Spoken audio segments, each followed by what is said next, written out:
He thought to himself, no matter how I look at it, it's just a smutty movie. Why would the demon cult be after this? Kang Yu's face suddenly turned beet red. Feeling half embarrassed and half intrigued, he thought, is this really worth it? Suddenly a voice rang out, is this the place?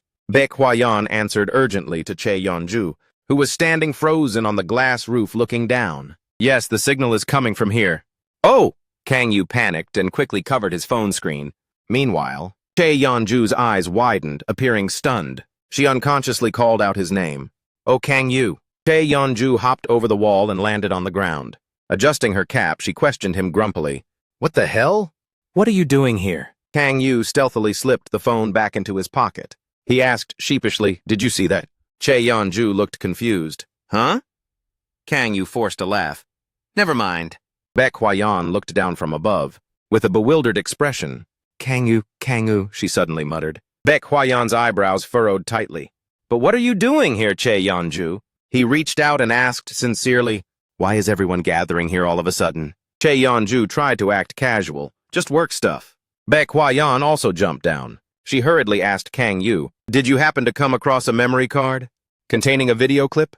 Kang Yu let out an ah and held up the memory card. You mean this? Chae Yeon-ju let out a huge sigh of relief. Yes, that's the one. She ordered seriously, give it to me. The footage on that memory card is extremely important to us. Kang Yu felt awkward and gripped the card tightly. This thing? Chae Yeon-ju glared impatiently. Yes, I need to use it right now. Kang Yu's face flushed. He stood there dazed, thinking, use it right now? For what? Face burning with embarrassment, he stammered, like, right now? Chae Yeon-ju let out a weary sigh. How many times do I have to tell you, hand it over? Kang Yu coughed lightly. He finally handed this memory card to her. Here. She looked suspicious. What's with you? Kang Yu couldn't help his mind from wandering. Surely Chae Yeon-ju isn't actually asking for adult movies, right? There must be some interesting stuff in there. Chae Yeon-ju carefully inserted the memory card into a USB reader. Since things have already come to this, she made a blunt suggestion without hesitation, making his face go pale. Oh, Kang Yu, watch this with me. This is something you'll have to find out sooner or later anyway. Kang Yu awkwardly looked away. He thought nervously, no matter what that secret is. It's still, Chae Yeon-ju suddenly asked Baek Hwa-yeon, what's the status of that agent? Baek Hwa-yeon looked at the man's body on the floor and answered cautiously, he's dead. She carefully covered his face and spoke in a low voice. Kang Yu. Baek Hwa-yeon slowly stood up and addressed him seriously. Could you tell me what exactly happened here? Kang Yu pretended to scratch his head. He acted like he didn't really know what was going on. I'm clueless too, I have no idea what happened. But Baek Hwa-yeon didn't stop questioning him. So as soon as you got the memory card, those guys jumped you? Kang Yu answered honestly. Yeah. Other than that, I don't know a thing. Before explaining further, she suddenly hesitated. I guess your presence here was just a coincidence. Baek Hwa-yeon put on a calm face.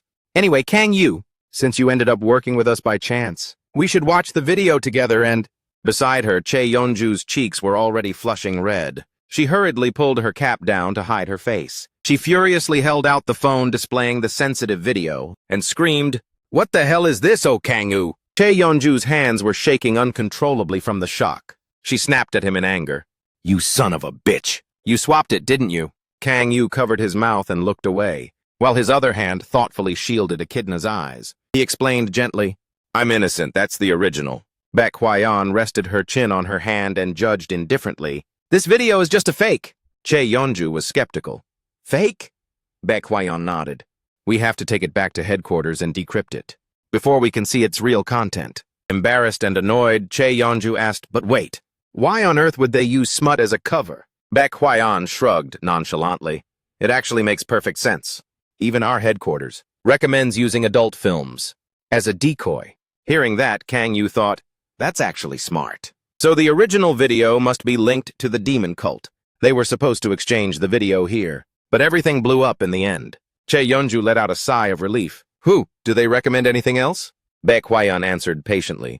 Even nature documentaries, but honestly, smut is the best cover, Chae. Yeon-ju instantly exploded in rage. She angrily pointed a finger and yelled at Kang Yu. Hey, you already watched it, didn't you? Why didn't you give me a heads up? He innocently coughed slightly. Well, you said you needed it urgently, she snapped, cutting him off. Needed what, you jerk? Echidna suddenly rushed out and blocked Chae Yeon-ju. Even though she was so scared she had her eyes squeezed shut, she still tried her best to protect Kang Yu. "Stop being so rude to Kang Yu!" Che Yeonju looked at Echidna and said, "Now that I think about it, who is this kid?" Kang Yu affectionately patted the girl's head and introduced her casually. "She's the subordinate I told you about," Che Yeonju asked suspiciously. "What? This little girl is your subordinate?" She imagined an image of a devious Kang Yu riding a bizarre goat familiar, half skeletal and half alive, and couldn't help but curl her lip. "She looks just like any other kid, though. Isn't this more your type anyway? Or did you tell it wrong last time?" Kang Yu let out a helpless sigh. "What kind of person do you take me for?" Baek Hwayeon immediately chimed in. "I just finished speaking with headquarters." She held out her phone and explained urgently, "Since that agent is dead, we need to check the video content as soon as possible. Let's head straight to the headquarters at Suwon Station immediately. We can decrypt the video there." Scene shifts to the Hwarang Legion headquarters. A powerful voice boomed at this moment. "All units, attention!" Baek Hwayeon led the group. She turned her head proudly and asked her subordinate, "Team leader Park Jun-seok, is every delivery staff member from tonight's scene accounted for?" The man named Jun-seok bowed respectfully. "Yes, Commander. Total count is 30. None missing, no casualties, that's all." She responded casually, "Understood." Baek Hwayeon began to announce firmly, as everyone's faces grew serious. "Now I have a few things to announce. Agent Kang Don-hoon was killed in the line of duty. To ensure our comrade's death wasn't in vain, we must all give our absolute best to complete this mission." She lowered her voice. "Captain Park Jun-seok, I will personally contact the families of the fallen soldiers. Ensure they receive full compensation for their loss. The families of those who have served our country cannot be left to suffer any disadvantage." Hearing this, all subordinates answered in unison, "Understood." Kang-gu watched her thoughtfully, thinking to himself, "She really was born to be a soldier, wasn't she?" When Baek Hwayeon turned to speak with Jun-seok, "We have secured the intel chip, encrypted within a decoy video. So start decrypting the video immediately, and be ready to report in the interrogation room." He obeyed the command at once. "Yes, Commander." Baek Hwayeon suddenly spoke up. "Actually, can I speak with Grand General Jang Hyunjae right now?" Jun-seok replied politely. "Currently, Grand General Jang Hyunjae is on an overseas mission to Japan to investigate an SS rank gate, so it is impossible to contact him at the moment, ma'am." She paused thoughtfully. "I see." Baek Hwayeon's superior, and the one with the highest authority in the Hwarang Legion, Jang Hyunjae. He was so powerful that besides Baek Kang-hyun, not a single soul in the country dared to oppose him. Baek Hwayeon sighed in frustration, thinking to herself, "If the Grand General were here, we might have been able to save him." She spoke up, "Understood. Then we'll head straight to the investigation room. Decrypt that video right away. We won't be having the night roll call today." "Dismissed!" The subordinates shouted, "Ten-hut," in unison. The projector was currently on, showing a mysterious film. In the video footage, the scene was somewhat dark and terrifying. A figure stood silently at the highest point, the most majestic among the lit candles. Following that, another person entered and performed a respectful salute. "Cult leader, greetings, Cardinal." The leader revealed a red demon mask and coldly gave a signaled look, saying, The subordinate then announced clearly, "Preparations for the summoning are almost ready." The leader wearing the red demon mask turned around, gazing down below. "How much longer?" The demon subordinate knelt on the stairs, not daring to lift his face. 4 weeks. No, if we rush it, it will be completed within 3 weeks. The leader took in the info and continued to ask, 3 weeks? Faster than I thought. Did you receive the sponsorship this time? The subordinate quickly gave an answer. Yes, sir, since we are a major association. Most of the items they offered us are grade 8 or above. The subordinate suddenly looked up, gloating, with a toothy grin, revealing a sinister half of his face. It won't be long now. Our wish will come true. If everything goes smoothly this time, the association might give us an even greater reward. The leader cut him off bluntly. Shut up! He scolded his subordinate right to his face without reservation. Are you already dreaming of success? This is only the beginning. Yet you've already started to drown yourself in a sense of achievement. Hearing this, the subordinate knew he was wrong and hurriedly apologized. I was foolish, master. The leader walked slowly over to the subordinate's hand. He raised his voice in warning. Remember this. From now until we reach our goal, we still have a long way to go. With that mindset, you won't get anything done. The subordinate answered flusteredly, I will correct it at once. The leader stood exactly where the camera was pointed. He spoke each word clearly and forcefully. Until all preparations for the summoning are finished, you'd better keep your mouth shut. Nothing is worse than getting lost in your own delusions. The subordinate answered decisively, "Yes, sir." The subordinate unexpectedly lifted his gaze. He looked toward the camera that was recording him and spoke calmly. "And him?" He tilted his head with a dangerous stare. "Looks like there's a rat right here, huh?" The young woman returned to her role as the host of the meeting. After projecting the video, she explained that the video ended there. Kang-gu folded his arms, deep in thought. That mask. He's the scumbag recruiting people into the demon cult. The cardinal. Judging by the scale, there's probably more than just one person. They also mentioned a summoning ritual and another major guild. His eyes suddenly darkened. From that, 3 possibilities can be deduced. Kang-gu assessed the first theory. First, if that masked guy is called the cardinal, then there must be someone else who holds even more massive power than him. Next, he imagined a second cosmic crack. They are preparing to summon something from Earth. Finally, he considered the alliance between organizations. Third, there's a major guild backing them up. Kang-gu spoke with a serious tone. Right now, I guess we have no choice but to investigate the major guilds. Baek Hwayan wondered why. He replied in a heartbeat. Since the spy was caught, they will do everything they can to hide their summoning plan. Kang-gu reminded them, "We've lost our intelligence source, so it'll definitely be extremely hard to squeeze any more info out regarding the main cult." He stated his point of view bluntly. "The only thing we can interfere with is finding out which guild is supporting them. Of course, excluding the Red Rose Guild, which is working with the government to hunt down the demon cult's whereabouts." Baek Hwayan looked at Kang-gu with admiration. Her high praise made him puff out his chest with pride. "Whoa, Kang-gu, is this your specialty?"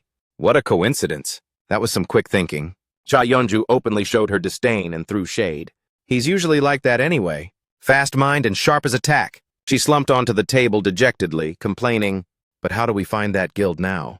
Even the government struggles when it comes to investigating gangs and guilds. Baek Hwayan closed her laptop. She sincerely tried to find a solution.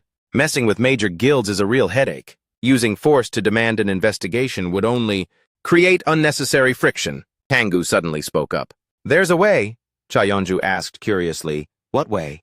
He smirked arrogantly. "We just need to bait them.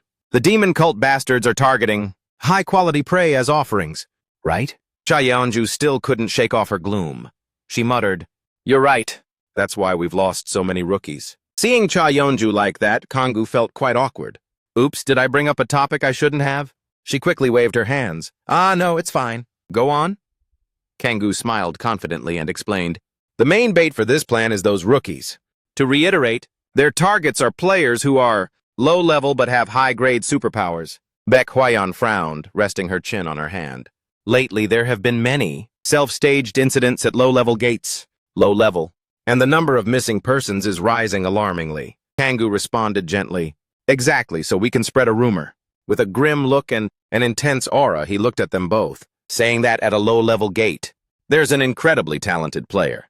According to what I've heard, that person must be at least rank S. We can just cap like that. In Kang-gu's mind right now, he was imagining a fish getting hooked. He continued excitedly, "Or, I heard the Rose Guild is eyeing them. They must be something else.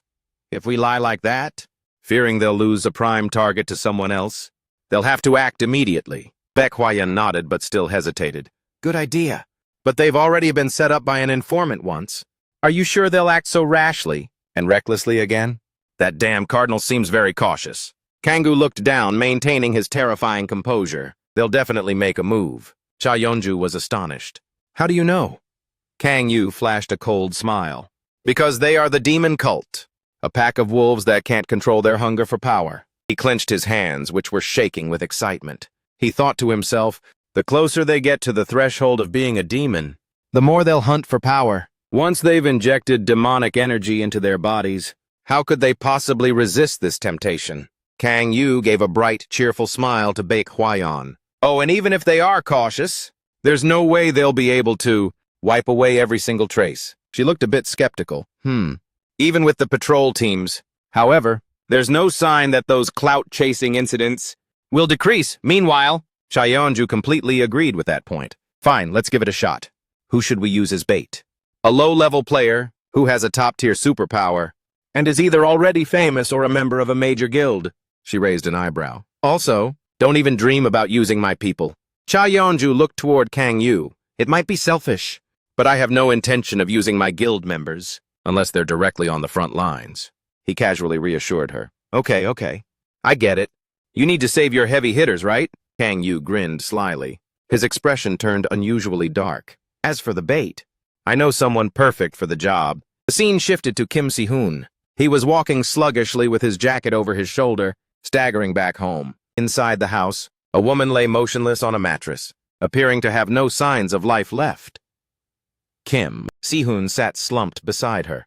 He took the woman's hand. For a split second, Kim Si-hoon's eyes flickered with an undeniable coldness. No one knew what dangerous scheme he was plotting. In the small, warm room, golden sunlight streamed in. Kim Si-hoon sat blankly before the gray-haired woman. His eyes went hollow. He cherished the woman's hand. The entire space was completely engulfed in a deep, profound sorrow. At that moment, Kang Yu was using binoculars to track Kim Si-hoon from the roof of the opposite building. He groaned, "Oh boy, Si-hoon. That idiot." Kang Yu's eyes glistened, tearing up slightly. He thought, he cares for his sick mother every single night. You really should be the protagonist. Afterward, he looked down to check the information on his phone. Either way, the response is better than I thought. Kang Yu scrolled through his phone. Almost everything was news about Kim Si-hoon. It had been a week since the bait plan started. The rumors were spreading faster now. He thought with satisfaction, it's not exactly blowing up, but it's still steadily growing. Meanwhile, a few people were passing by on the street below. They were chatting excitedly among themselves. Hey, did you hear about Kim Si-hoon? Who's that? He's that famous rookie. Oh, really? But I bet he's mid compared to Baek Hwa-yeon. Why am I even talking to you? Kang Yu pondered. There's only one person on our side. Who could spread information like this? The scene switched to another location. A hand was tapping rapidly on a keyboard, accompanied by a voice. Yes, you can create a little buzz. Just like this. Kang Yu prayed silently. If anyone in your group knows about Kim Si-hoon, please act like you don't know a thing. A thought suddenly struck him. It's definitely that name I saw before. That person is the head of department. Of the Red Roses HR team. Park Hyun-yu, Kang Yu calculated. Baek Hwa-yeon is a straight shooter, so she'd never do such a thing. And Cha Yeon-ju likely just gave the order. Suddenly, Kim Si-hoon opened the door and stepped out. Kang Yu quickly got into scouting mode. Oh? He's on the move. He thought to himself ploddingly. Then I should get started too. At Mokdong Gate, C rank. Kim Si-hoon stepped forward and greeted everyone warmly. I'm here. Kang Tae-soo greeted him with a joyful smile. Oh, you're finally here, brother Si-hoon. Choi Yun-bi excitedly waved her hand. Si-hoon oppa. Seol-ah gently tilted her head and smiled. Hello. Amidst the noisy and bustling crowd, Kim Si-hoon asked with concern, Seol-ah, is something bothering you? Are you okay? Kang Tae-soo immediately spoke up. About that, he said despondently. Brother Kang Yu is usually very busy, but he hasn't been home for a week. Somewhere else nearby, someone was hesitantly starting a conversation with a man wearing an iron helmet. Strange, do you want to form a party? The man in the iron helmet refused without hesitation. I already have other plans. Kim Si-hoon wondered. Can't you guys reach him? Seol-ah hung her head sadly. She looked gloomy. It's not that we can't reach him. We text and call him every day, but he seems to have vanished. Kim Si-hoon scratched his head awkwardly. It doesn't seem like anything happened inside the gate. Even when I press for answers, he just avoids the subject. Kang Tae-soo grunted in agreement. Choi Yun-bi kindly comforted her. Sola-uni, don't be sad anymore. The girl tried her best to soothe her. He probably has a reason for not coming home. He should have been back sooner, though, right? Seol-ah sighed. Maybe, she suddenly asked. Maybe he's tired of my cooking. Choi Yun-bi was startled. Wait, what? Seol-ah's eyes grew even more dejected, filled with a heap of negative thoughts. Is that why he doesn't want to come home? Or is it because he is into some other girl? Choi Yun-bi immediately patted her shoulder to reassure her. No way he'd have another woman. When he has someone as beautiful as you, Ani. It might actually be the opposite. She was surprised. The opposite? Choi Yun-bi wore a thirsty look on her face. The girl daydreamed sweetly. Kang Yu is still young, maybe living under the same roof. With someone as beautiful as you is just too much for him to handle. Kim Si-hoon coldly delivered a chop to her head. He cut Choi Yun-bi off directly. Stop it, Seol-ah, don't listen to Yun-bi. He shared seriously. I'm sure brother Kang Yu has his own reasons. First of all, unlike us, he is a high-level player. Choi Yun-bi took off her helmet. She innocently asked if Kang Tae-soo had a bump on his head. He examined carefully and replied, no. Seol-ah felt somewhat comforted. She smiled slightly and acknowledged, you're right. Kim Si-hoon encouraged her calmly. I understand you're feeling frustrated. But all we can do is keep doing our best to become stronger. That way, we can stand alongside brother, Kang-yu, as soon as possible. After hearing Kim Si-hoon's words, Sola felt a surge of strength. She regained her energy and felt more upbeat. She politely suggested, shall we go then? Everyone replied in unison, okay, let's go. Kang Tae-soo excitedly raised both hands. Let's go hunting! Behind them, the person wearing the strange iron mask had been watching them without missing a single second. He suddenly muttered, rank C gate already? Flipping up the mask, that person was none other than Kang-yu. He thought with satisfaction, it's hard to believe they've reached level 20 and finished their third awakening. From what I can see, it's not quite enough, but it's still an impressive rate of progress. Beside him, a man suddenly spoke up. I smell dried chili. Kang-yu took off the iron helmet and sighed helplessly. But it's already been a week. Thinking of the previous conversation with Seol-ah. But, don't you think we're making insane progress? What? It's all thanks to Kang-yu. He felt even more downcast. Maybe it's because of work. But seeing her suffer like this is just heartbreaking. Kang-woo shifts his train of thought. Right now, Echidna is lying on the bed, curled up. The little girl sobs with teary eyes, burying her face in the pillow, acting all clingy. Kang-woo, where did he go? Even though her mother is right beside her, trying her best to comfort her. Sweetheart, let's have some fruit. He reflects silently, and it's not just Seol-ah. I'm the only one Echidna can lean on, so she's probably suffering even more. Kang-woo runs his fingers through his hair and pulls his ears in frustration. I haven't been able to eat or sleep properly. He grits his teeth. I want to get this over with, too. Over with Kim Si-hoon. Everyone has started fighting the beasts. Kang Tae-soo, sturdy and strong, holding the shield against the blow. An attack from a vicious monster. The monster throws a heavy punch at the shield. He grunts, ugh! Kang Tae-soo grimaces, trying his best to hold the line. Damn, you're just stupidly strong, aren't you? He waits for the perfect opening, suddenly shifts his shield to counterattack. How about this? Caught completely off guard, the monster couldn't regain its stance, staggering and losing its balance. Kang Tae-soo swings his shield aside, shouting urgently, Si-hoon, now! Kim Si-hoon raises his sword to perform the sleeping dragon sword technique. From behind, Seol-ah quickly provides support, helping him power up. Second form, Kim Si-hoon lunges straight forward, delivering a fatal blow, flying dragon first form, directly taking the monster's life. With total ease, it roars in agony. Then its lower body gradually dissolves into dust. The monster spits out a massive mouthful of blood. Afterward, it grimaces in a blind rage, seeking revenge. The monster spots Kim Si-hoon standing there. It pounces forward, trying to attack him. But he uses the lightning spear technique instantly. In just a split second, the monster's entire body is blasted by a surge of lightning convulsing violently, until finally it turns into a charred corpse. Releasing a suffocating smoke, Kim Si-hoon sees it lying motionless on the ground. Relieved, he sheathes his sword and lets out a long breath. Kang Tae-soo exclaims happily, hell yeah, we took it down!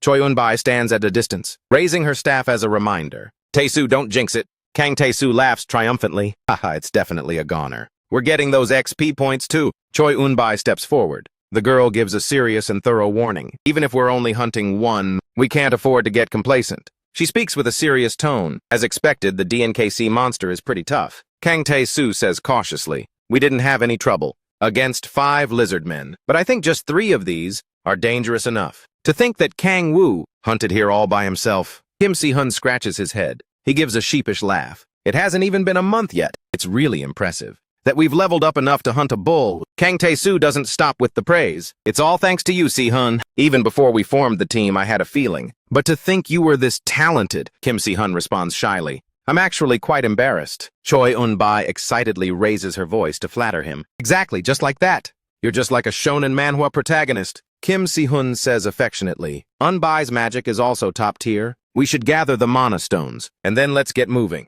Kang Tae-soo quickly returns to the original goal. I can't believe I almost forgot about that. Let's wrap this up quickly and go. Kim Si-hoon examines the monster's body. I heard the concentrated blood in the bull's heart can be sold as pharmaceutical ingredients for a high price. Choi Un-bai lets out a gasp of surprise. The girl cheers. We can sell it to Seol-ah now! Kim Si-hoon can't help but burst out laughing. Ha ha! Kang-woo continues his monitoring work. After witnessing everything, he celebrates inwardly.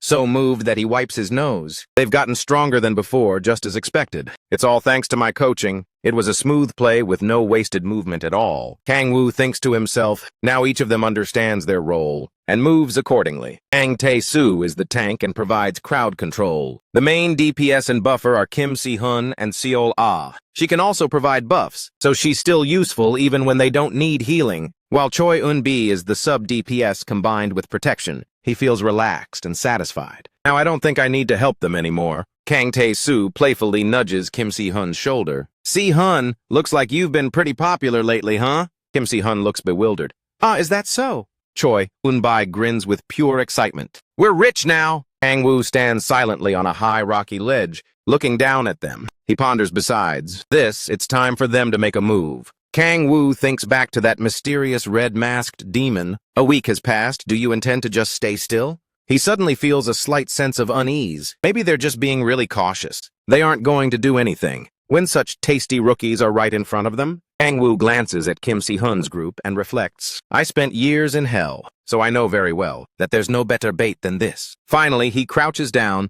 placing the binoculars on the ground. He sighs softly and thinks tensely. If the rumors have been spreading for a week, there's no way they haven't heard them yet. I'll have to keep a close eye out. Kang-woo begins to activate his observation authority. A chain of thoughts piles up in his mind. No matter how carefully I think about it, there's no way those guys would pass this up. If it's been a week, then that's definitely enough time for them to check things out. They'll definitely show up. They could come at any moment. Hold up, I found 2 players. They're high level enough to take down a bull in a single hit, and they aren't even taking the mana stones. They're heading straight for Kim Si-hun. Kang-woo stops. He clenches his fists. His face suddenly shifts into something terrifying. He flashes a dangerous grin. They finally took the bait. 49 monsters down. After taking a critical hit, it collapses painfully to the ground, with a deep slash across its belly, bleeding profusely. Kim Si-hun sheathes his sword. He sighs in relief and encourages his teammates. Phew, great job, everyone. Kang Tae-soo looks at Kim Si-hun with admiration. Man, Si-hun, my brother. No matter how many times I see it, I still find it hard to believe.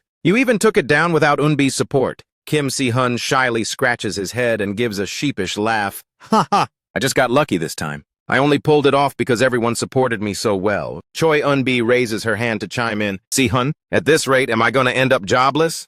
Take it easy with the attacks next time. Kim Si-hun blushes from embarrassment. Unsure of what to do, he just laughs it off. Suddenly his eyes turn sharp. Kim Si-hun hurriedly warns them. Seol, there's a bull behind you. Everyone! He immediately rallies them. Battle positions. The savage monster raises its chainsaw, intending to attack them. Kim Si-hun commands, Eun-bi! Distract it so Seol can move to the rear. Choi Eun-bi obediently replies, on it. But before they could act, the monster was sliced clean in half by a single strike. An unexpected voice rings out. I was wondering who it was. Kim Si-hun frowns. Who are you? The other person speaks leisurely.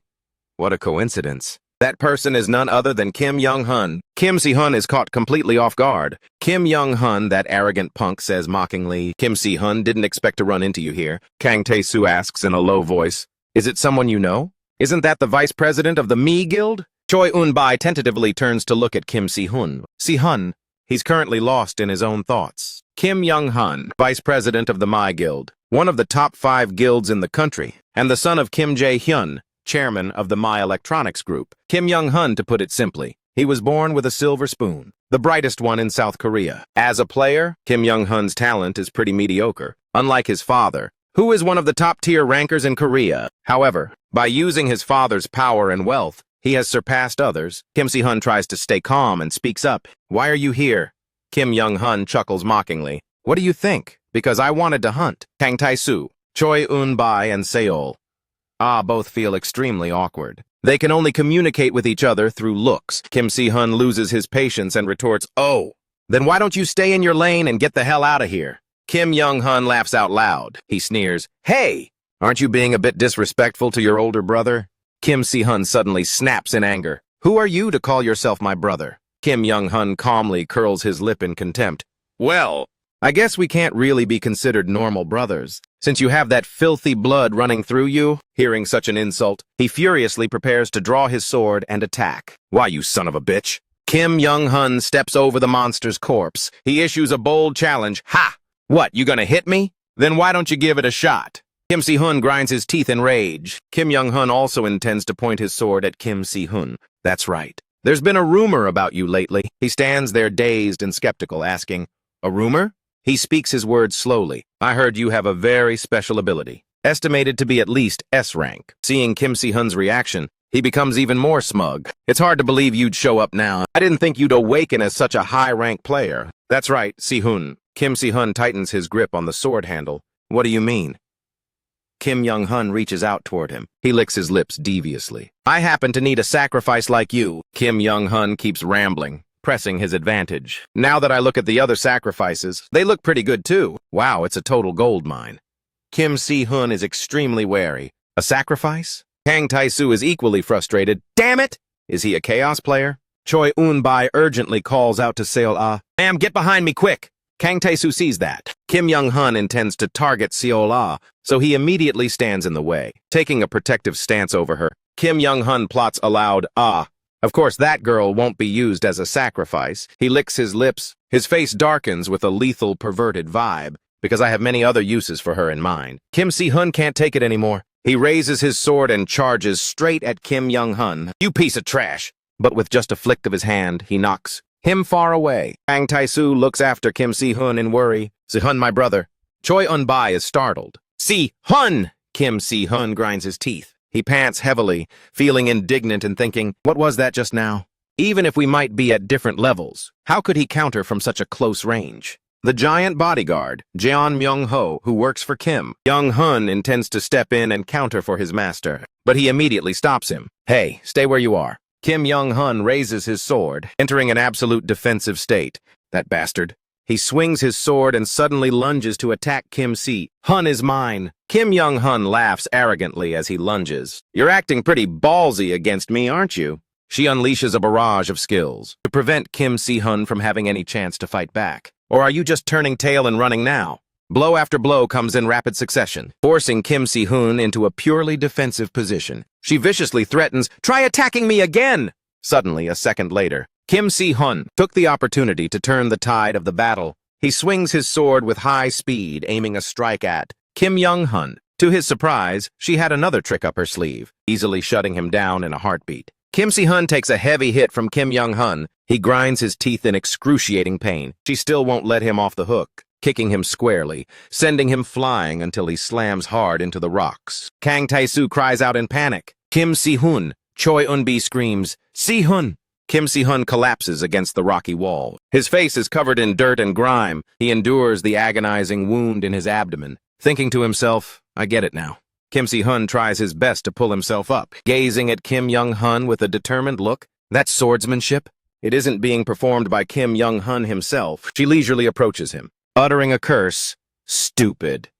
Kim Young-hun dusts off his shirt with blatant contempt. "How dare you attack me? With that filthy blood of yours?" She has no idea that Kim Si-hun is starting to realize everything. The sword he's holding is moving him. It's a special system, developed with all the technology and resources of Mi Electronics. This system relies on sensors to detect the opponent's movements and moves the user's body to automatically protect them. Kim Young-hun turns red with rage. She grips the sword. "You insolent son of a bitch! If you're a bug, then act like a bug." Once more, she continues to pounce, relentlessly attacking Kim Si-hun, who is severely injured and crawling on the ground. But this time, Kim Young-hun's attack was completely blocked by Kang Tai-soo. She remains unscathed and presses down even harder to crush him. "Huh? This meathead pig?" Kang Tai-soo strains his entire body to resist that powerful force. He grinds his teeth and retorts, "You? I don't care what your relationship with brother Si-hun is." Even though Kang Tai-soo's feet are digging into the ground, he still proudly declares with spirit, "As long as Kang Tai-soo, am still breathing. Don't you dare touch brother Si-hun." Kang Tai-soo uses a seismic force to push Kim Young-hun back, away from Kim Si-hun. Exhausted as he is, he still closes his eyes and pushes her away with his hands. Only now does Kang Tai-soo realize something is off. He looks up. "Huh? What is this? I don't feel any reaction at all." Kim Young-hun, with a solid protective layer, she rests her sword on her shoulder, looking at him indifferently. "Hey, what do you think you're doing?" It turns out Kim Young-hun had activated absolute defense, armor form. She sneers triumphantly, "You moron. How dare you face me with that kind of trashy equipment?" Kim Young-hun continues to use the demonic power skill. Before Kang Tae-soo can even process the situation, she lightly flicks the shield, sending him flying away. Kim Young-hun glances at the spectacular explosion behind her, smiling with satisfaction. Even if you hadn't interfered, I would have settled the score with you anyway. Right after I take care of my little brother? Now she shifts her gaze back to Kim Si-hun. There's a slight movement that confuses her. Kim Si-hun seems to have shed his old self, appearing in a whole new light. He professionally flourishes his sword in front of her. Seola devotedly supports Kim Si-hun so that he can perform the sword technique, hidden dragon swordsmanship. Kim Si-hun charges forward like a speed demon. With the fifth form, he swings his sword, summoning a fierce dragon, creating an incredibly eye-catching move, Wind Dragon's Descent. Kim Si-hun aims directly at the spot where Kim Young-hun is standing, hidden dragon sword art. She gritted her teeth, raising her sword to fight back. Damn it! But this time, Kim Si-hun delivered a truly stunning attack, and it was absolutely impressive. He summoned the dragon to rise as if it were a direct threat. Fifth move, Wind Dragon's Descent. Kim Si-hun was filled with determination and a thirst for revenge. He let out a furious roar. As expected, Kim Young-hun blocked his sword strike, but she didn't expect that this time the power would be twice as strong, even more terrifying than all the previous times. What? Kim Si-hun gathered all his strengths. He blasted Kim Young-hun far away, creating a spectacular, massive explosion. Exhausted and panting heavily, he gripped his sword. This move had drained no small amount of his energy. A familiar voice rang out again, leaving Kim Si-hun in shock. Is that all? Kim Young-hun had activated a protective shield, so she didn't suffer a single scratch, and even mockingly spoke with ease. Since when did you end up like this? Activating protective shield. Kim Young-hun contemptuously kicked Kang Tae-soo, who was lying brutally on the ground. Such a lowlife. Kim Si-hun shouted in surprise. Tae-soo? She raised her chin defiantly. There's no way I'm letting you lose easily. Kim Si-hun ground his teeth in anger. You bastard. He suddenly had a flashback. From academics and sports to his abilities as a player, Kim Young-hun reactivated her sword, but she pointed it at Kim Si-hun and asked nonchalantly, So what? Kim Young-hun tightened her grip. Move duplication complete. If all it takes is money and power to boss people around, she growled, Your weak-ass ability? Kim Si-hun looked totally stunned. Surprisingly, Kim Young-hun was also using that same hidden dragon sword art, the fifth move, Wind Dragon's Descent from earlier, that Kim Si-hun had used to counterattack her. She laughed triumphantly. Let's see how much of this you can take. Kim Young-hun swung her sword with intense fury. Her face had transformed into that of a wicked demon. Die by your own move! The speed was terrifyingly fast, leaving Kim Si-hun only enough time to block in the nick of time. He was shaking violently, bracing himself to hold off the heavy blow. Kim Young-hun had no intention of being merciful. She waved her hand, blasting Kim Si-hun far away, sinking him completely into the mud and hazy smoke. Kim Si-hun's teammate cried out in horror upon seeing that. Si-hun, brother Si-hun! On the contrary, Kim Young-hun felt quite accomplished. She laughed like a maniac with satisfaction. So this is your limit. Seola rushed to Kim Si-hun's side. At this moment, he was motionless, showing no signs of life. She hurriedly cast healing magic. I have to treat him right away. Kim Young-hun roared. This is the difference between you and me. Choi Eun-bi had no choice but to take the lead. The girl channeled magic from her staff and attacked Kim Young-hun. Thunder Whip. However, her armor was too solid. Nothing could break through it. She insanely insulted Kim Si-hun. Kim Si-hun, even if you try, and work your ass off like a maniac, you'll still never surpass me. Seol-ah was extremely worried about Kim Si-hun. She tilted her head and shook him. Si-hun, with how things are now, we can't keep up this treatment forever. I've only managed to give you first aid. She urgently gave him instructions. I'm going to support Eun-bi. You absolutely must wake up soon. Kim Si-hun dizzily opened his eyes. He thought to himself that he could still breathe, but his body had no strength left. He saw Kim Young-hun standing unscathed before him and couldn't help but feel outraged. Is this really as far as I go? I swore I'd get revenge on those who abandoned my mom and me. Kim Si-hun looked over at Seola and Choi Eun-bi, the two who were putting everything on the line for him. I can't even get my revenge. He also saw Kang Tae-soo lying defeated and broken on the ground, and I can't even protect the ones I love. Kim Si-hun bit his lip in painful helplessness. It's all because I'm weak, because I have no power. Power! But then his eyes suddenly snapped wide open. He questioned himself. Is power really a must-have? While Kim Si-hun's crew was in the middle of the battle, Kang Yu had witnessed everything. He casually watched through binoculars, silently judging that guy. So that's the one he mentioned, the holy water thing or whatever. Kang Yu sat up and grinned with satisfaction. The group linked to the demonic cult is the Mia group. Finally, things are popping off. He took off his hat and fell into thought. Kim Si-hun is the son-in-law of a tycoon. Something seems quite familiar. I thought it was just a coincidence. I didn't expect it to actually be him. Kang Yu began to stretch out comfortably, feeling pretty pleased. I've got all the pieces in place for the plan. Time to make a move. Suddenly, a loud voice boomed. That's right, I need power. Kang Yu didn't understand what just happened. He looked totally confused. Huh? Kim Si-hun abruptly stood up. He was radiating intense streaks of lightning. Power to take down the enemy! Si-ola turned her head in shock. Si-hun! Choi Eun-bi also gasped. Si-hun! Kim Si-hun ground his teeth, and he swung his sword once more. The Wind Dragon's descent move appeared again. I need power to protect those I love. The system automatically sent a new notification. Demonic messenger Kim Si-hun has received the power of the great heavenly martial emperor. Kang Yu's lip twitched. He couldn't believe it. Is this really an awakening in a moment of crisis? A real awakening? The system sent several more notifications in a row. The vessel is still incomplete, so only a portion of the power has been received. Learn the ultimate level of hidden dragon sword art. Learn the first stage of body reconstruction. Kang Yu forced a smile. All right then. The system sent 2 more notifications. Demonic messenger. Kim Si-hun has learned new techniques. Learned Cloud Dragon sword art and Cloud Dragon steps. He cheered for him in his heart. Just act like you're the main character. Kim Si-hun seemed to turn into a different person. He frantically charged at Kim Yang-hun to attack. He roared fiercely, Kim Yang-hun! Kim Si-hun's face was completely transformed. His eyes were turned entirely white. He delivered a flurry of strikes trying to finish Kim Yang-hun. He went all out, sending both of them flying high into the sky. She finally realized things weren't going as planned. What the hell is this? Kim Si-hun successfully slashed Kim's shoulder, making Yang-hun scream out in pain. Facing Kim Si-hun's madness, she thought in a panic. I can't block this at all? Kim Yang-hun tried to strike back. Don't make me laugh. But all her efforts were in vain. As Kim Si-hun activated the next technique, Hidden Dragon Sword Art, 5th form, he immediately unleashed a new strike. Wind Dragon's Descent, Cloud Dragon Sword Art, 3rd form. Kim Si-hun didn't give Kim Yang-hun a moment to breathe. Like a flying divine dragon, he attacked her head-on. Cloud Dragon Dance. Kim Yang-hun couldn't block it at all. Her panic kept growing.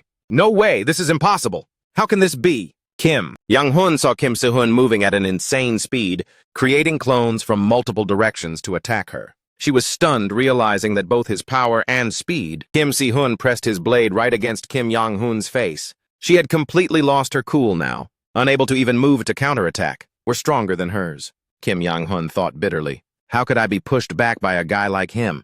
Meanwhile, Kim Si-hun closed in once again, slashing her other shoulder and leaving her badly wounded. Kim Yang-hun was terrified, quickly backing off to dodge the next hit.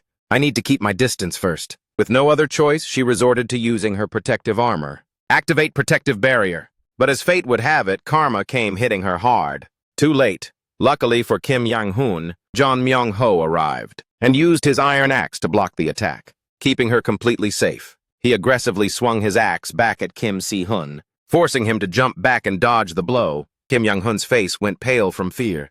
She barked at John Myung-ho. What took you so long to show up? John Myung-ho replied politely. My apologies, Vice Chairman. The system flashed a red warning message. You have been severely injured by an attack. If you don't circulate your energy soon, your internal injuries will only get worse. Kim Si-hun gasped for air. He clutched the wound on his abdomen, thinking to himself, to think the mere wind from that swing could do this much damage. He narrowed his eyes, staying on high alert. I'm not so sure about Kim Yang-hun, but this man, John Myung-ho, approached Kim Si-hun with his axe in a threatening manner. Just face it, kid. You're no match for the Vice Chairman. He threatened him with a gruff voice. If you come with us quietly, it'll only cost you an arm. Kim Si-hun could only pant heavily now. He had no strength left to resist. Si-hun looked up with eyes full of resentment. He propped himself up with his sword against the ground, keeping his body from collapsing. His other hand clutched his chest in agony. The man standing before him was Myung-ho. Gripping his axe tightly, he started lecturing him. Just accept it. You can't beat the Vice Chairman. Follow us nicely, and I'll settle for just taking one of your arms. Ignoring the pain racking his body and that mocking banter, Si-hun firmly shouted at the top of his lungs, Cut the crap! As soon as he spoke, That axe came flying at him with lightning speed. Myung-ho grabbed the axe handle and slammed it hard against Si-hun's chest, pinning him flat to the ground. He coldly muttered, "Take this." The surprise attack left Si-hun no time to react, so he could only scream out, in pain and despair. Si-hun grimaced and bit his tongue to endure it, but he couldn't stop a curse from escaping. Damn it. A part of him felt like giving up. His body simply couldn't take any more. Si-hun forced his eyes open to see his arm being stomped on by Myung-ho.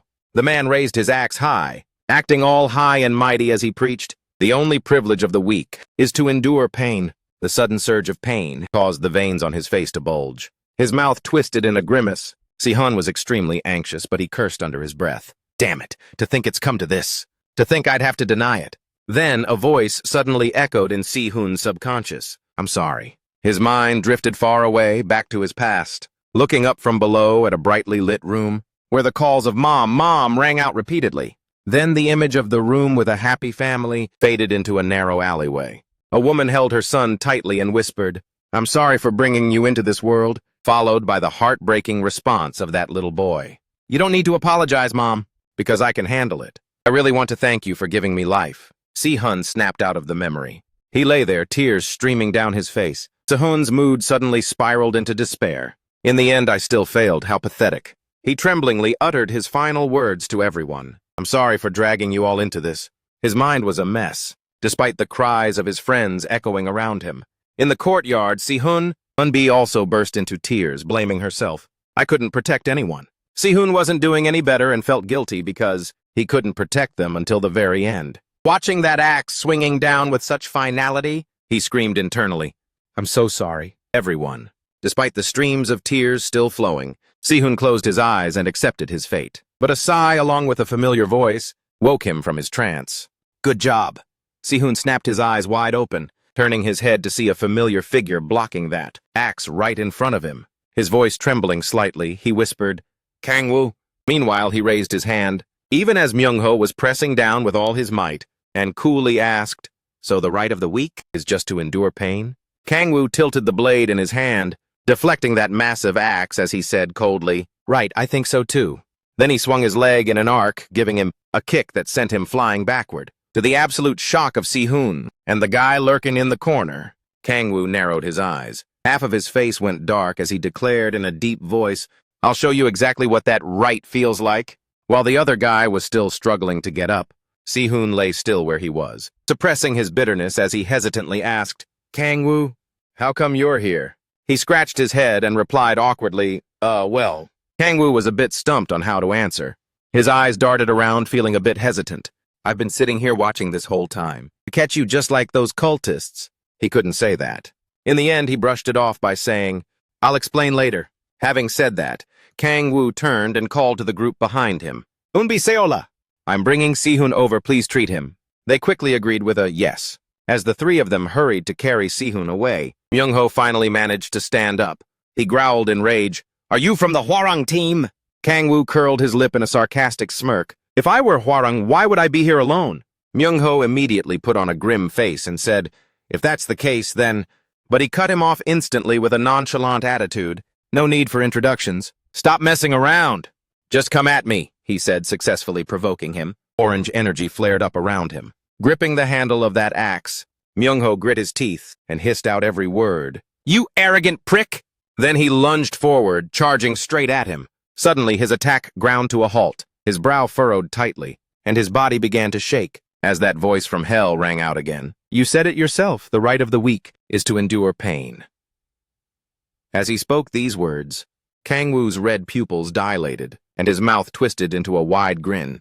But Kang-woo's hand had already gripped the axe blade until it deformed. Myung-ho's entire body trembled with fear, but he couldn't move an inch, only able to let out a few small whimpers. He leaned in close without any hesitation and said flatly, "I'll make sure you get that right." With all his strength, the image of Kang-woo through those dark lenses looked like a total psycho, sending a chill down Myung-ho's spine. Cold sweat broke out across his forehead. Anxious, he wondered to himself, Who is this guy?" Seeing his ally losing from afar, Yang-kun shouted a reminder to Myung-ho, "Magi! Use your magi!" Seeing him frozen, he screamed furiously, "What are you doing? Do you want to die? This is an order! Use the magi now!" Sacrifice your life for the Mia Society! Myung-ho's hand holding the axe trembled for a moment. A second later, he let go of the axe, placed a hand over his chest, and stood up straight with a solemn expression, as if he were right in front of Yang-hun. He replied respectfully, "Understood." Immediately after, from where his hand rested, a terrifying surge of power from within his body erupted out of Myung-ho. He transformed rapidly before their eyes, much to Yang-hun's satisfaction. Amidst his own ecstatic screams, Myung-ho turned into a giant monster, roaring at the top of its lungs, baring its razor-sharp teeth. He stood before Kang-woo, letting out a massive roar to flex that power. This made Yang-hun, who was hiding behind the rocks, hyped beyond belief. He laughed heartily, his whole body drowning in pure bliss, as he showered him with praise. "Incredible, John Myung-ho. With this, victory is ours." Yang-hun's eyes bulged out, his face twisting into a grotesque mask. Hiding in the back, he cheered relentlessly. "Kill him! Finish off that arrogant prick, that bastard! Let's see just how good you really are. In the end, I'll be the winner. It'll always be that way." Amidst the madness unfolding behind him, Myung-ho obediently began his assault, yet he remained eerily calm. A moment later, Kang-woo finally made his move. A purple light enveloped him. Kang-woo smirked confidently and mocked him. "What? You're the most demonic piece of work I've ever encountered." Saying that, he thrust his fist forward, summoning the Steel Power skill, followed immediately by Heavenly Force Authority. Striking the monster head-on, it caught him completely off guard, leaving him wide-eyed and screaming in agony. Blood continuously sprayed from his mouth. Hiding on the side and witnessing this, his face turned pale as he shook uncontrollably, totally spiraling. "What? No way!" Looking at the massive, motionless corpse over there, and the ferocious beast, that was him now walking this way. Yang-hun was baffled. Was he a runner? If not, how could he so easily take down John Myung-ho while he was using magi? Across from him, Kang-woo let out weird, creepy laughter with that terrifying smile, scaring the hell out of him. "Turn around and run!" "Must quickly. Contact Dad." Yang-hun didn't dare stop for a second, even though his breathing was getting heavy from exhaustion. His hand fumbled to pull out a round object, a communication orb, used for messaging inside gates when there's no signal.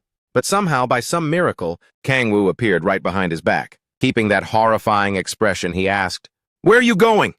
Yang-hun jumped out of his skin. Only for a second later, he took a gentle hit that slammed his face into the dirt. Curled up on the ground, Yang-hun groaned in pain. His eyes darted around in fear, looking back. He stepped forward and asked in a low voice, "Who are you?" Without giving him time to answer, Kang-woo treated him to a stomp, pinning Yang-hun's head into the earth. He mocked him again in a loud voice. "So I have to scare you before you'll talk? Is that what the cult taught you?" Noticing the trembling hand, still clutching that orb, Kang-woo jeered, "That thing you're holding." Trying to get a hold of Kim Jae-hyun? He stammered, trying to make an excuse, but he cut him off with a tone and a face full of anticipation. "It's fine. Go ahead, make the call." Through the orb, another orb on the other end began to glow. The man leaning back in his chair was slightly startled. He tapped the orb and asked softly, "What is it?" Kang-woo's shrill voice came through from the other side. "Hello? Is this Kim Ji-hoon's guardian?" This made Jae-hyun spiral. He hurriedly asked, "Who the hell are you?" He let out a playful ah and then announced, "Nothing much, except for the fact that I'm holding your son hostage." Hearing that, he quickly cried out, "Dad, this bastard!" And the next second he was thrashed, screaming in despair. Hearing the screams, the old man clenched his fists, suppressing his rage. Jae-hyun's face went dark, reaching peak grimness, at the sound of blows hitting flesh, followed by mocking words. "Is your son going through a rebellious phase or what? Why aren't you listening? Did your family even raise you right?" Only after a long silence did the old man shout two words. "Stop it!" Over here, Kang-woo held the orb in one hand, while the other hand gripped the chains created from the authority of imprisonment binding Yang-hun tightly. He crushed him flat under his foot, smirking with pure amusement, as he spoke back to the person on the other end. "Seems like you're pretty worried about your son, huh?" He laughed mockingly and said, "Your son's current condition isn't looking too good." Panicked, the old man quickly shouted, "What do you want?" Kang-woo didn't hesitate to state his terms. "If you want to save your son, then enter the rank C gate at Mokdong." Alone, of course. Then, during Jae-hyun's prolonged silence, he laughed like a maniac. He kept running his mouth, mocking the old man. "I told you to come alone. Will you actually listen? I know exactly what types like you are like. Don't even think about trying anything funny.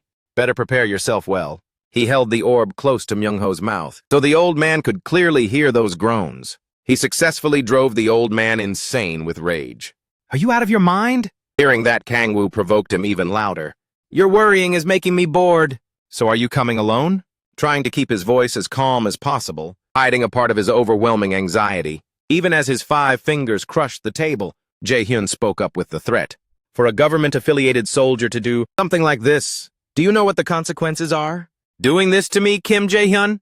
He flat-out retorted. I'm not a government soldier. Stunned, the old man asked back, It's just you by yourself? Kangwoo narrowed his eyes and replied casually, I am still single after all. This time Jae-hyun really lost it. Veins popping, he cursed, You bastard! Do you even know who I am to dare do this to me? He laughed loudly and shot back, Should I care? This enraged Jae-hyun even more. But before the old man could explode, Kangwoo continued, Do I really need to know? I don't think so. He began his mockery. Do you know who I am? If you don't, then he grabbed the back of Young-hoon's head and taunted, Then you're in for a beating. Kangwoo grabbed his head and shoved it right into the communication orb so that Jae-hyun, on the other end, could clearly hear the painful groans of his son, successfully making the old man roar, Enough! He leaned down, put his mouth close to the orb, and issued a final warning. 20 minutes, only 20 minutes. If he doesn't show up, then use your imagination for what's next. The old man didn't back down either, shouting a challenge. I don't know who you are or what you want. If you're doing this for blackmail, then don't regret it. His voice was incredibly sharp, but his hand, bulging with green veins, shattered the tabletop, betraying Jae-hyun.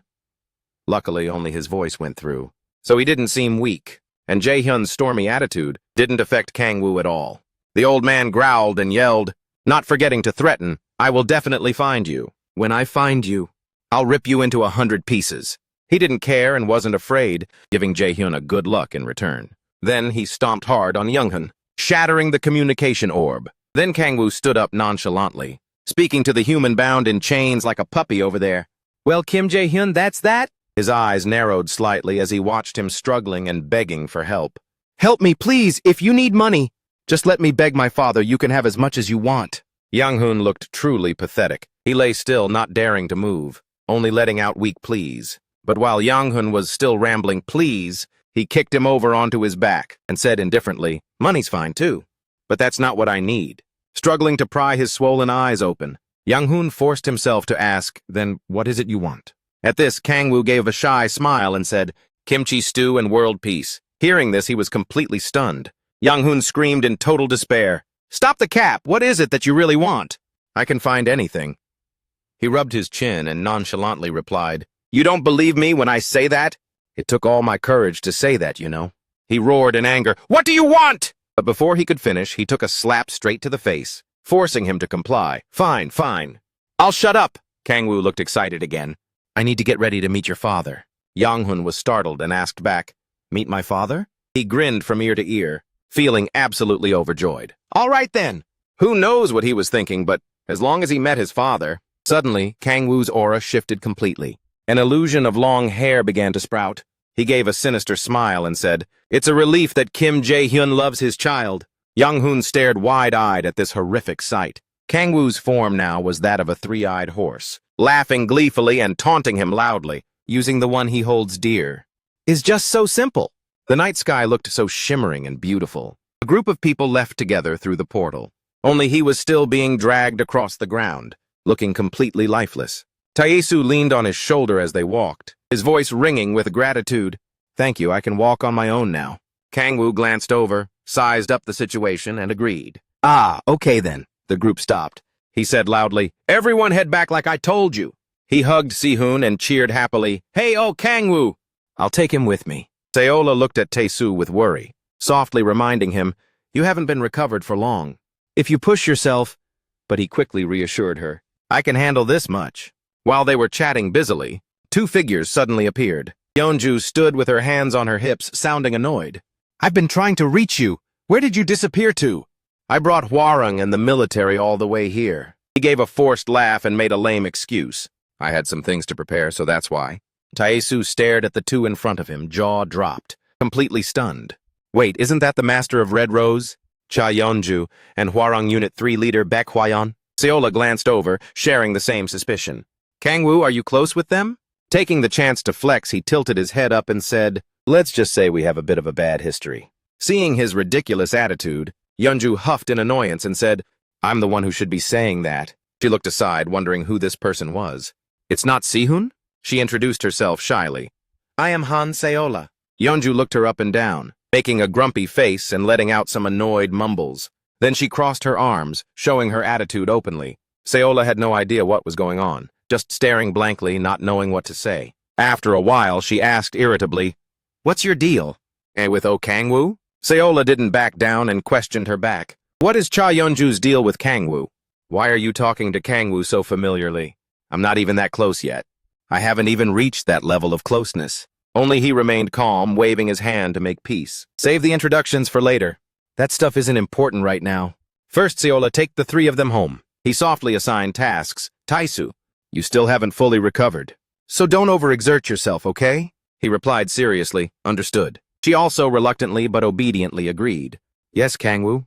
When Hwayeon asked deeply where the prey was over here, Taesu held his head, saying bashfully, "My bad."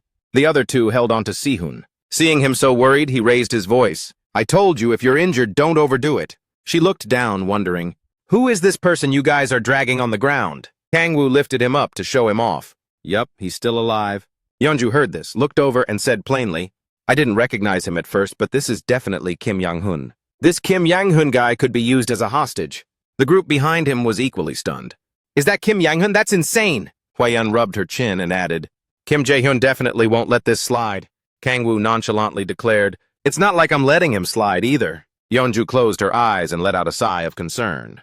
So it's finally turning into an all-out war? With the Mir Guild involved with the demonic cult, something was bound to go down eventually. I just didn't expect that day to be today. Hwayeon was just as flustered. "Listen, Kangwoo, I'm sorry, but we haven't been able to gather that much military strength yet. If an all-out war breaks out, we might be in deep trouble." She frowned, appearing hesitant. "It might sound naive to ask now, but aren't we moving a bit too fast?" He remained surprisingly calm. "You don't need to worry. No battle is easier than facing an enemy who has lost his mind and is acting alone." Hearing that, the prisoner trembled with intense anxiety. Hwayeon asked back in shock, "Wait, are you saying Kim Jae-hyun will lose his mind and act alone?" Kangwoo rested his foot on Young-hun's head, tapping it and teasing nonchalantly. A father's love for his child is boundless after all. Yeonju looked concerned and said, "From what I know, I am not sure about Kim Yang-hun, but Kim Jae-hyun is different, even if his son is taken hostage. Would he really lose his cool that easily?" He paused for a moment in thought. Then his eyes lit up with pure amusement. "Well, let's just wait and see."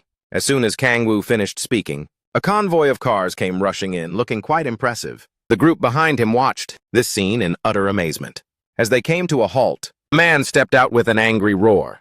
"So it really was you people, Cha Yeonju and Baek Hwayeon." His hands trembled as he growled, "How foolish. What do you mean you have no power? You actually took my son hostage? Who was the one who just spoke to me?" Purple flames erupted from Jae-hyun's entire body, showing just how livid he was. But ignoring that massive rage, a boss-level shout rang out. "Over here!" catching Jae-hyun's attention. He frowned, searching his surroundings. The group blocking the front quickly split to both sides, revealing Kangwoo waving his hand in greeting. His other hand was dragging Jae-hyun's son across the ground. On top of that, he exclaimed excitedly, "Whoa, it's the real deal!" The sight made Jae-hyun lose it. He gritted his teeth, spitting out every word. "You little brat!" Then, trying to act composed, he took a step forward, with a challenging look on his face. "It's a relief you didn't run away." Kangwoo flicked his hand, tossing Yang-hun forward like it was nothing. He replied coldly, "Relief for what?" Seeing his son's body flying like a broken kite toward him, Jae-hyun was paralyzed. He just shouted, "What?" and blinked in shock. Luckily, two sharp-eyed bodyguards rushed to catch him, calling out anxiously, "Young master! Young master, are you okay?" The two behind Kangwoo were furious at this sight. They screamed in panic. "Hey, what are you doing?" "What the hell? Why would you just hand over the hostage like that?" Meanwhile, the bodyguards finished checking and reported, "Just some injuries, nothing else. There's nothing attached to him." Hearing this, Jae-hyun felt a bit relieved. Now he turned his full attention to dealing with Kangwoo. "What's your goal?" Kangwoo snorted and said mockingly, "I just saw how worried you were. Say hello, won't you?" This attitude successfully made him roar in fury. "You!" Oh, Kangwoo still replied calmly, "Why aren't you saying hi? Weren't you looking for your son?" Jae-hyun held his small son tightly in his arms. A murderous intent flared up deep within his eyes. But then he heard his son's faint whimper. He immediately dropped his focus on Kang-woo's mockery and turned to call out anxiously, Yang-hun! Yang-hun, wake up! Seeing that he seemed to have actually woken up, Jae-hyun finally asked in a low voice, Yang-hun, are you okay? Deep within his pupils was the reflection of the boy's miserable state. Jae-hyun, feeling a bit uneasy, stuttered, say something.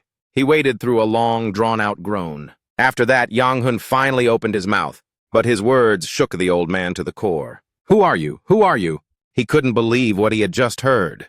Jae-hyun's face darkened as he whispered back, what? In the end, he still got the same answer. Who are you?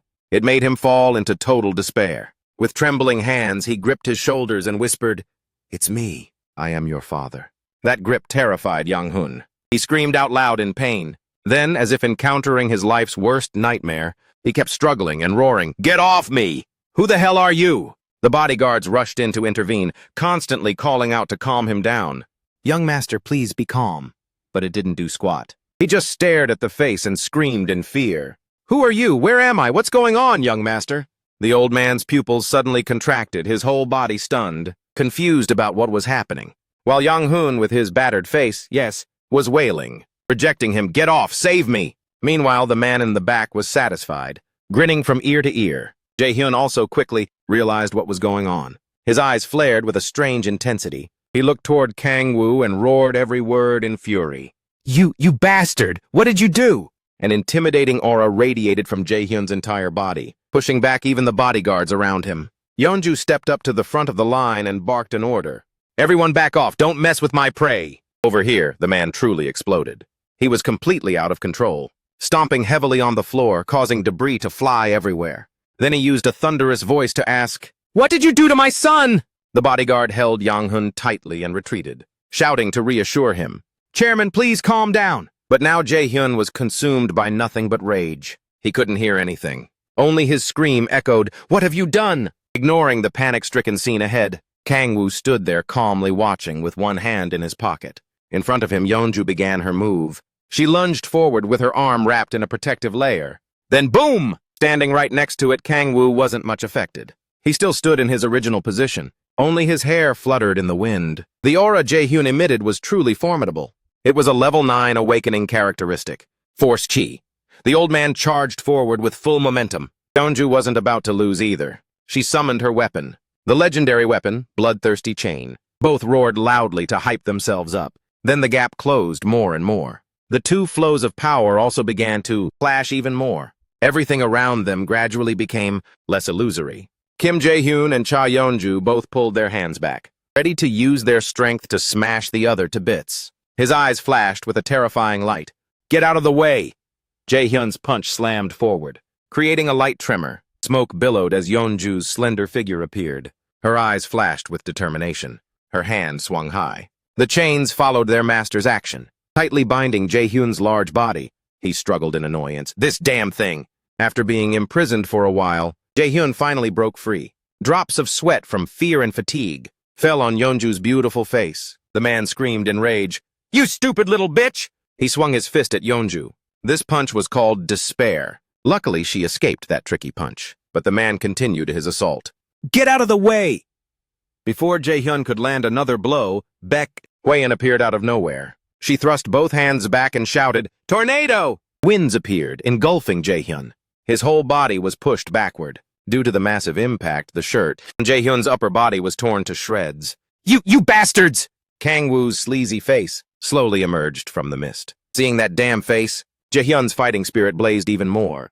He raised his hand to the sky and shouted loudly, I said get out of the way! With those words, he slammed his hand hard against the ground, sending stone fragments flying everywhere. He screamed like a madman, Get out! Everyone get the hell out of my way! No matter how terrified she was, Yeonju still resiliently thrust her fist out. She softly called out, Chains! Despite being slashed and scratched all over by the chains, Jae-hyun could still move his body. He threw the chains upward, and Yeonju was also tossed high into the air. Her eyes were filled with wariness, thinking to herself, what the hell? Unbelievable. He could actually pierce right through the center like that. However, Jae-hyun's entire body was covered in a mass of chains. The reason for this phenomenon was Yeonju, who had acted from right behind him. Even if he pulled the chains, she persistently held on, anchoring her own body. No matter how strong Kim Jae-hyun is, he's just a tanker like me. I'll keep stacking the damage. He won't be able to just ignore the damage I've been dealing until now. He growled in annoyance, this kind of cheap trick. Yeonju continued to think, if we can just land one critical hit. Hwaeun was so exhausted she couldn't take it anymore, yet she held her sword to resist. His whole body struggled. Suddenly, Yeonju's body was thrown backward. The reason was that the chains had snapped. Jae-hyun roared like a beast. He held a sharp piece of glass, panting heavily. Jae-hyun looked toward where Kang-woo was standing and cursed. You bastard! His smile was almost ear to ear now. His eyes also flashed with the aura of a demon king. With that expression, Jae-hyun was livid. You! He screamed while running toward Kang-woo. You damn scumbag! He thrust his fist out. You bastard! Suddenly he spat out a massive amount of blood. Hwaeun was stabbing him in the back with her sword. She was panting, completely exhausted. The guards and Kim Yang-hoon shouted noisily, Sir! What the hell is this? Let me go, young master. Please calm down. The other guy's screams continued to ring out. Let me go, damn it! Hwaeun pulled the sword out, causing Jae-hyun's body to stagger. But he still kept his stance, struggling to step forward. The other two girls watched him tiredly. Jae-hyun coughed violently but still forced himself to speak. You bastard. His fist lightly touched Kang-woo's chest. Then he collapsed to the ground. Amused, Kang-woo grabbed Jae-hyun's hair. Honestly, what was that all about? You thought you could kill me? Now then. He smirked mysteriously. Do you even know who I am? At the Hwarang Group headquarters, Yeonju spoke up. So why don't you explain yourself? Kang-woo looked at her, confused. She continued, About Kim Yang-hoon. What did you do to that guy? Kang-woo replied comfortably. Oh, that? I just tweaked his memories a little. Yeonju glared back at him warily. His memories? You have that kind of ability? He boastfully showed off his power. I have a lot of talents, you know. Haven't you realized yet? I'm quite useful. She still kept her suspicious eyes glued to him. Cut it out. This isn't about talent. Who exactly are you? Kang-woo suddenly called her by her full name, Cha Yeonju, and gently placed his hand on her shoulder, saying caringly, You don't need to know everything. And you don't need to understand everything either. You just need to prove that you'll support me with all your heart. And naturally, I'll also help you in return. To wipe out those bastards from the demon cult. The ones who took everything precious away from you. Isn't that more than enough? So let's continue our partnership. Faced with that smug and somewhat terrifying tone, Yeonju hesitated for a moment before sighing and thinking, I really shouldn't have raised this tiger cub. I guess it's too late for regrets now. She managed to smile and replied, Fine, let's keep this partnership going. Inside the prison cell, Jae-hyun was bound tightly by power ceiling restraints. Captain Hwaeun's voice rang out. We have a few questions. When did you start dealing with the demon cult? What exactly is the summoning? And what is the identity of the one in the crimson mask? The man simply smirked, remaining completely silent. Angered, Hwaeun slammed her hand on the table. Her voice turned harsh. Kim Jae-hyun, answer me! You're no longer the CEO of Myra Electronics, or the guildmaster of the Miri Guild. Now you're just a criminal, one who collaborated with that insane cult. After pondering for a while, Jae-hyun finally blurted out, You think I'm just going to tell you everything? It doesn't matter. No matter how much power the Hwarang Group has, you guys are still just government dogs. All of you are just loyal bitches, doing whatever they tell you to do. Baek Hwaeun, do you have any idea how many council members used to be in my pocket? I am the boss. I could crush you with one hand. How does a bitch like you dare to show her teeth to her own master? Suddenly, purple blood chains pierced into him. Cha Yeonju spoke up. Then let me ask you. Startled, Hwaeun turned her head. Yeonju! Ignoring the captain, answer me. Jae-hyun, pinned against the wall, groaned in pain. Yeonju, losing all patience, kicked him in the chest, making him cough up blood. Answer me already, you piece of trash! Hwaeun quickly tried to stop her. Stop it, Yeonju! We can't let Kim Jae-hyun die yet. Suddenly, Jae-hyun chuckled darkly. In the end, all of you will lose. You guys can't even comprehend how massive they are, or what they are plotting. It's beyond your wildest imagination. Faced with this reckless, couldn't-care-less attitude, Yeonju drifted her teeth. After a moment of silence, Kang-woo finally spoke up. You two did a great job. Step back now. Let me have a little chat with him. Jae-hyun frowned at him. You coming in here won't change anything. You think I'll spill everything to you? Kang-woo replied with absolute confidence. Yes, you're going to tell me everything. Jae-hyun scoffed at his attitude. Bullshit. Kang-woo cut him off. I'll bring him back. Jae-hyun froze. What? Kang-woo revealed that dark expression again, just like a true demon king. Your son, Kim Yang-hoon. I'll bring him back. Intact, just as he was, so talk. Tell me everything. That you know about the demon cult? He cringed and hung his head. For some unknown reason, he started laughing again. The two girls watched in a daze. Those two were laughing like maniacs. Jaehyun glared at him and cursed, You're going to rot in hell no matter what. Hearing that, Kangwoo chuckled inwardly. Actually, I just got back from there. Jaehyun began to recount the events. I met that man about 8 months ago. Hwaeyeon asked, Are you talking about the one wearing the blood-red mask? He calmly replied, That's right. Yeonju also followed up. And you don't know who they are? He nodded. Correct. Kangwoo thought to himself, so not even Kim. Jaehyun knows anything about that masked person. He demanded, Keep talking. Jaehyun continued his story. He made me an offer. If I provided the sacrifices for their rituals, he would turn me into a demon? Yeonju frowned and interrogated him. Wait, and then you just went along with it? How could you agree the very first time you met him? Jaehyun scoffed calmly. You only say that because you're clueless about demons. She snapped back, What the hell do you mean? He had to explain that demons are immortal. As long as their cores stay intact and their heads aren't blown to bits, they can live forever without aging a day. Hwaeyeon frowned and asked, Eternal life? And you actually buy that? Exactly, why wouldn't I? Jaehyun continued. Because they've already been around for thousands of years. The two girls shouted in unison, What? Kangwoo's face also stiffened slightly. His voice continued to echo. They've existed for thousands of years. Actually, even longer than that. They're still expanding their reach while laying low, all across the globe. Of course, they've only started getting active again recently. He fell into deep thought. So, the demon cult has been around since thousands of years ago. I originally thought it was just a group, formed on the day of the cataclysm. But it seems their roots go much deeper. It's going to be a lot harder to wipe them out than I thought. Yeonju pressed him further. So you kidnap people to use as sacrifices for eternal life? The other guy just grunted in agreement. Damn right, she hissed. You're a total psycho. What do you even want immortality for? Are you trying to do something insane? He just laughed delightedly despite the insults. You really don't know a thing. A demon's physical vessel keeps the mind intact while amping up every desire. Yeonju asked, baffled, So what? Jaehyun continued to ramble on. You'll never get bored of living. You can stay young and live for eternity. Isn't that just the best thing ever? How is that even possible? Yeonju couldn't care less about any of that. Drop the nonsense. He stood his ground. It really is possible. Would I really bet everything on something that wasn't for real? She thought irritably. Since Kim Jaehyun is this sure, I can guess how. The demon cult is building its army. Meanwhile, Kangwoo was silently pushing back against those baseless claims. What a joke, living with burning passion and unquenchable desire. It isn't good at all. In fact, it's more agonizing than anything else in this world. This prick doesn't know the first thing about demons.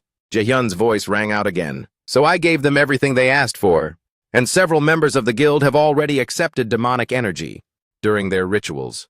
Hwaeyeon asked curiously, Demonic energy? Is it like mana?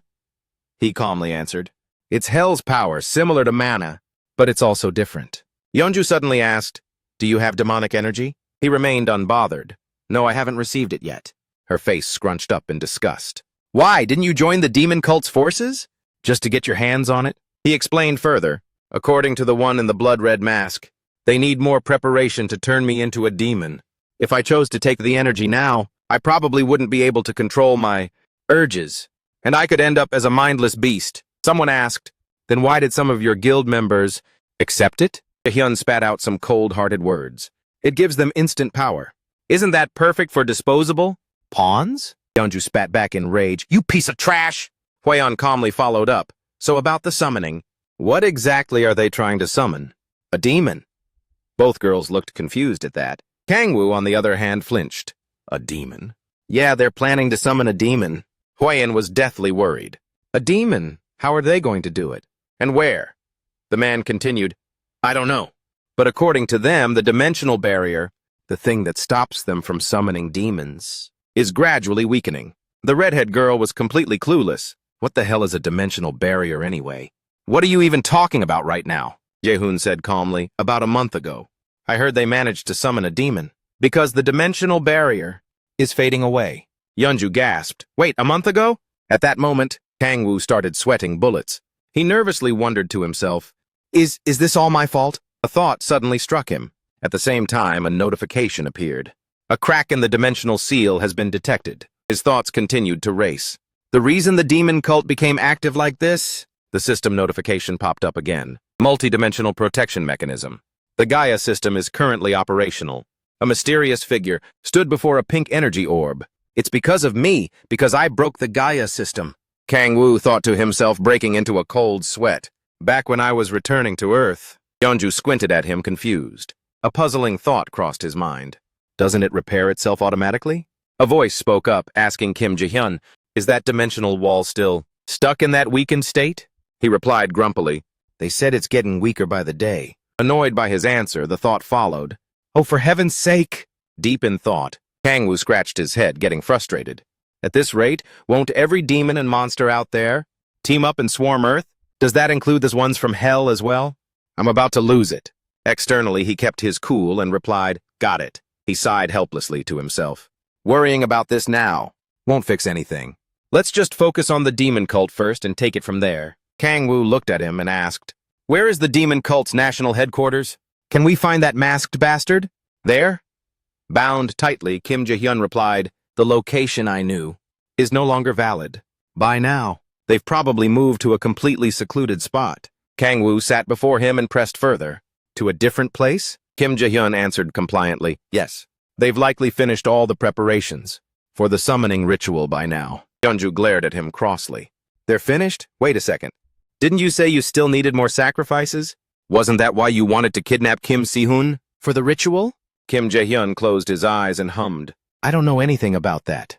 Yeonju slammed her hand on the table and yelled, hey! Kim Ji-hyun, everything you've said so far doesn't make any damn sense. Your guild was the one providing the sacrifices, so how can you not know whether there are enough sacrifices or not? He looked at her and laughed. We are judged based on our performance. Kang Wu, who had been listening, let out a curse, startling the two of them. Damn it! Hearing him curse, Yeonju asked, what's wrong? Kang Wu rubbed his nose and said irritably, it wasn't just one. His next words left Yeonju and Hwayan completely shell-shocked.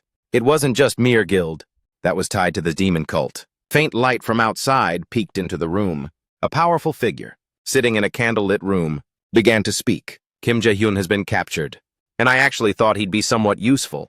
The cardinal looked at the image of Kim. Ji-hyun threw a crystal ball, mocking him, but he was defeated way too easily. A figure in black below nodded and spoke. But since we've already secured enough sacrifices from other guilds, I don't believe the plan will be delayed at all. Your Eminence. He narrowed his eyes, thinking irritably to himself. But I still can't wrap my head around it. How could Kim Ji-hyun be directly involved in this? He was pissed off, seeing his pawn get snatched up by some lowlife. Is it because of that bastard? That lowlife from... The subordinate below saw the figure appear and blurted out, if I remember correctly, isn't his name Kang Wu? The cardinal looked at his subordinates, quietly plotting in his head. We need to verify everything. He spoke up and asked, what's the status of the support forces from the cult? One of them below spoke up in response, yes, sir, the backup has arrived. He sat with his legs crossed on the table and asked casually, what about the item I was supposed to receive? The subordinate reported the details to him. It's a demonic stone containing compressed demonic energy, sir. It has enough energy to amplify your power, Your Eminence.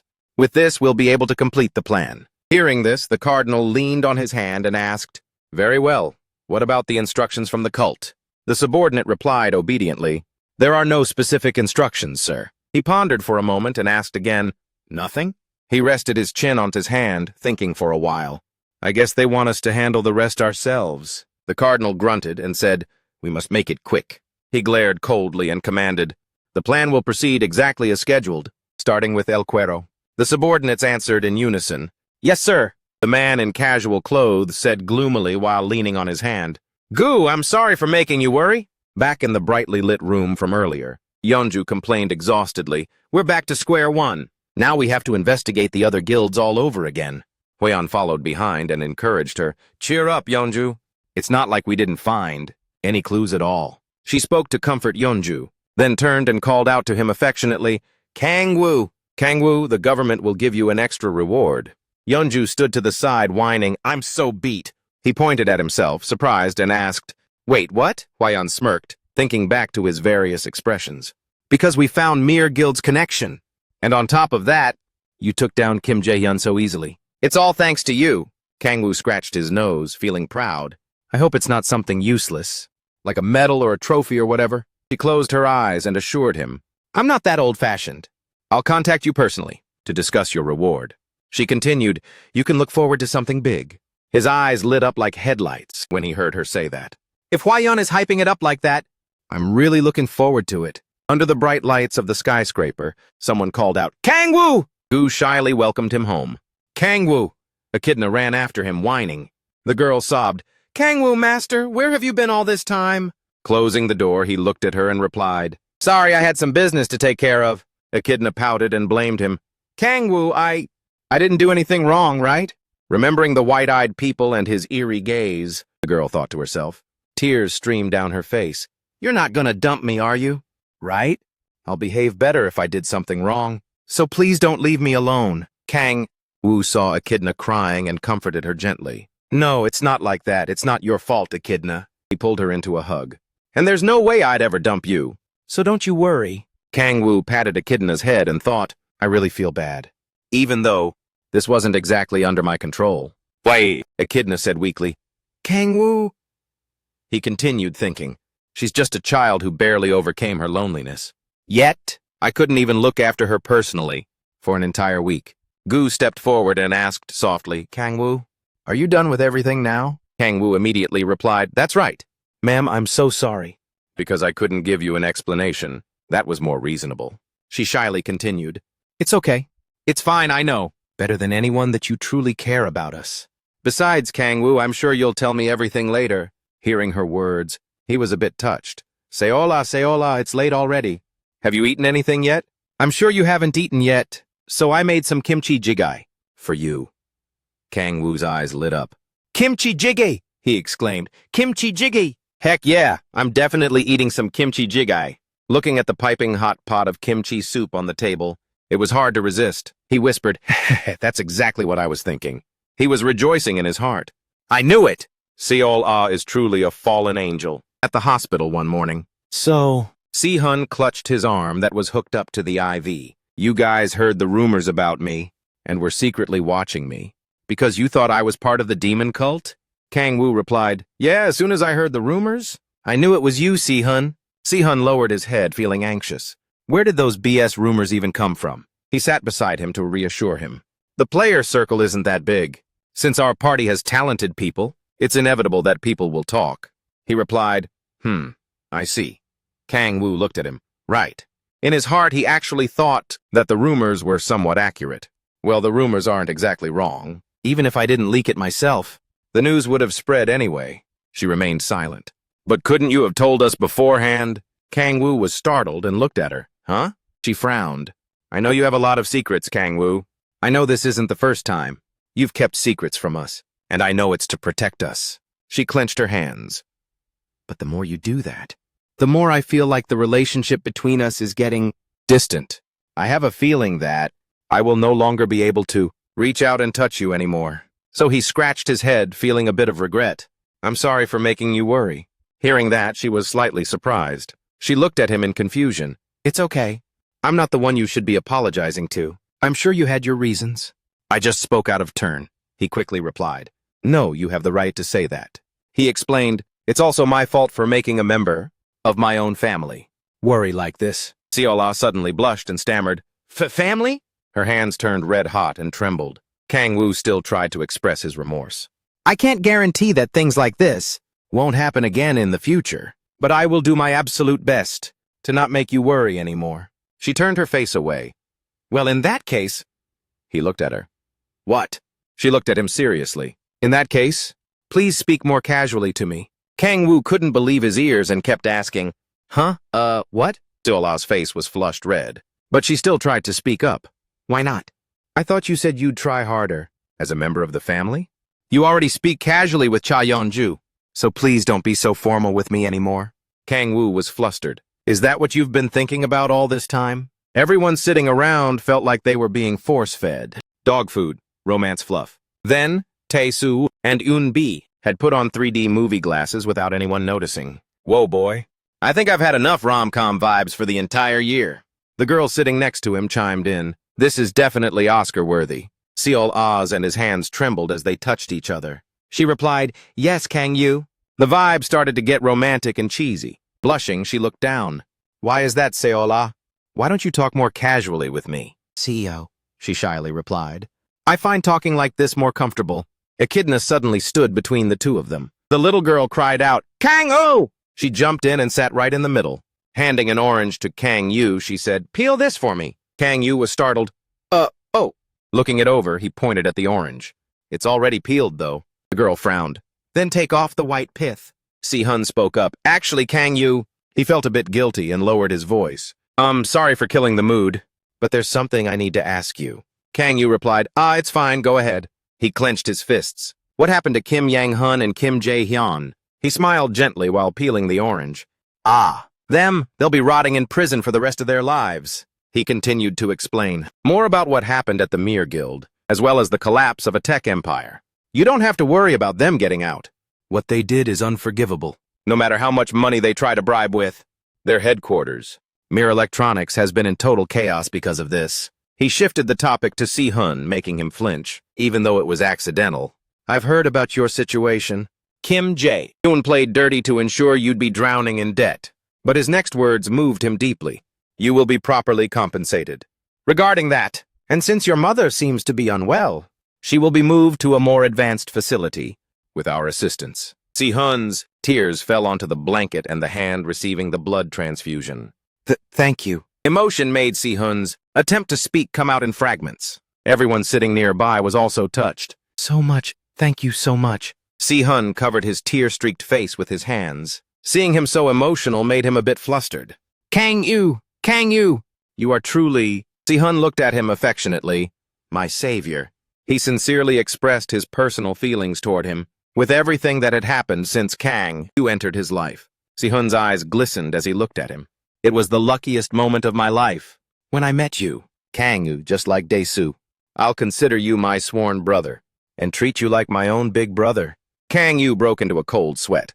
"Don't say things like that. You're making me feel so guilty." Kim Si-hun sat on the hospital bed, clenching his hands. With teary eyes, he said, "I will consider you my sworn brother, and treat you like a real brother." Kang Ho sat there helplessly at a loss for words. He closed his eyes, crossed his arms, and said, "Well, if you say so, I guess I'll talk to you." More casually then, he wept openly as he looked at Kang Ho. "Thank you, big brother." Kim Si-hun's words made the three of them stare in shock. "Finally, I can seriously tell you about this." Kang Yu and Dae-soo broke into a sweat at his statement. "There are a few things I've been hiding from everyone." Kim Si-hun gripped his hands on the bed and spoke solemnly. "Just like the rumors, I am a player who gained a special ability during my first awakening. That special ability is called Martial God's Descendant, and it's SSS rank. Even though I can't use its full power yet, since I'm still at a low level, it states that I'll soon be able to use the authority of the martial god, Cheon. Tai Guang." Choi Eun-bai stared at him wide-eyed and said, "Oh my god, an SSS rank special ability! No one has ever gotten an ability like that on their first try. So where's the awakening?" Kang Tae-soo said in a panic. "I knew it! I knew you couldn't be just some average Joe." "Fine. Si-hun." Everyone looked at him wonderingly and asked, "How on earth did you awaken as the descendant of the martial god?" Meanwhile, Kang Woo just let out a sigh. By the looks of it, he was about to spill the tea. He went on and on, telling everyone the story. "I'm not exactly sure about the details, but the message I received when I awakened as a player seemed different from everyone else's." His following words left him stunned, unable to believe his ears. "Due to a Gaia system error, I was chosen to become a guardian." That's what it said. Kang Tae-soo asked curiously, "The Gaia system? What the heck is that?" Kim Si-hun frowned, looking at him as he replied, "I'm not sure either." Kang Woo's eyes widened in total shock. Even a high ranker like Cha Yeon-ju didn't know anything about the Gaia system, yet Kim Si-hun had just mentioned it. Kang Woo thought to himself. On top of that, he was even chosen as a guardian to support the system. He immediately questioned him. "Si-hun, what day did you awaken as a player?" He turned to him and replied, "May 22nd, Seol-ah gasped. "Wait, what? Isn't that the day you and I first met?" Kang Woo replied, "Exactly." He thought to himself, "The day I returned was the same day Kim Si-hun awakened as a player. Then I'm for sure now. His awakening happened because I caused that glitch in the Gaia system. If a guardian appeared to resolve this situation, Kang Woo looked at him with a smirk. Then Kim Si-hun is the key to fixing the Gaia system. No way! Choi Eun-bi cried out in excitement. So basically, you're like a world-saving hero or something, Si-hun? Si-hun Hyung, Kang Tae-soo, standing nearby, also cheered in amazement. That is legit insane! Kim Si-hun sat on the bed and replied to the two of them, You guys are making me blush. Kang Woo rested his chin on his hand, observing him closely. I used to think he was the main character, but now he's actually even more crucial. Laughter and chatter echoed from the other side. Now we're members of a heroes squad, aren't we? Kang Woo flashed a mysterious grin. This is great. I've already turned him into my lackey anyway. Tae-soo turned to Si-hun and asked, All right, why don't you get some rest for now, until you're fully recovered? Seeing Kang Woo stand up, he spoke up. You're heading out, bro? Kang Woo coldly replied, Yeah, just as he stood up to leave. A hand reached out and tightly grabbed the hem of his shirt. I'm going to leave right now. Si-hun held on to him and asked, Hyung, are you really leaving? Kang Woo frowned. Huh? Echidna looked at him pouting and asked, Are you leaving, master? Hey, Kang Woo? He turned his head and replied, Yeah, I don't want to bother you since you need your rest. Kang Woo thought, What the heck? Kang Woo broke into a sweat, looking at Si-hun's face. Why are you looking at me like that? He shyly looked at him and said, I'm okay. So please stay. Just stay a little bit longer. Suddenly, his expression changed. He turned his head to Echidna and Seol-ah. Could it be? Echidna looked up at Kang Woo. Can I go with you? Seol-ah clutched the hem of her dress. Kang Woo said he'd be busy for a while. He thought to himself in bewilderment. They say that subordinates and familiars are automatically drawn to their masters. He glanced at Si-hun's expression. But even you? Inside his mind, he screamed, No! I need to get out of here ASAP. Kang Woo jumped out of the hospital room and called back, I'll leave the team's affairs to you. Reach out to me if you need anything. From inside, a voice shouted, Wait, Hyung! Downstairs at an office building, a horde of monsters came charging in aggressively. Echidna channeled her power into both hands. The little girl let out a loud shout, Dark energy shield! A blast of purple energy struck right into the monster horde. A silhouette moved with lightning speed, slashing through every single monster with a scythe. A power of the iron axe. A pale hand gripped something tightly. The silhouette of a young man swung a massive scythe. Power of Frost, Leviathan. A system notification rang out. You have acquired the S-rank skill, Leviathan. The young man's silhouette swung the massive scythe again. Power of Frost, Leviathan. A system notification rang out. You have acquired the S-rank skill, Leviathan. The young man continued to slash at the monster. He sliced through a wave of those massive beasts. Blood splattered everywhere along with debris. Kang Yu and the little girl landed safely. He retracted his scythe. You have gained experience points. System notification rang out. Your level increased, but it was no walk in the park. Kang Yu realized that leveling up every single time was a real struggle. You have reached level 50. Sixth Awakening has been unlocked. A new special ability has been unlocked. But then Kang Yu returned to his cheerful mood. He was excited. He opened the system interface with greedy eyes. His heart was racing with excitement. Finally, I'm level 50. Let's see what this new special ability is. Sixth Awakening Special Ability. Rank. Once you reach the state of the ultimate demon, the special ability will be fully unleashed. Seeing the question marks appear on the system board, Kang Yu immediately felt bummed out. More question marks again? I don't even know the requirements for the ultimate demon state. So how on earth am I supposed to unlock it? A gloomy aura radiated from him at that moment. Seeing that Kang Yu looked sad, Echidna ran over to check on him. Kang Yu, are you okay? Are you tired? This thing is really trying to salt my game. He was still salty on the inside, but he kept a cheerful face on the outside. Haha, I'm fine. Kang Yu sensed something glowing in his hand. He held the egg in his hand and greeted it. Hello? The glowing little egg spoke. Hello? Kang Yu, it's Seol-ah. Are you busy right now? Turns out it was Seol-ah talking to him through that egg. Kang Yu replied to Seol-ah, I'm good. How's the moving prep going? Looking at everything around her, everything seemed to be packed in boxes. Seol-ah replied, to him, we're almost done, so you just need to head home. Kang Yu asked about her mother. All right, what about your mother? Mom said she still has a few things to clean up, so I should head out first. Okay, Mom will take a taxi later. At that moment, in Seol-ah's mother's room, she looked back at the photos with a smile on her lips. All right, I'll be there soon. Kang Yu promised Seol-ah. Meanwhile, at the iPark apartments, Seol-ah saw the massive apartment, looking a bit shook. She asked him, Kang Yu, are you sure we can live here? As for little Echidna, she thought the place was beautiful. Her eyes lit up when she saw the home. Wow, this nest is huge. Kang Yu smiled gently and said to Seol-ah, of course, at the end of the day, we're family, and I don't want to live all alone in such a big place. Knowing this wasn't her home, Seol-ah felt a bit uneasy. But you bought this place. How can my mom and I just crash at your place like this? He explained to her the reason behind this house. I didn't actually buy it. The Red Rose Guild bought it for me as a gift. Hearing him say that, Seol-ah's face showed a hint of surprise. She asked him again, Red Rose, you mean Cha Yeon-ju? While the two were talking, little Echidna was happily running and jumping everywhere. That's right, hearing him confirm it like that, Seol-ah kept a poker face on the outside. But deep down, she was actually really sad, because she thought Kang Yu had bought this house just for her. Cha Yeon-ju. She was rich enough to buy a luxury apartment right in the heart of the city for Kang Yu just like that. Seol-ah pensively looked out at the view from the apartment, but her mind couldn't stop racing.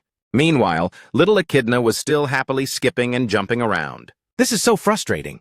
But I can't deny there's just a different level of class here. Plus her house is right next door too. Seol-ah realized she was still far behind Yeon-ju. Tears began to fall from her eyes. Little Echidna chirped, Kang Yu, Kang Yu! Kang Yu, what are we doing tomorrow? Tomorrow I don't really have any plans yet. Overhearing the conversation between Kang Yu and Echidna, Seol-ah's eyes suddenly lit up. She had just come up with an idea. Little Echidna said to Kang Yu with an adorable face, Is that so? If you're not busy, then could you... Kang Yu, as if guessing what she wanted, patted her head gently and said, You wanted to go out together last time, didn't you? So why don't we go tomorrow? Hearing Kang Yu agree to go out, the little girl was overjoyed. She kept jumping around, saying repeatedly, I'm so down for that, I'm so down. Meanwhile, over here, Seol-ah, hearing Kang Yu agree to go out with the girl, had a flash of anger cross her face. Where should we go? Anywhere is fine, as long as I'm with you. Kang Yu. The two chatted happily about tomorrow's outing. How can both Cha Yeon-ju and Echidna be? Seol-ah wanted to steal Kang Yu away from those two, so she was determined to tag along. I want to go too! At a shopping mall. Kang Yu, look at this. It seemed Kang Yu had decided to go shopping together. Haha, you're right. The three of them were having a blast together. Echidna tried on a lion costume and looked absolutely adorable. Let's take a picture, Echidna. Okay. Seol-ah happily took some beautiful photos of Echidna. Seeing that scene, Kang Yu couldn't help but chuckle. They mentioned they had gone shopping together before. I'm glad they've become this close. Kang Yu was very happy to see Echidna and Seol-ah laughing and joking around together. Do you want to try this one too? Yes. Echidna tried on one outfit after another, and for everyone, Seol-ah showered her with compliments. I was worried because Echidna is pretty shy around strangers, but seeing her so close with Seol-ah is a huge relief. Since she only ever relies on me, I was worried about her. Echidna didn't want to interact with many strangers. She just clung to me all day long. But if Seol-ah is by her side, I'm sure she'll adapt soon enough. Little Echidna gave Seol-ah a big hug. It looked like the two of them had become besties. But then, seeing the scene before him, Kang Yu's expression wasn't as happy as it was a moment ago. He gave a wry smirk. So today these two people intend to... He became their reluctant human clothes rack. He was covered from head to toe in shopping bags. Quite the opposite of his mood, the two of them continued their happy stroll. Just how many more clothes are you going to buy? Kang Yu was loaded down with bags around his neck. Then he looked up in surprise and blurted out. At this place, he cowered slightly, full of excitement. I can eat everything. I can eat everything I want here? Seol-ah followed behind and said confusedly, That's right. Seeing his excited face made her wonder even more. Could it be that Kang Yu has never been to a food court before? She spoke up. This isn't exactly the special place, but you can still eat many different kinds of diverse foods. Looking at the enticingly prepared dishes made Kang Yu drool uncontrollably. So this is the food court I've heard so much about. Gosh, I can't believe a place like this actually exists. He clenched his fists and secretly blamed himself. That's right. I completely forgot the reason why I returned to Earth. To have the time of my life and to eat all the delicious food. He loudly called out his order. I want to order everything, from number 1 to number 168 on the menu. And add 18 bowls of kimchi soup from every stall, too. The person next to him confusedly tried to stop Kang Yu. We have to go to the stalls to order. Please calm down first. Kang Yu sat before a table full of dishes, making him drool with hunger. Here it is. Seol-ah sat timidly to one side, enjoying the meal. Kang Yu picked up his spoon, focusing intently on the soup bowl in front of him. Can we start eating now? Scooping up a mouthful of hot soup, he exclaimed, "Of course, we'll start with this one." Kang Yu put the food in his mouth and devoured it greedily. The flavor of this definitely can't be as good as Seola's kimchi soup. Then he picked up a piece of cake. But since it's a bit mid, he dipped the cake into the soup bowl. "I guess I'll have to make up for the quality with quantity." Seola looked at Kang Yu in surprise. He slowly enjoyed the cake with a spoonful of soup. "This tastes better than I thought." He wondered to himself, "Should I try eating a bunch of things all at once?" He called out to Seol-ah, and Echidna piped up with a question. "Is that how we're supposed to eat?"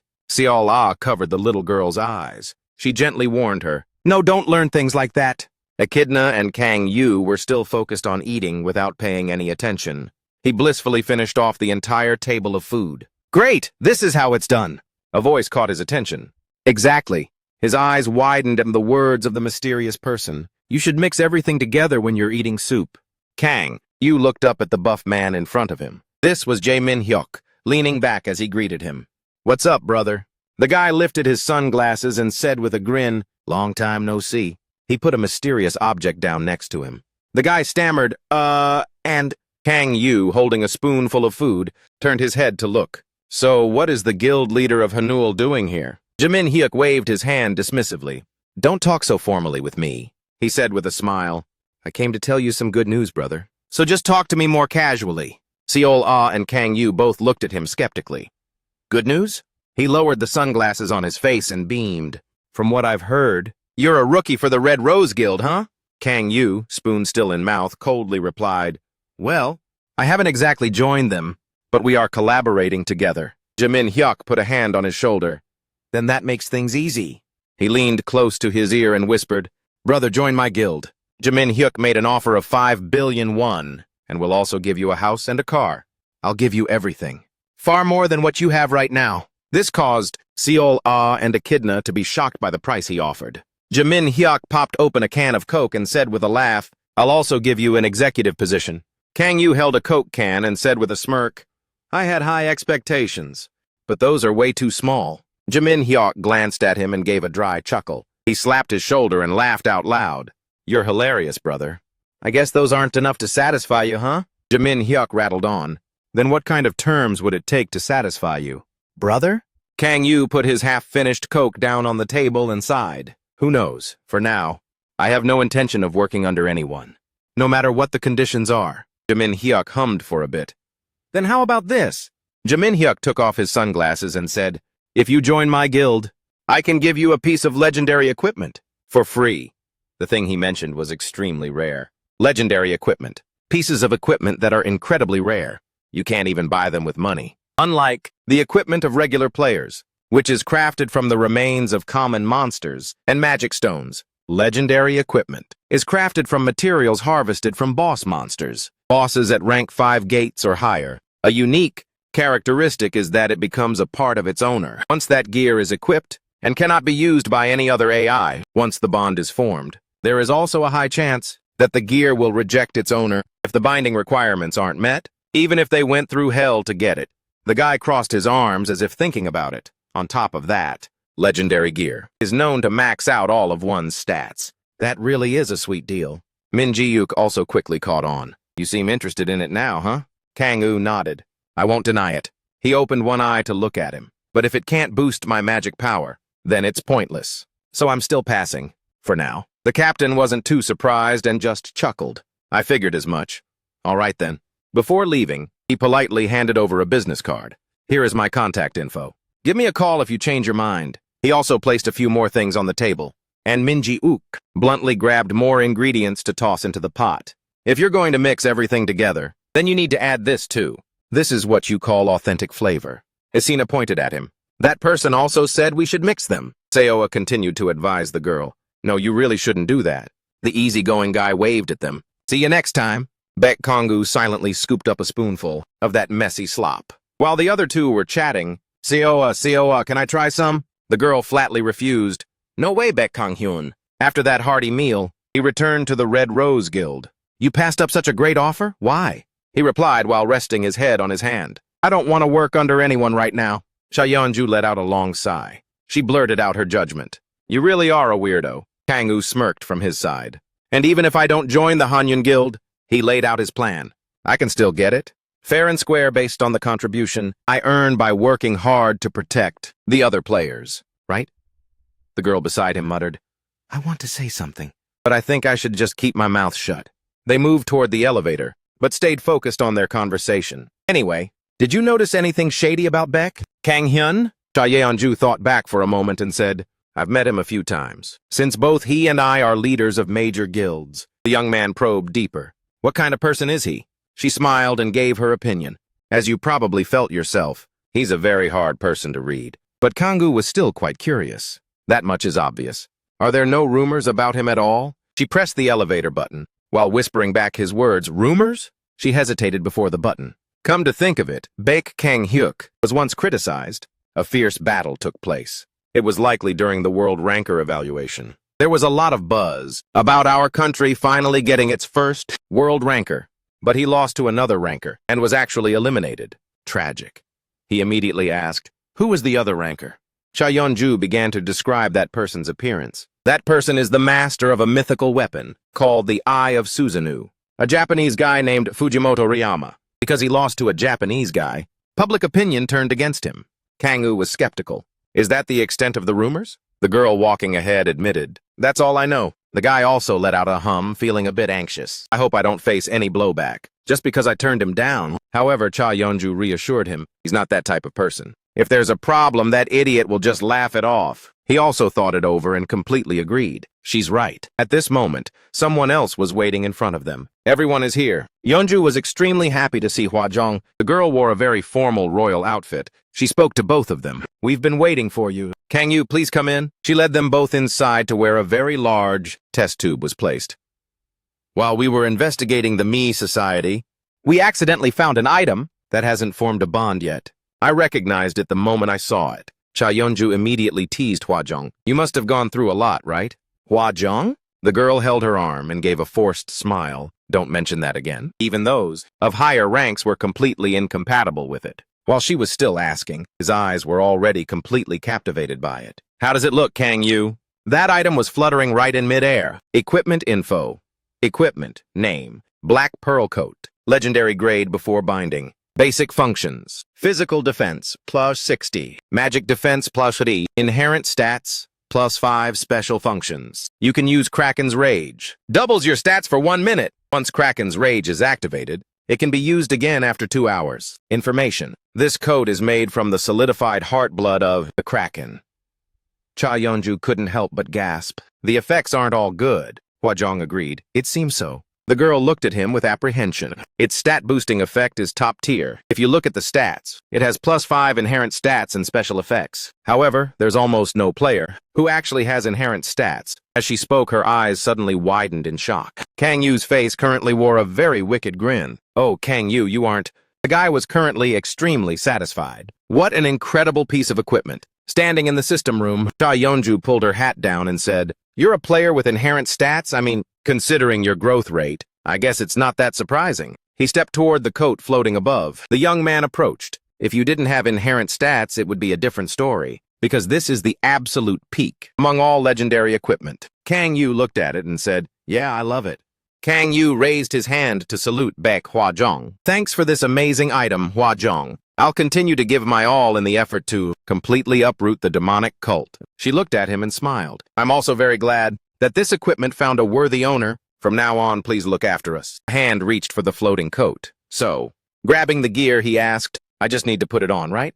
Cha Yeonju crossed her arms and replied wearily, Yeah, just wear it like any other piece of armor. He put on the gear and carefully adjusted the belt. The system notification rang out. You've just acquired a piece of legendary equipment. The imprinting ritual for the Black Pearl has begun. Flashes of black blood appeared on his body. The system continued to announce. The Black Pearl has confirmed Kang Yu as its master. Looking at his hand glowing with streaks, along with the constant notifications, scanning owner's stats to optimize the effects of the Black Pearl. Inherent stat, demonic power confirmed. He clenched his hand in surprise. Demonic power stat plus 5. Blazing flames erupted behind him, along with a notification sound. System ownership imprinting ritual complete. Cha Yeonju crossed her arms and asked, How does legendary equipment feel? Kang Yu replied. I could. Kang Yu patted his chest and laughed out loud. Take 10 more of these, you know? Cha Yeonju asked helplessly. What are you smoking, dude? Baek Hwa-jong burst out laughing. You can only equip 5 items, regardless of their rank. Seeing him so hyped in his new coat, she added, if you take any more, their effects will just be disabled. At times like this, you look like a total noob. Kang Yu examined it for a moment, then asked, oh, really? He thought to himself. So 5 items or fewer is still Gucci, right? Looking at Kang Yu's hyped-up face, Yeonju just stood there speechless. Seeing his blissful expression, she asked, you must really dig it. With his eyes squeezed shut in joy, he replied, of course, it's a total vibe. Cha Yeonju pointed a finger mockingly. Then do you want to test it out right now, to see how cracked it actually is? She clenched her fist and called his name provocatively. Kang Yu, let's go! A swift hand suddenly grabbed Cha Yeonju's hat. Aren't you underestimating me a bit too much? As they slowly entered the empty room, he asked, Hwa-jung, is it cool if we wreck the training room a little? No problem at all. It was built for this purpose anyway, during construction. They anticipated every kind of scenario like this, so unless there's some extreme impact, it won't even leave the scratch. Cha Yeonju glanced over and replied, K.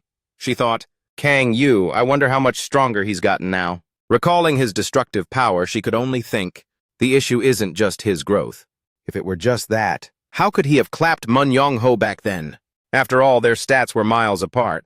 Cha Yeonju clenched her hands and narrowed her eyes. But Kang Yu has something very special, something beyond just levels and stats. I must use this chance to find out what that secret sauce is. Kang Yu also glanced at Yeonju. Well, whatever. Kang Yu stretched to warm up. I just want to test the power of this new gear that I just copped, and she's the perfect target. I also want to see, just see, how much this party is willing to invest in me. Baek Hwa-jong rested her sword on the floor and signaled, all right then, get into your fighting stances. Before her count ended, match start! As soon as she finished, Kang Yu immediately lunged at Cha Yeonju. He threw a direct punch at her. Cha Yeonju wasn't playing around either and countered instantly. He leaned back to dodge the strike. Kang Yu used both hands to press down hard. Yeonju's fist also quickly rushed towards his face. Cha Yeonju unleashed her power, striking directly at him. Kang Yu blocked with his hand and silently assessed, the damage output isn't overkill yet. Maybe she wants to open with some close-quarters combat first. A faint, eerie smile played on his lips. If we keep this up, I'm gonna get a bit tilted. An explosion sent debris flying everywhere. Kang Yu swatted Cha Yeonju's arm away. His fist grazed her face. A hand suddenly gripped the brim of her hat. Aren't you underestimating me a bit too much? Then he raised his fist and gave a friendly reminder. Wearing a hat is only going to nerf your vision. Immediately in response, she threw a punch intended to knock him out. Seeing this, Kang Yu smirked and thought, Yeonju is really going hard now. Out loud, he teased, are you trying to catch a body or what? She gave him a provocative look, charging her attack while firing back. Because you're no ordinary player.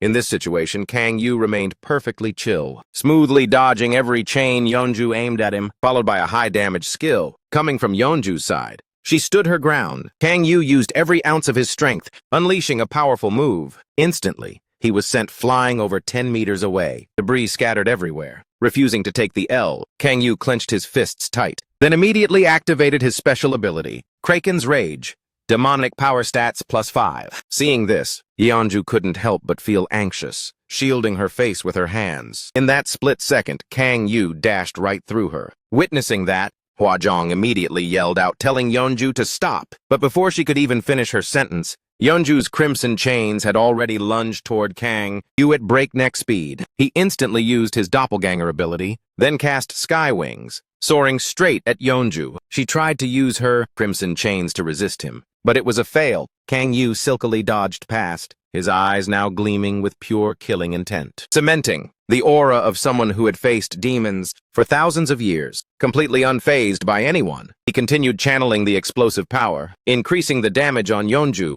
As this massive surge of power emerged, it hit Yeonju and exploded, causing her to writhe as she tried to block it with her arms. Her crimson chains began to shatter after his attack. Then Kang Yu flipped over, switching to another offensive stance. He slammed his hands together and began casting the next skill, Authority, Ultrasonic. A piercing screech echoed through the space, forcing both Hwa-jong and Yeonju to cover their ears in agony. Amidst the pain, mana markings began to appear on his face. Seizing the opportunity, he thought, this is the moment. Before Yeonju's astonished eyes, he used a cheat skill, Authority, divine power, then threw a punch straight at her face. Seeing his fist flying toward her, she panicked, thinking she couldn't dodge in time, and immediately switched to a defensive stance, planting her feet firmly against his attack. But with just one punch, all her efforts up to that point vanished into thin air, along with a loud shout, "Sky Shatter!"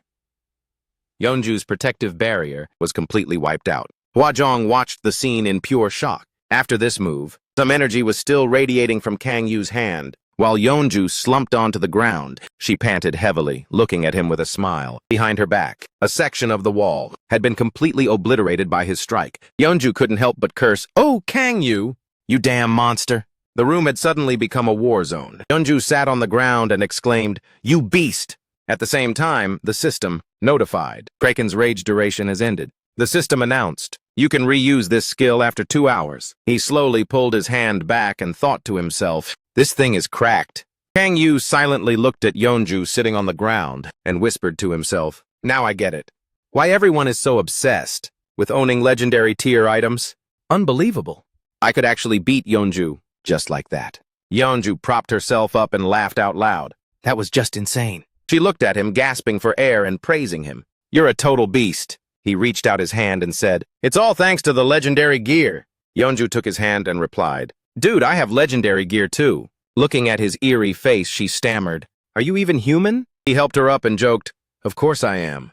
Besides, aren't you glad I'm not your enemy?" Yeonju stood up shakily and forced a smile. "Even if that's the case, I still can't give you my full trust yet." Baek Hwayeon stood to one side. Yeonju and the other person, the two of them stared blankly as Hwayeon lost her cool and barked. "Do you two have any idea how expensive this training center is, huh? Millions of taxpayers' dollars were poured in to build this thing." Kang Ho scratched his head and muttered some nonsense. Chae Yeonju glanced around the room. Seeing the room completely trashed only made her more ticked off. "I can't believe you two actually wrecked and destroyed it like this." Both of them cowered and stammered in unison. I'm sorry." Hearing that, Baek Hwayeon got even saltier. "Don't you two know how to control yourselves? Keep it on the down low, okay? When a player levels up, everyone will face 2 obstacles. Huge ones," Baek Hwayeon said, burying her face in her hands in despair. "Your use of the training center will be banned for the time being." Chae Yeonju turned around to blame him. "Why on earth did you use an AoE skill?"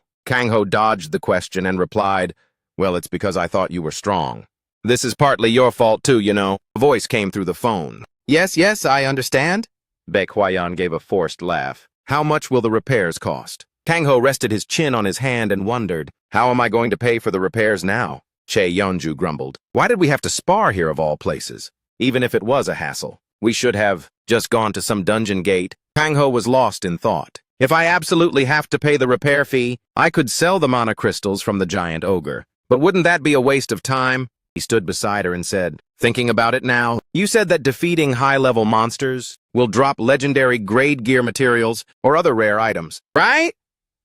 Chae Yeonju glanced at him. "That's not right." His exclamation made both women turn to look. "So, do you want to go catch one together?" "El Quero."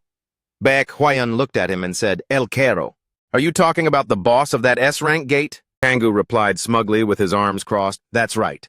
Chae Yeonju crossed her arms and frowned. She spoke up irritably. "You know what kind of monster that is, right?" "El Quero. A boss living in the lake at Suwon's S-rank gate. No player has ever been able to catch this monster. The biggest problem is El Quero's habitat. Since it lives in the water, melee attacks are almost impossible to land. It also has incredibly high magic resistance and mostly stays underwater, so even long-range attacks are extremely difficult. That's why people think taking down this monster is impossible." Kangoo let go and chuckled. "I know hunting it is a bit tough." Chae Yeonju interrupted him in annoyance. "It's not just tough. Not only that, we can't even be sure that defeating it will drop legendary grade items." Kangoo glanced at her and said, "If we get lucky, legendary items might drop. Besides, this isn't just about the money." Yeonju was startled and asked, "Then why?" He smiled at her and said, "For my 6th awakening stage, hunting it might be the key to solving my level cap issue. When players level up, everyone faces 2 massive hurdles: absolute effort at level 59 and absolute talent at level 89. The most common way for a player to break through these limits is by defeating powerful bosses, surpassing their own boundaries." Chae Yeonju frowned and pursed her lips. "Yeah, I've also been stuck at absolute talent for a while now. For quite some time. Instead of killing giant ogres day after day, maybe trying this will be more effective." Looking at Akaina clinging to him, someone asked, Che Yeonju scanned the area and said, "Wait a sec. So a level 89 player actually lost to a level 58 scrub? What the hell is even that?" Che Yeonju shook her head and said, "Fine, I'll help you out." Kangoo gave a thumbs up with his eyes sparkling. "That's awesome." Che Yeonju sighed and asked, "So what's your plan?" She put her hands in her pockets and glanced over. "I'm telling you one more time. Even for someone like you, if it's just the two of us, hunting it will be impossible." Kangoo stroked his chin and gave Baek Hwayeon a mysterious look. "Well, I've already got a plan ready." He continued, "We're gonna need a player. Who's an absolute beast at melee for this plan?" Baek Hwayeon closed her eyes and replied, "In that case, I'll join in too." She jumped slightly and called out, "Hwayeon!" Baek Hwayeon looked at the training hall and said seriously, "I'm the one who trusted you guys and let you use this place, so this mess is partly my fault as well." Che Yeonju looked at her with shimmering eyes. "Oh, Hwayeon." Baek Hwayeon continued, as expected, "You're nothing like that certain piece of trash who trashed this whole place and then tried to pin it on someone else." Kangoo was fuming and snapped. "Who exactly are you talking about, huh?" Baek Hwayeon sarcastically threw shade at him. "But I have to ask, what kind of plan requires a melee-type class to hunt? El Caro?" Kangoo crossed his arms confidently and said, "Well, you'll find out soon enough." Che Yeonju glanced at him and asked, "So our party has 3 people?" Kangoo winked and replied, "Actually 4. Akaina is coming too." Baek Hwayeon thought for a moment. "That kid." He paused and pondered for a bit. "And if possible, I'd like our team to have 1 more melee-type class member." Kangoo assessed the situation silently. Sihoon's level is still way too low for this trip. Baek Hwayeon called out to him, "Kangoo?" He snapped out of it and replied, "Yeah." Baek Hwayeon made a suggestion. "If you're looking for someone with experience in close-quarters combat, I actually know someone. S-rank gate on the Green Plains. A monster let out a pathetic scream before a small figure standing next to a young man. You have successfully defeated an S-rank monster. Giant ogre. You have leveled up. You have reached level 59. Your leveling progress has been restricted. All EXP gained from now on will be stored. Once the restriction is lifted, all stored EXP will be applied at once. So I really have to overcome this level cap. I've heard of gifted players who don't hit this kind of level restriction, so I was kind of hoping that..." Che Yeonju shouted, "Hey Kangoo, you tired already? We haven't even hunted enough for the boss yet." Kangoo replied softly, "Oh, you guys are here already? It's just that I haven't hit the level cap yet." Right after that, he walked over step by step. "I haven't used much energy yet, so you guys don't need to worry," she exclaimed in surprise. "Wait, for real?" Hwayeon then introduced him. "This is the skilled melee player that I mentioned earlier. A man with blonde hair greeted them. "Yo, I'm Gu Hyunmoo, the leader of Hwarang Team 2. Kangoo thought, "A Hwarang team leader?" Then he introduced himself as well. "I'm O Kangoo, nice to meet you." Right after speaking, he thought, "I'd say he's at least as strong as Baek Hwayeon." "Yes, pleasure to meet you." His fighting style seems to involve dual wielding. If he's strong enough, then things shouldn't be too bad. Hyunmoo looked down at Akaina and asked, "So Kangoo, you're the rookie who planned today's hunt, right?" "No cap, I can't believe you already hunted the giant ogre." He continued to ask curiously, "But why is there a kid in a dangerous place like this?" "Oh, this kid is actually my summon." Hyunmoo gasped in shock. "What, a kid is a summoned monster?" Hwayeon replied with her arms crossed. "I'll tell you more about Kangoo later." Kangoo rubbed his nose and called out, "For now, all you need to know is that he's on the same level as Che Yeonju." Hyunmoo seemed unable to believe his eyes. "He's really on par with Che Yeonju?" He thought in astonishment. How could someone who just became a player 2 months ago be compared to Che Yeonju? She is one of the highest-ranked players in all of Korea. The captain never even mentioned him before. Hwayeon happily asked Kangoo, "Anything else, Kangoo?" He smiled back and replied, "That's enough." Kangoo spoke up to praise the Hwarang Team 2 leader. "If it weren't for you, recruiting such a talented person would have been incredibly difficult." She laughed and quickly replied, "I'm glad you're happy, Kangoo." Hyunmoo approached Kangoo urgently. "Kangoo, I have a few things I want to ask you." He replied confusedly, "Sure." He whispered into Kangoo's ear, "Could you tell me what's going on between you and Captain Hwayeon?" He replied without thinking twice, "We don't have any special relationship." Hwayeon suddenly spoke up, startling Hyunmoo. "Captain Gu Hyunmoo, I get that you have questions about Kangoo, but we're running out of time." Kangoo thought helplessly, "So, this guy has a crush on her." "Yeah, I got it." Yeonju turned to him and said, "All right, let's put this comedy show aside and get into position. El Caro will appear soon." She gasped, "Wait, what? Isn't it true that we are already exactly where we need to be?" She blurted out in surprise, "What? Aren't we currently in the Stone Giants' territory?" Kangoo explained immediately. "They aren't aggressive monsters, There's no way you could use them to bait. El Quero. He spoke decisively. They are the core of my entire plan. All right, I'll keep this brief. Iron chains lay across the sand. Hyunmoo walked over with his arms crossed. I've got the chains ready right here. Kangoo lifted one leg. Tentacles radiated from around his leg. All right, I got it. Should we just start then? Kangoo's eyes suddenly glowed bright red. The world's first El Quero hunt. A wave erupted right beneath his feet. Power of the waves. Kangoo stood motionless on the ground. The water surface rippled slightly. He looked ahead with a serious face. It's coming. A monster was rising out of the water. A dark shadow swam rapidly underwater. Watching from the shore, Kangoo gave the signal. Here it comes. The shadow gradually emerged from the water. Hwayeon gripped the chain tightly while Hyunmoo watched on high alert. Akina also closed her eyes to focus her senses. Following the shout, the girl braced herself to spring. Everyone, get ready. A massive water spout suddenly erupted in front of him. The monster lunged out from below right in front of him. It leapt out of the water and cautiously scanned its surroundings. The monster flapped its wings to fly out of the water and charged toward Kangoo's group. Its wings suddenly began to spin with terrifying speed. It fired a volley of attacks from its belly, forcing him to turn and shout a warning. It's a poison dart type attack? Akina, standing behind, unleashed her power. Here!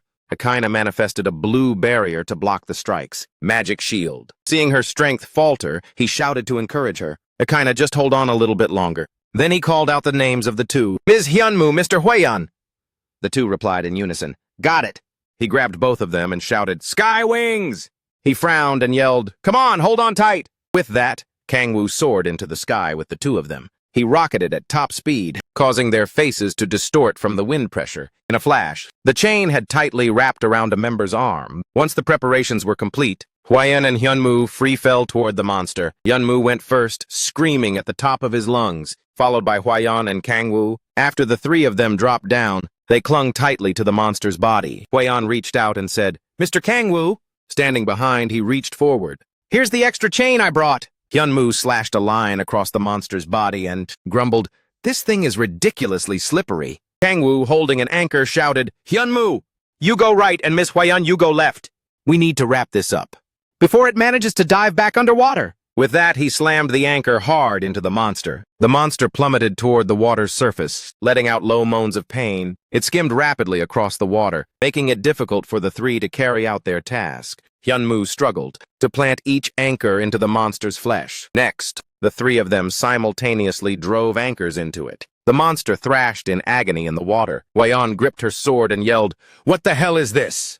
Kangwoo silently assessed the situation. It's definitely trying to make a run for it. Kangwoo shouted the command, Everyone hold on tight! The monster emitted sparks of lightning all around in an attempt to escape beneath the surface. After struggling for a moment, the monster flew up into the air. Hyunmoo and the others clung desperately to the creature. Kangwoo grabbed the chains on its body and raised his voice. This piece of work is trying to head back to the deep water. Sky Wings! I'll try to block it and see what happens. Kangwoo yelled so the other two could hear clearly. So make sure to tie the remaining chains right here. Hwayeon gripped her sword tightly. Got it! The monster let out a low growl. It lunged into the air and released lightning bolts all around. Destructive power, celestial force, skybreaker. Kangwoo drove his powerful fist toward the monster. A massive surge of energy erupted, sending seawater flying and creating a vortex. Hyunmoo and Hwayeon were both blown back by the pressure of the strike. A miss. His attack was weakened because he used it underwater. Kangwoo frowned and said, Unbelievable. I could only launch myself into the air with that hit. I need to deal a much more serious injury for this to work. Suddenly, he spotted something on the monster's body. There it is. His sky wings appeared. Kangwoo zoomed up with lightning speed. The monster trembled. It was paralyzed. Kangwoo had now flown straight into the monster's body. He glanced around and furrowed his brow. Hyunmoo looked on in confusion. Static shock? Hwayeon replied, That's not El Quero's attack. Fire flower. The monster was surrounded by radiating orange light. Down below, Akina seemed to be in pain and cried out, Master! Kangwoo and Hwayeon turned and asked, Are all the chains in place yet? Hyunmoo checked with his hands and answered, Done. Then let's get out of here. Hyunmoo hesitated. But what about Kangwoo? Hwayeon shouted back. He's stronger than us. We need to go so we don't get in his way.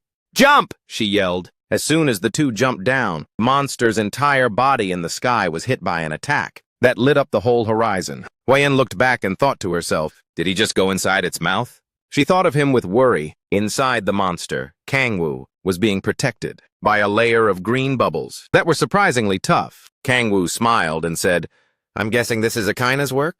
She must have sensed her master was in danger. He marveled to himself. Unbelievable, that girl actually managed to hold the magic shield for this long. Kangwoo clenched his fists. Thanks to that, on the outside, the monster's body was still riddled with grappling hooks. Suddenly, a section of its flesh caved in. Kangwoo used his bare hands to punch through the flesh and break out. He thought to himself, "I feel like I've been powered up." The monster writhed in agony. The water below splashed everywhere. Kangwoo breathed heavily. With one hand, he unraveled the chains around him. Kangwoo shouted, "Yeonju, everything is ready.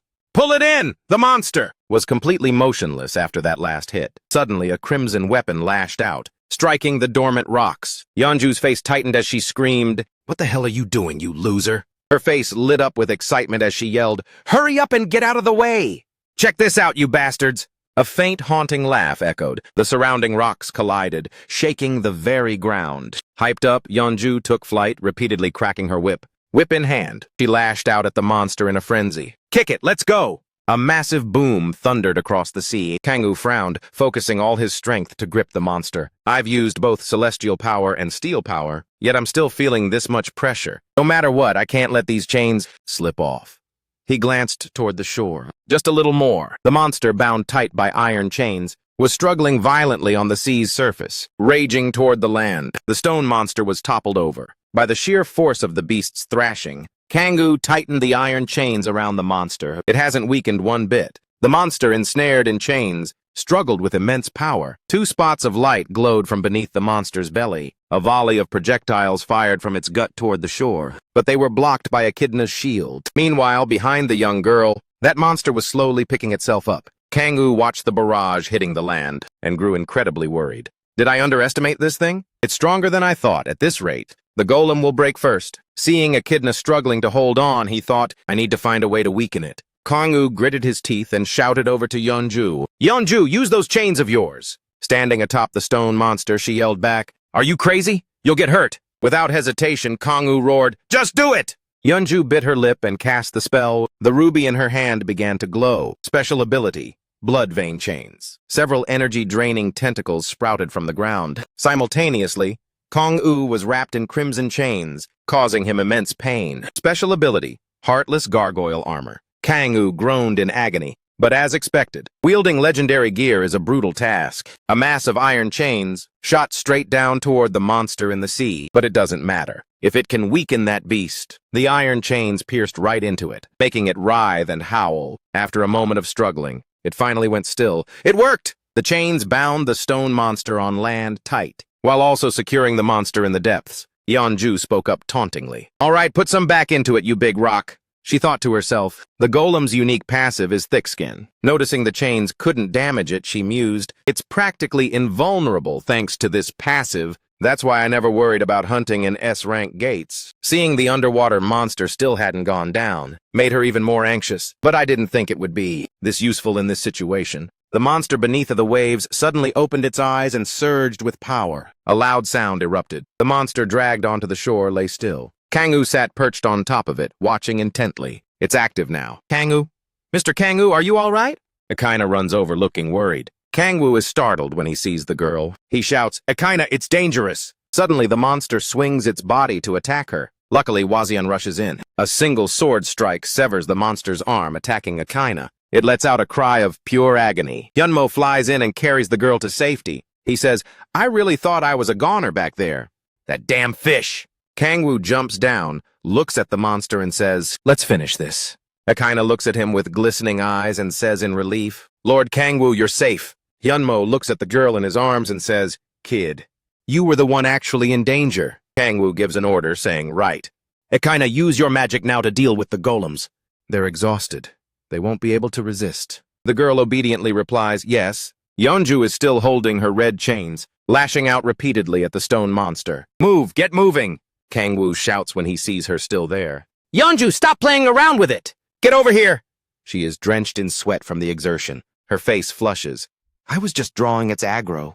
"Just like you told me to." Kangwoo points toward the monster and yells, "You two need to finish it off while it's still on the surface."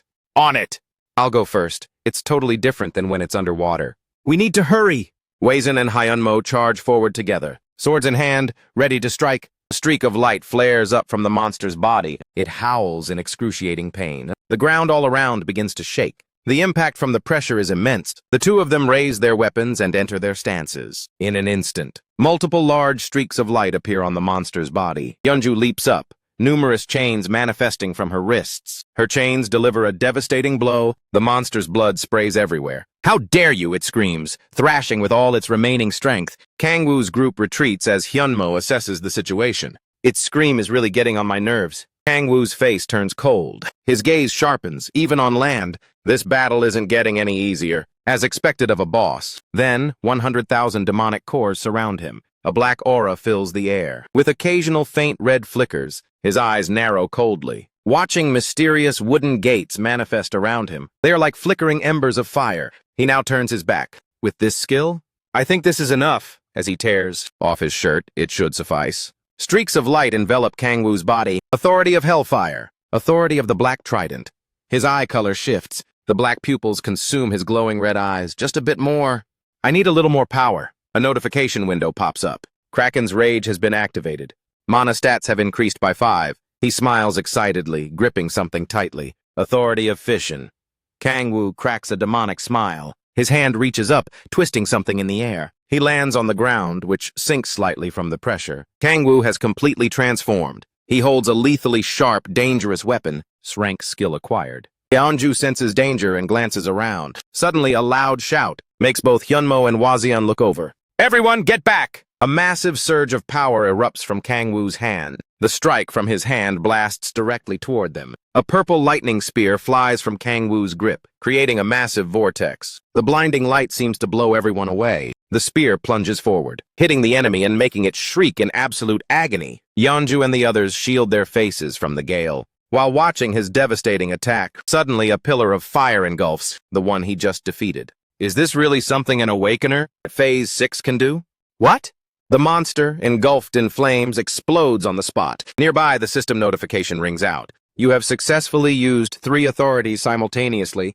You have met the second condition to reach the state of Ultimate Demonic Kang. Kangwoo opens the notification, reads it, and gasps for air as he stares at his trembling hands. So that's how it is. Was this the second condition for the ultimate demonic state? He clenches his fists and mutters to himself, "Back when I still ruled over hell, something like this would have been a piece of cake. But right now, it's actually this difficult." Kangwoo's gaze suddenly turns terrifying. I still have a long way to go. He grits his teeth and tells himself, I need more power. Suddenly, a voice calls out, "Kangwoo!" The voice gets louder and louder. What exactly was that attack just now?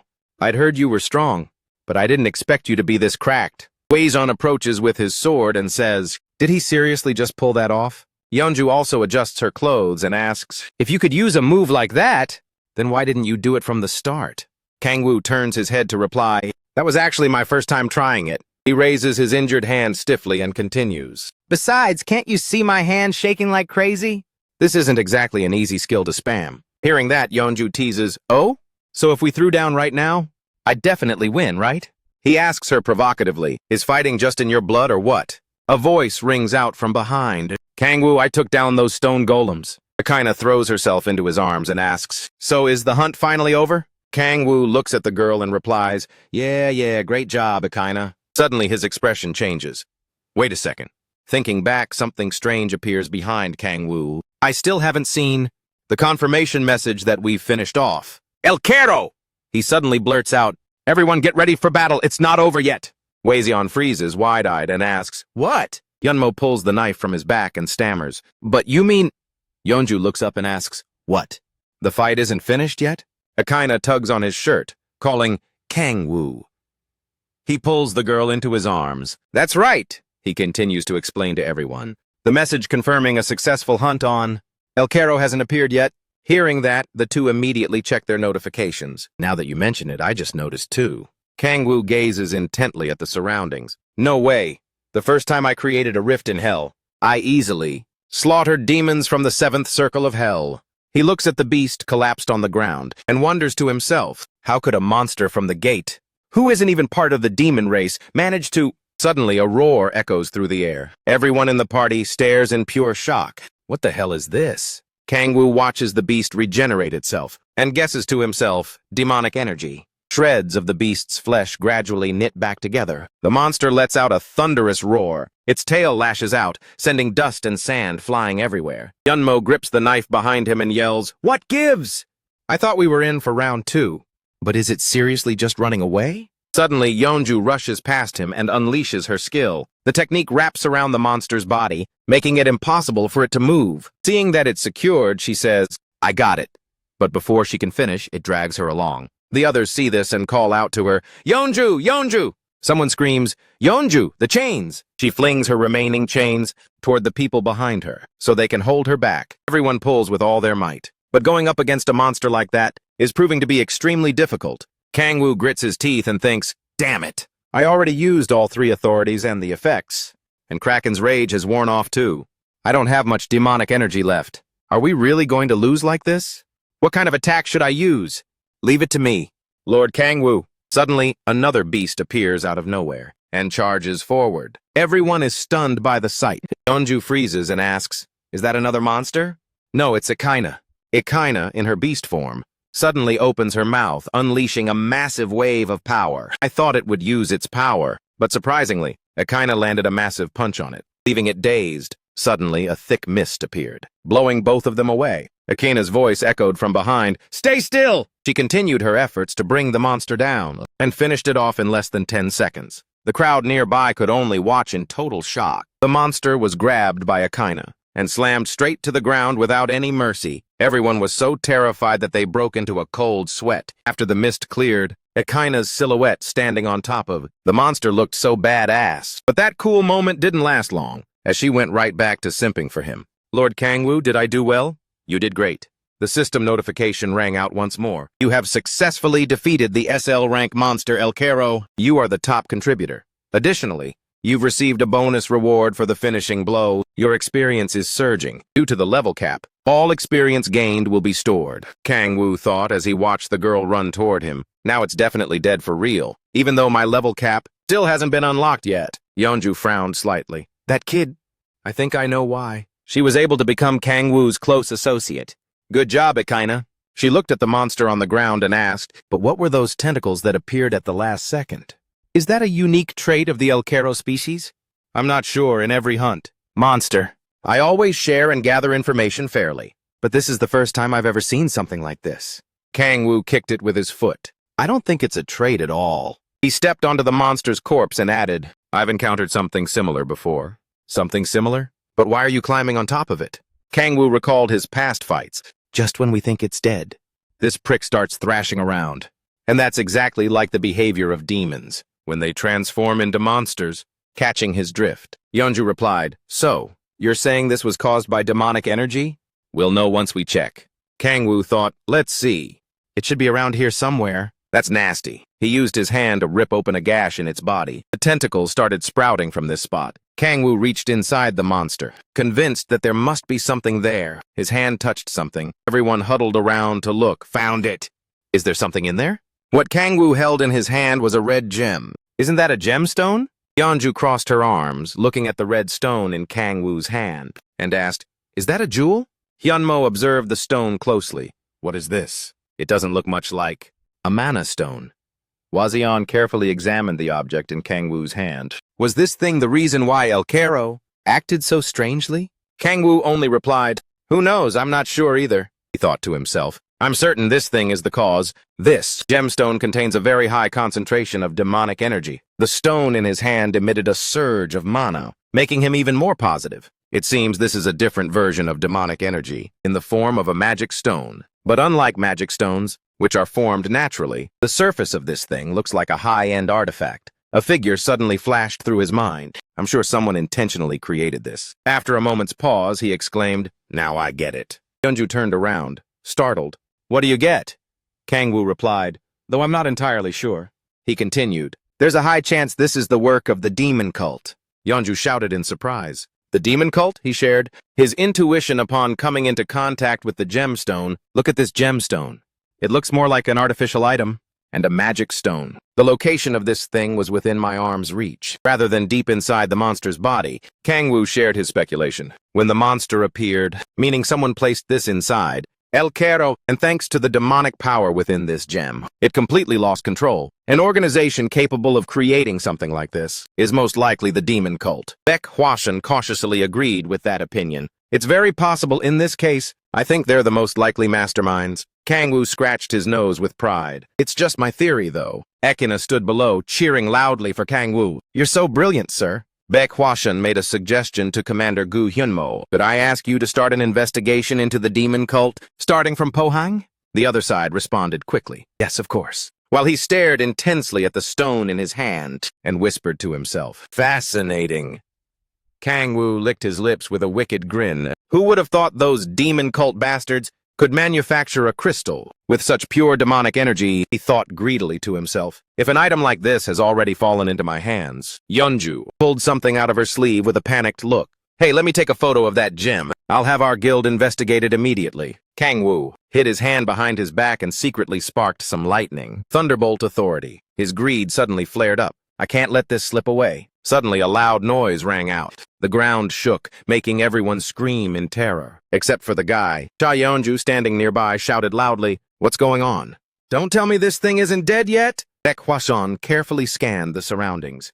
No, I think it's just a phenomenon of rigor mortis in the corpse. Yeonju looked down and said, Probably.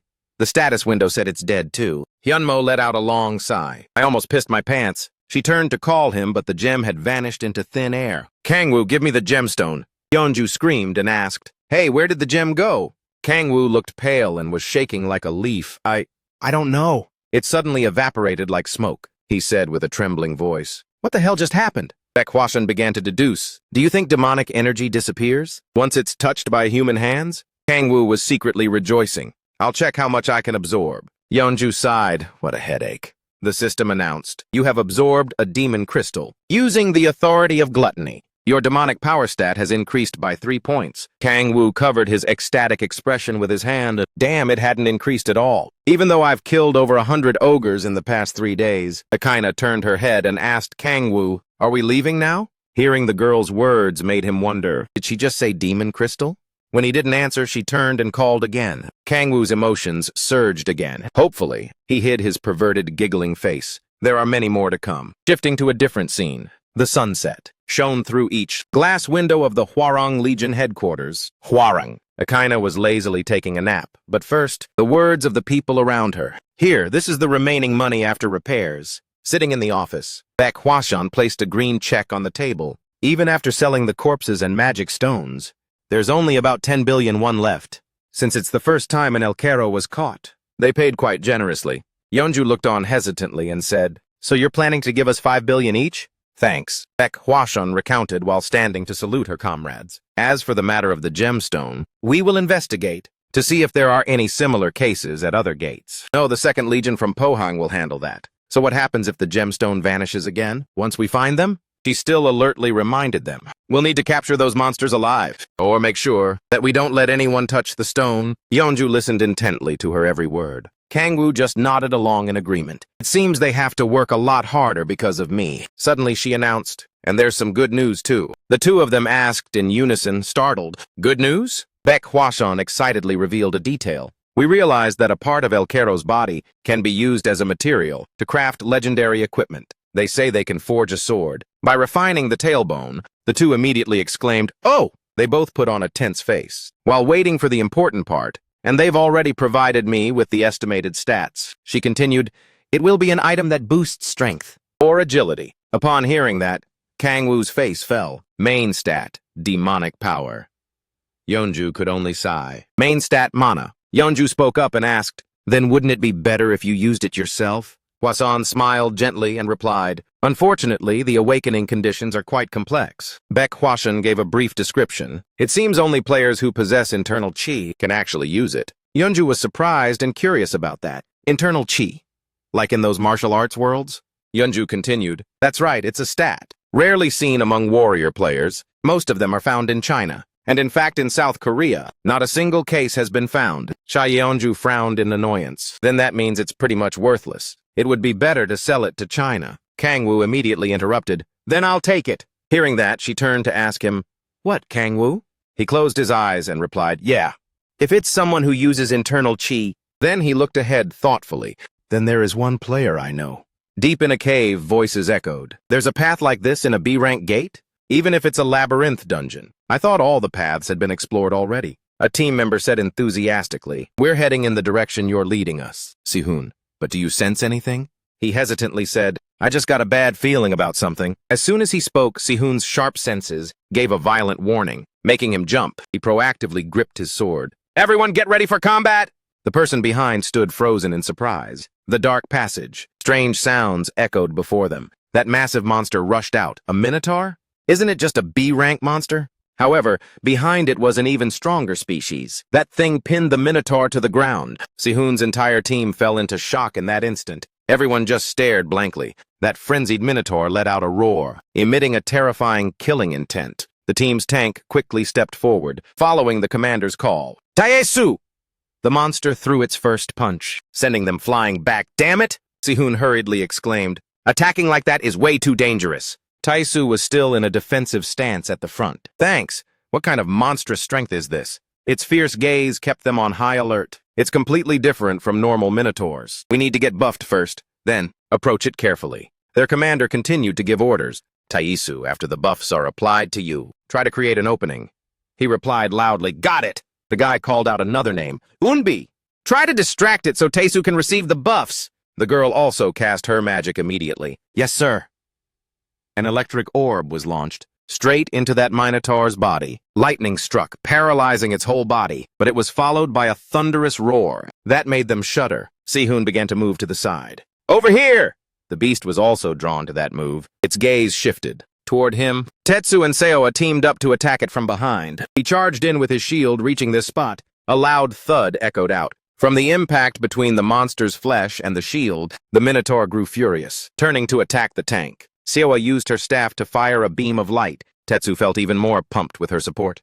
Thanks, sister-in-law. The monster's sharp claws were raised high. Along with a roar, it didn't notice Sihun closing in from behind. Both of his hands gripped the sword hilt tightly. His gaze also turned much colder. A fatal strike pierced through the monster's body. Cloud Dragon's extinction. Its head fell to the ground, ending a battle of perfect chemistry, Tetsu said while panting. I knew you could do it. You've never let me down. Seoa was worried. Tetsu, are you okay? Meanwhile, Unbi kept praising the commander. Bro! Just now you were like the main character. In a manhwa. You're truly the world's protector! Wiping away sweat, he modestly replied, It's nothing. It's all thanks to everyone's help. He also looked at that head with apprehension. Anyway, what's with this minotaur? I think it was much more violent, compared to others of its kind. The guide didn't mention anything about this. The young mage agreed. True. Look at the veins bulging all over its body. It gave me the creeps. I hate it. He suddenly widened his eyes, realizing something else. A certain light was seeping out, revealing itself from within the monster's flesh. What's that? From inside the Hwarong Squad HQ, a voice rang out. Welcome, Kangwoo. In a dark room, Kangwoo stood before a sword. The gear is ready. At the same time, the system sounded an alert. Equipment info, name. Legendary El Caro. Pre-awakening. Awakening. Condition. User's inherent stat. Internal chi basic functions. Light attribute. Attack plus 700. Strength plus 2, agility plus 2, special function. Allows the user to walk on water. Description. A sword. Forged from the tailbone of an El Caro. Possesses extreme combat power. Can integrate the light attribute. Within a single strike, seeing him hold the sword, Baek Hwashin asked, How is it? Do you like it? Kangwoo drew the sword, inspected it, and replied, I love it. If I get the chance, I'll definitely take it for a spin. He held the sword and turned back to ask her, But is making legendary gear always this fast? Since we took down the El Caro, it's only been 2 weeks at most. But Baek Hwashin replied, The hardest part was getting the materials, and we've already done that. The rest is a piece of cake, especially since these materials are fresh and brand new. 2 weeks is actually quite long. Cha Yeonju was surprised. Aren't you overdoing it? It took that much time to forge it. Baek Hwashin winked. Who cares? With just the two of you protecting the people, the results have already outclassed the Hwarong Squad. She gave a faint smile again. If we still hesitated now, and didn't want to help, it would be shameful. Cha Yeonju scratched her head shyly. You're too kind. Kangwoo sheathed the sword and gave a forced smile to the two of them. I just wanted to absorb all the demonic power, though. Suddenly, Baek Yeonju called out, Oh, there's one more thing I wanted to tell you, Kang-woo. Kang-woo was startled and turned his head to reply, "Ah, yes, please go ahead." The girl crossed her arms and asked, "Don't you think you should start dropping the honorifics with me by now?" Was he shocked by that sudden request? Baek Hwashin walked up with her arms crossed. "You talk to Yeonju so casually, so it feels weird if you only use formal speech with me." Cha Yeonju frowned at him. "Now that you mention it, wait, you didn't even bother using honorifics with me from the start, did you?" The other continued, "We're equal teammates now, fighting on the same side." Kang-woo scratched his head and stammered, "Oh, I guess that's true." The guy replied casually, "All right, from now on, I'll try to talk more comfortably. As for that brat Cha Yeonju, it's because you were the one who spoke rudely to me first, duh." Cha Yeonju scoffed. "Is that so?" Baek Hwashin whispered with a smile. "Yeah." Suddenly he remembered something and asked, "Oh, right, what about the research? On that gemstone from before?" Baek Hwashin shook her head and replied, "The whole team has been working their asses off, but we still haven't gotten a single decent report." Yeonju sighed. "Same for our group." Hwashin continued, "We even doubled our hunting frequency, but we haven't found anything useful at all." Kang-woo hesitated and rubbed his chin in thought. "I see. Strange. Did the demon cult really only plant a demon crystal? And inside El Cairo? Could my prediction be wrong?" Meanwhile, on the Cardinal's side, he showed a displeased expression. "What?" He stood up and asked, "El Cairo was defeated? What the hell happened?"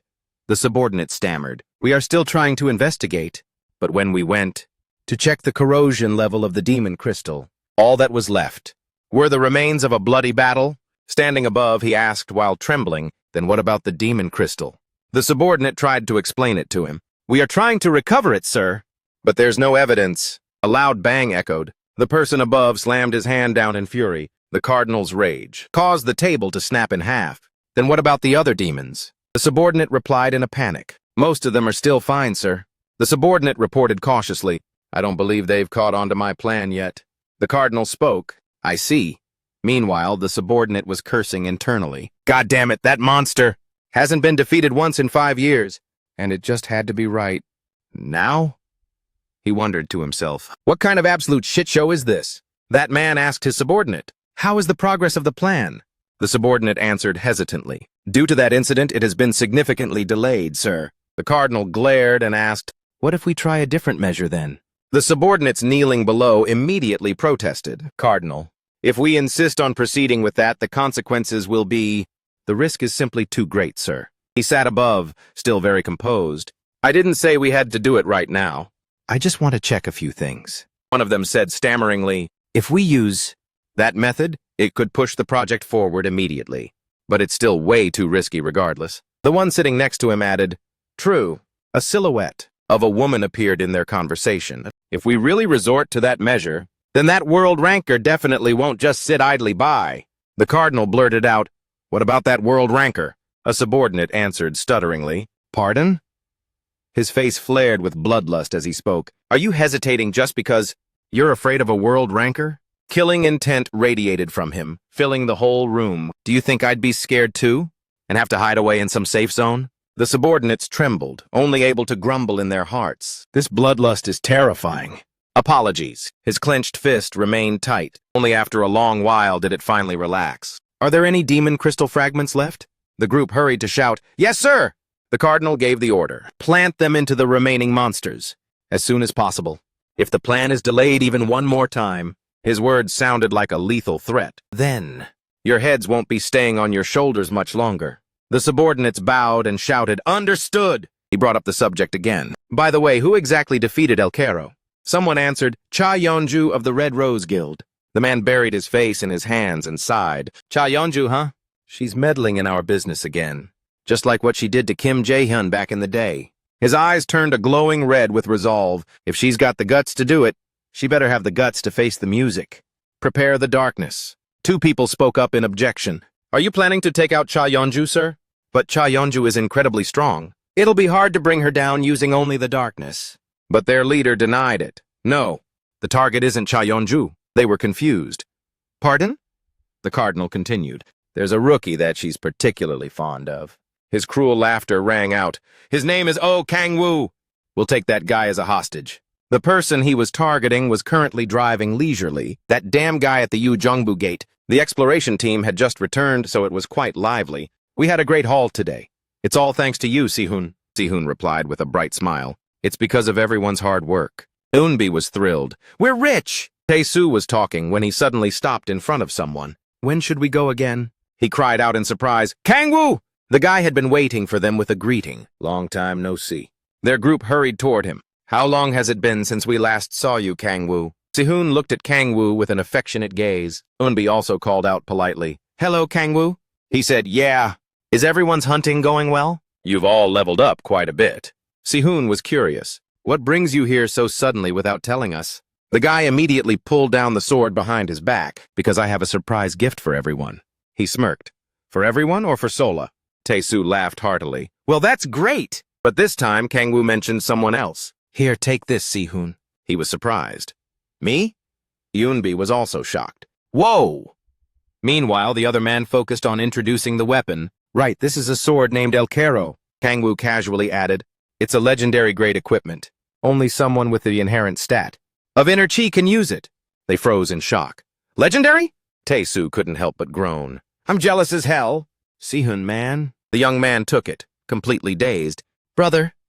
Sihun sadly expressed his thoughts. I'm still not good enough to be of any real help to you, so I can't accept such a valuable gift from you. But his words were immediately cut off. Whether you can or not is for me to decide. His eyes looked up at him. In the future, you will surpass thousands of other players. Before long, you'll even be able to fight the rankers. Kangwoo made a promise. You can prove yourself to me then. Sihun's eyes welled up with emotion. Brother. He joyfully gripped the sword tightly. Thank you so much. This is just like a scene from a martial arts movie. The young mage in the team was also happy. That's awesome. However, he still had a lingering doubt. I feel so bad. You've been so good to me. Brother Kangwoo. Sihun looked down sadly. To be honest, I felt quite uncomfortable when I first met you. He quickly hid what he really wanted to say. Well, I am a protector of the world. And you were the bastard who destroyed the Gaia system, obviously. The young man quickly regained his excitement. But all those feelings have vanished now. That sounds weird. But it feels like our souls have been connected to each other. At this point, Kangwoo felt even more awkward. Because I turned you into my subordinate, that's why. So calling it a connection isn't exactly wrong. Sihun reached out with both hands, while calling out to the older man, Brother. His eyes were sparkling like stars. I, Kim Sihun, from now on will only listen to you, and fulfill all of your expectations. Oh my God. Standing behind them like a ticking time bomb, Eunbi felt super cringed out. Sis! Kangwoo was also breaking into a cold sweat. Inside, Kangwoo was praying for it to stop. Don't look at me like that. This weirdo is seriously... Can you let go of my hand now? Sihun stayed just like that to look for something. Oh, by the way, I have something for you. He pulled out a red stone. The monster we defeated earlier was very strange, so I tried checking its corpse. And I found something like this. That innocent face? He had no idea how dangerous that red stone was. This might not count as a proper gift. But maybe you'll know something about it. Kangwoo's hand immediately tightened around it. He looked at Sihun like he was his savior. Sihun, give me your hand. You're a real one, buddy. Kangwoo held the gem and cheered with joy. Where did you get this? Sihun crossed his arms and leaned in to look at the gem in his hand. You want the details? We were hunting at the time. Inside a gate just like usual. But that time I had a very strange gut feeling. Hearing that, he asked, a strange gut feeling? He hesitated before continuing, making Kangwoo look visibly shocked. I suddenly felt a chill all over my body. Do you remember when I told you I felt an unexplained urge to resist? The first time I met you? It felt exactly like that.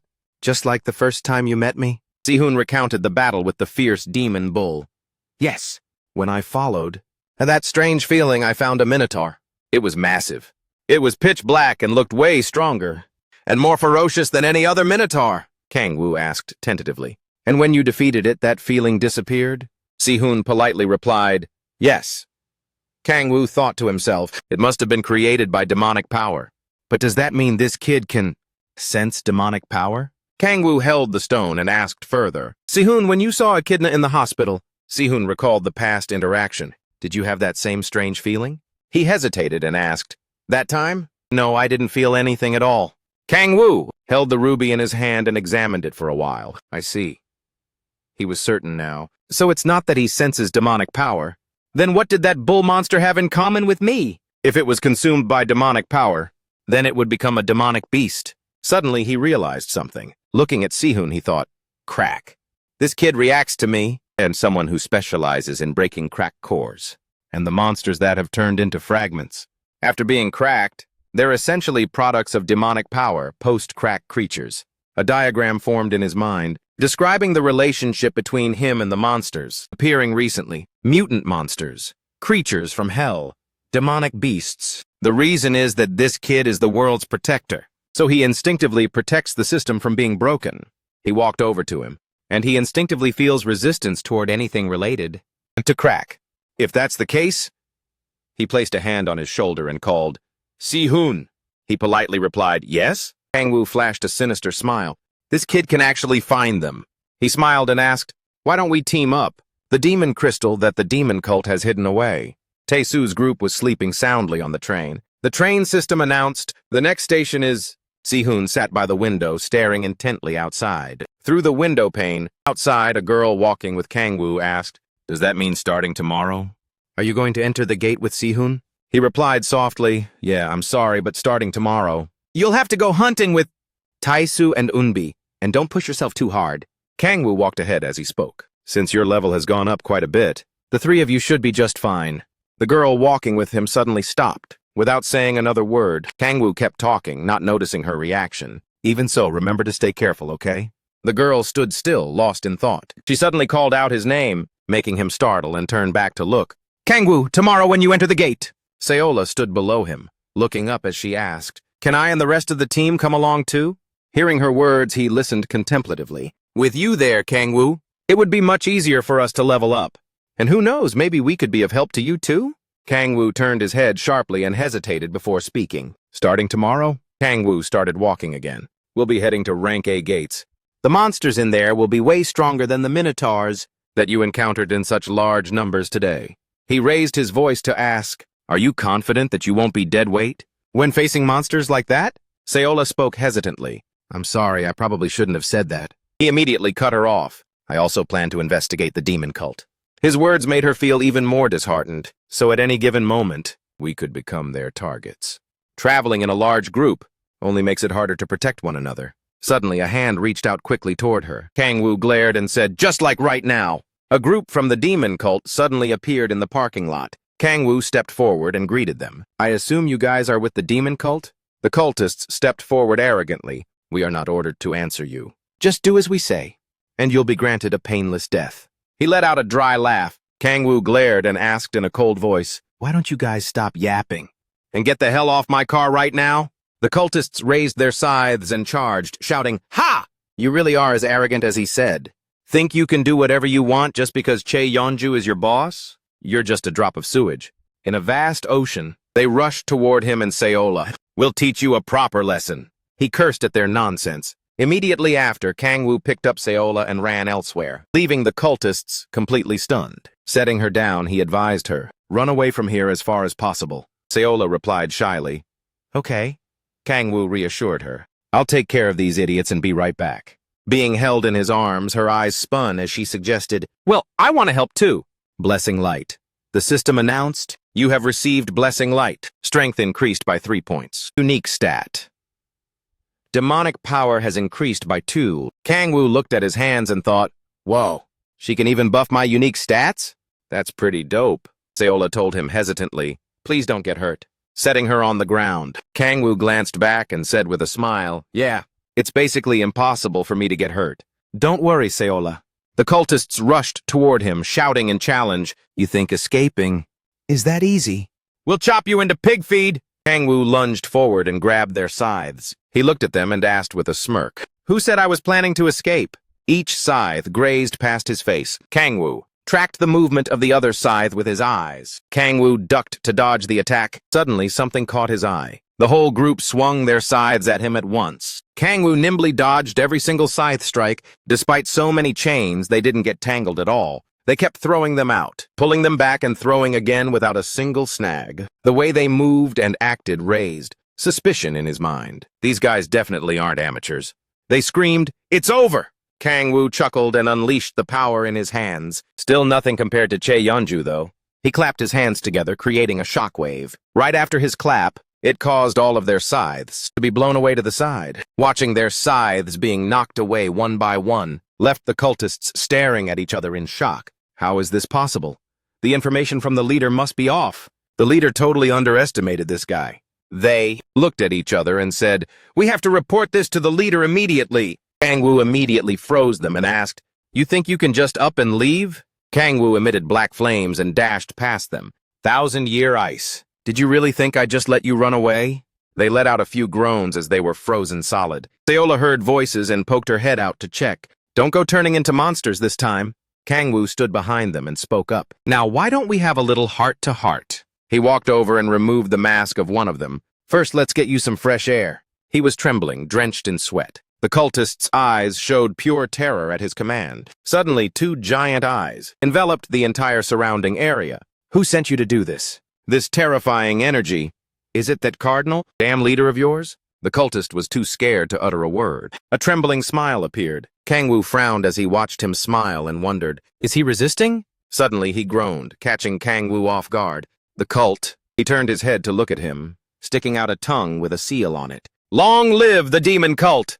His tongue suddenly caught fire, followed by an explosion, forcing Seola to take cover behind a nearby wall. Terrified, she frowned and scanned the area. The smoke cleared to reveal a protective barrier. She immediately cried out, "Kangwoo!" From a distance, Seola screamed in a panic, "Kangwoo! Are you okay?" Kangwoo brushed the smoke away with his hand. "I guess he plans to keep hiding like a coward," he thought to himself, "without showing his face, huh?" His eyes suddenly filled with killing intent. "In that case, I'll have to lure the bug out of its hole." Inside the temple, a hesitant voice spoke. They failed.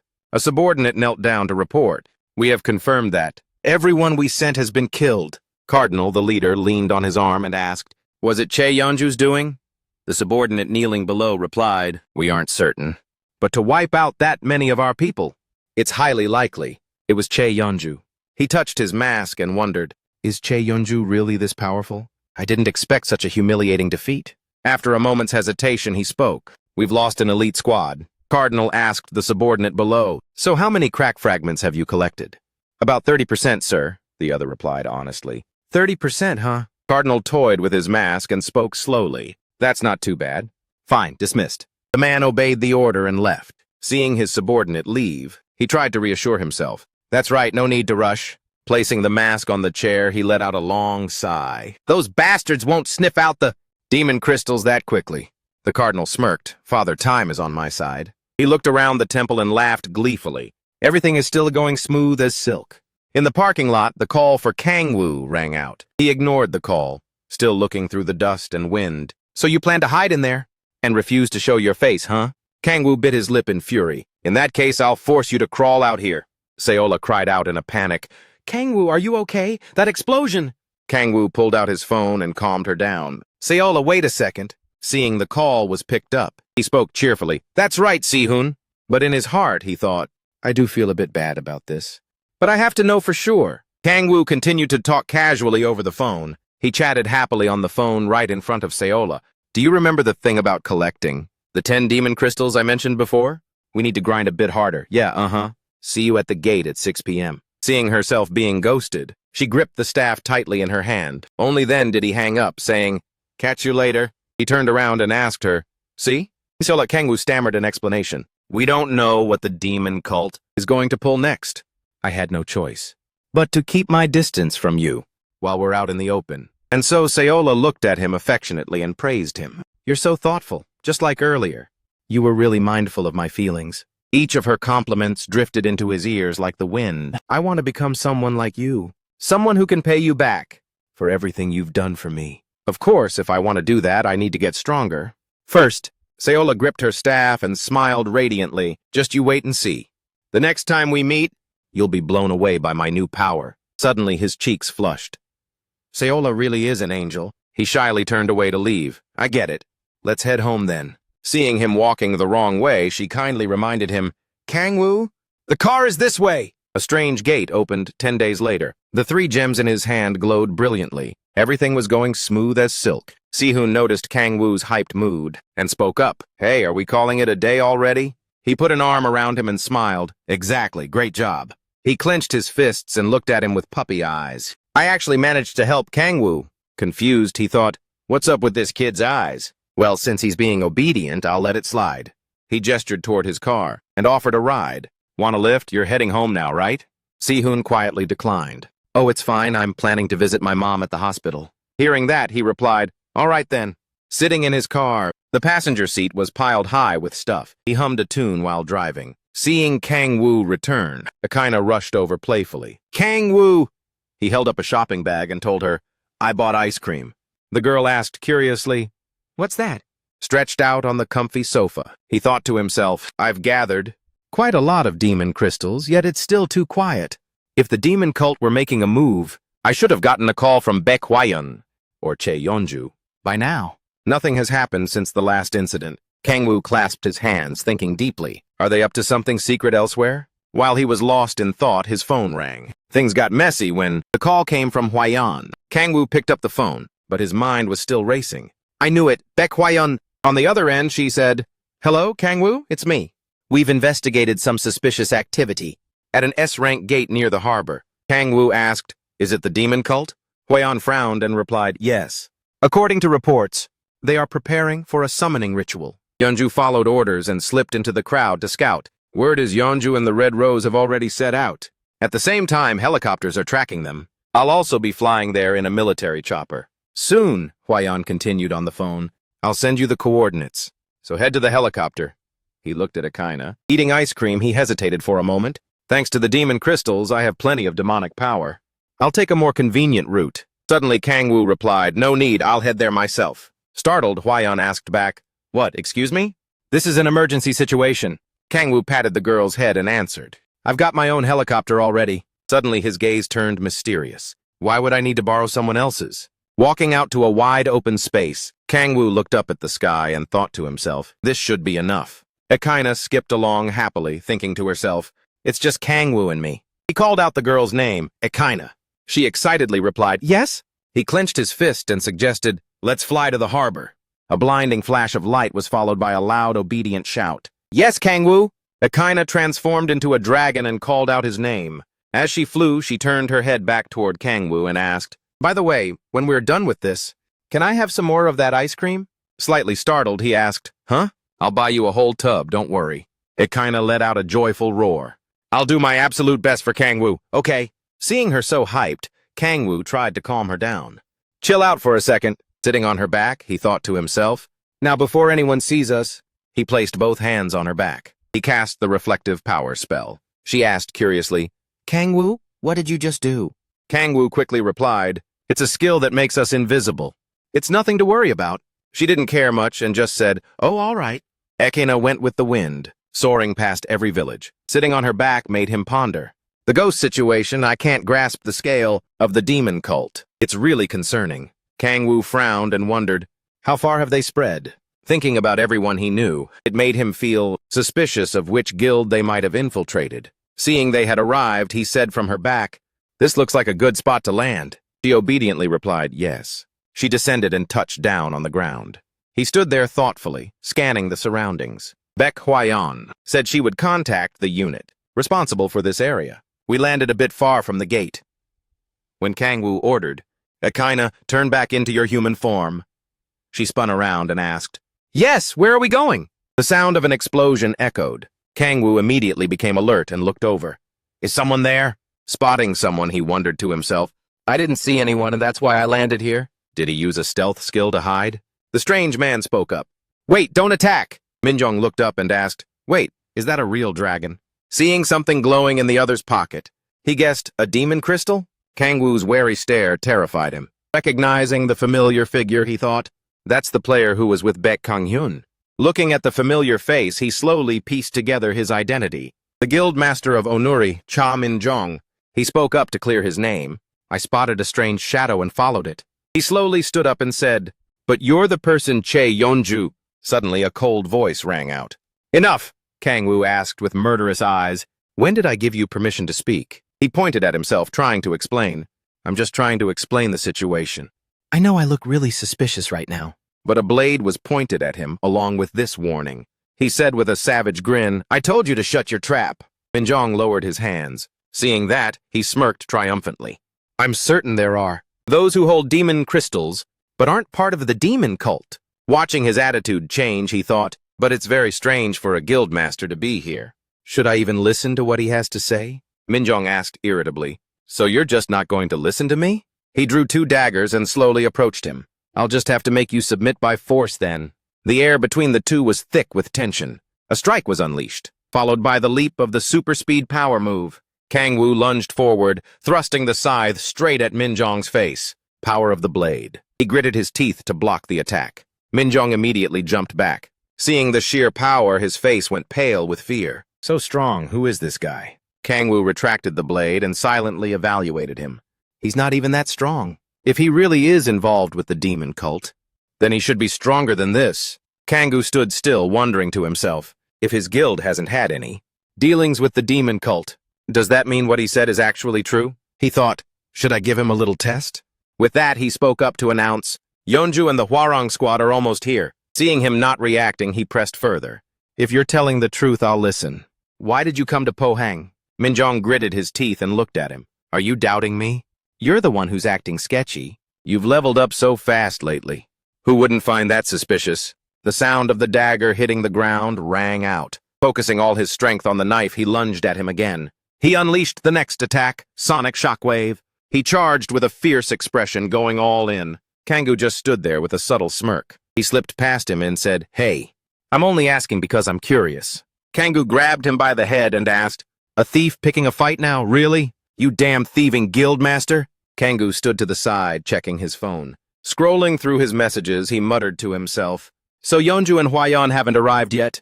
I've got a little time. We'll be there in 10 minutes. Kang-woo operated the machine to pour some coffee. He handed the cup over and said, I already paid for it. He'd been completely fleeced, everything from his money to his demon crystals. Holding the coffee cup, Kang-woo spoke. I'm not the patient type.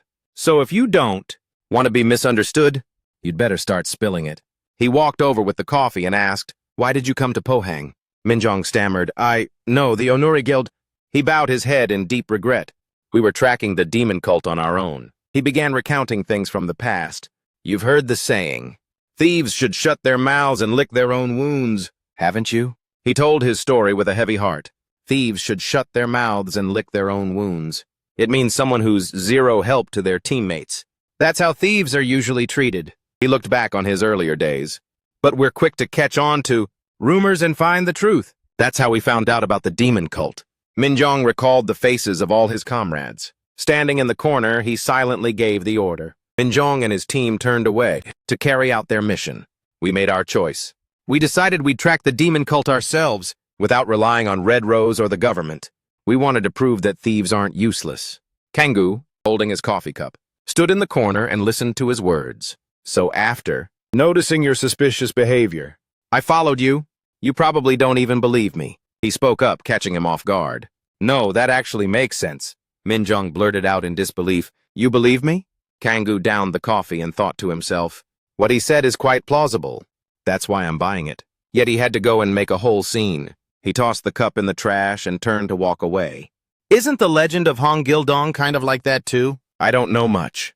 Is this enough to prove your value? Anyway, good luck. It's all good now. Let's head out. Akaina, coffee cup in mouth, followed close behind him. Yes. Minjong stared blankly and called out. Wait! Kang-woo turned back. What now? He stepped forward to speak with him. Your strength. It's on par with the masters of the big 5 guilds in Korea. No, you're actually stronger. Kang-woo ignored his question. Why are you helping the government hunt the demon cult? There's got to be a reason for it. He replied, Isn't it pretty obvious? My reason is just like yours, Minjong. Minjong asked, surprised, Just like mine? Kang-woo said with a cool look. Does a person even need a reason to protect someone? Kimchi stew? No, I mean world peace? With that, he turned to leave. I'm out. He suddenly felt super awkward. Oh! Kang-woo looked at him like he was some kind of creep. But for real, you really can't judge a book by its cover. He turned away and Kang-woo showed a look of pure disgust. Plus, those guys from the demon cult are perfect for absorbing demonic energy. Why did he even have to stop and ask? What a pain, he thought, shoving his hands into his pockets. Anyway, it seems that group of thieves has no connection at all with the demon cult. He's way too weak to be a member of the cult. Suddenly, his gaze sharpened. If Min Jong-sik is tracking down info on the demon cult, then The most suspicious person among the remaining guild masters. He started piecing together every detail from the past. The name that Min Jongsik's father and the master of Sanare have their eyes on. The name Baek Ganghyun of Hanyun. It made him a little concerned. The man put on the demon mask. The cultist began casting a spell on the crystal ball. Inside the cave, a voice called out to Priest Yusik. The mysterious voice echoed. Is everything ready yet? The underling standing before the magic circle spoke up. Of course, Cardinal. On the other side of the ball, the Cardinal was watching in secret. This summoning spell is the first step in our grand plan. I will not tolerate any failure. His gaze was ice cold. It must succeed at any cost, even if you have to use more sacrifices. The subordinate on the other end answered politely, Yes, Cardinal. A mysterious laugh rang out. The priest walked toward the crystal ball and began the incantation. Please bring honor to the demon cult. He asked in a booming voice. Hey, have you already spilled the blood of the sacrifices? The subordinate replied, Yes. The priest stared grimly in silence. He walked around the magic circle, inspecting it. This ritual is extremely important. We cannot fail. He swiped his hand across the floor. The priest raised his hand and clicked his tongue. Just as I thought. This still isn't enough. He called out, Hey, you over there, come here. The subordinate replied, Yes. The person slowly approached the priest. What is it? Suddenly, he stabbed the subordinate right then and there. The other underling stood up in utter shock. They all turned pale and stood up to confront the priest. What on earth are you doing? Brandishing the knife frantically, he screamed, There's still not enough blood! If you want to blame someone, blame yourselves. For not gathering enough sacrifices. Agonizing screams rang out one after another. Bodies were strewn all around the magic circle. He stood at the magic circle and roared, Please bring glory to the demon cult! Gripping the knife, he laughed maniacally. This should be enough now! He pressed both hands down onto the magic circle. He mumbled the incantation, O Achohavik Gala. Suddenly someone called out, Yeonju, Dad. Yeonju, Baek Hwayan, and Kang Yu walked up and signaled for attention. We can enter the S-rank gate now, right? The two of them turned around and said, He actually made it just in time. He spoke up and asked, What's the situation inside? Baek Hwayan turned and replied, It doesn't look too good. In another area, she continued, it seems those cultists are hiding in a cave. But the problem is there are way too many caves in there, so catching them is basically impossible. A pit emitted some suspicious-looking vapor. I also heard that the whole area gives off a really bad vibe. The sound of footsteps. Oh, I see everyone is already here. Hyunmo walked over with a bright smile to greet Hwayan. How have you been doing lately? Hey, Kang Yu, Mr. Cha, Yeonju, long time no see. And Hwayan asked, How's the investigation going? He walked over to report to her. Not too great. But we just heard about an explosion coming from inside the gate. A hand tugged at his sleeve as she softly called, Kang Yu. Ekaina spoke worriedly. That gate! The little girl's words caught Kang Yu's attention. It reeks of blood. A surge of power lit up as a maniacal laughter erupted. It's a success! It's a success. A rift of water cracks open in front of the priest. He chuckles gleefully and shouts out loud, I have been waiting for you for so long. Please show us your magnificent power. The sound of prayers echoes. At the same time, the demon appears. O being who walks the eternal path. The demon looks down and speaks. Who dares to summon me, Oryx, the demon of the seventh hell? The demon priest kneels and respectfully replies, Great Oryx, this lowly human begs for an audience. The existence walking on the eternal path. The demon asks, Was it you who summoned me? He looks up excitedly and answers, Yes, master. The demon glares and asks why. He kneels and says, I hope you can make these lowly humans bleed. A figure hides behind. The demon eavesdrops on that priest's conversation. Please lead your disciples on the eternal path. If we can escape the shackles of life and death, then we shall offer all our loyalty to you. The young man hiding behind holds his walkie-talkie, panting. The demon laughs out loud. I like your greed, human. The walkie-talkie on Captain Hyunmo's hip crackles loudly. I think you should step on it. The radio goes off. I think I've found the cave. But things are looking sketchy. Hyunmo picks up the radio and shouts back, This is Gu Hyunmo, what's going on? Hey, answer me! Kangoo says urgently, instead of wasting time shouting, I think we should hurry up. Looking at the opening gate, he continues, They aren't even trying to hide the scent of blood anymore. Everyone present immediately looks up. All the guard teams look up in a panic. The dungeon inside the S-rank gate. A demon flies out from the grotto under the blood moon. To everyone's utter shock, what on earth is that? The demon turns to look and slams down onto the ground, right before everyone's eyes. The demon huffs out heat from its body. Using you lot as sacrifices is no biggie. The security team reassures one another. Don't be afraid. We have to hold out until reinforcements arrive. With that, the whole group strikes the beast with all their might. It releases a dense aura of bloodlust, then speaks out mockingly. This battle frenzy is quite a rush. It gently swings its claws, making the crowd fall like dominoes. Hyunmo was completely stunned by the scene before him. The priest trembles, laughing with excitement. This was only the first summoning, yet we've already gained a being. With such incredible power, the wall of space-time is getting weaker, so next time we'll be able to summon an even more powerful demon. This country, no. This whole world will soon be under the control of the demonic cult. A dull scythe stained with blood isn't enough. The monster flicks its tongue and laughs out loud. Useless maggots. The guards holding shields and staves all turn pale. Suddenly, there's a call for the guard. Wait! Hyunmo grabs his weapon and charges forward despite everyone's warnings. Captain! The demon swings its scythe and bellows. How pathetic. The sound of clashing metal rings out, deafeningly. The sheer pressure forces Hyunmo back several steps. He gets blown away. He's too strong, damn it! In the back, someone raises a staff and says, you wanted to flex, but you got sent flying with just one hit. Behind him, a girl uses magic to pull him back. As expected of our captain, the team in the back calls out, we were waiting for you. Hyunmo turns his head and grins at everyone. Hyunmo makes an announcement. Is that really a demon? Don't be scared, let's show him what we've got. Watching that group obey so blindly leaves Kangoo standing there frozen. Yes, sir!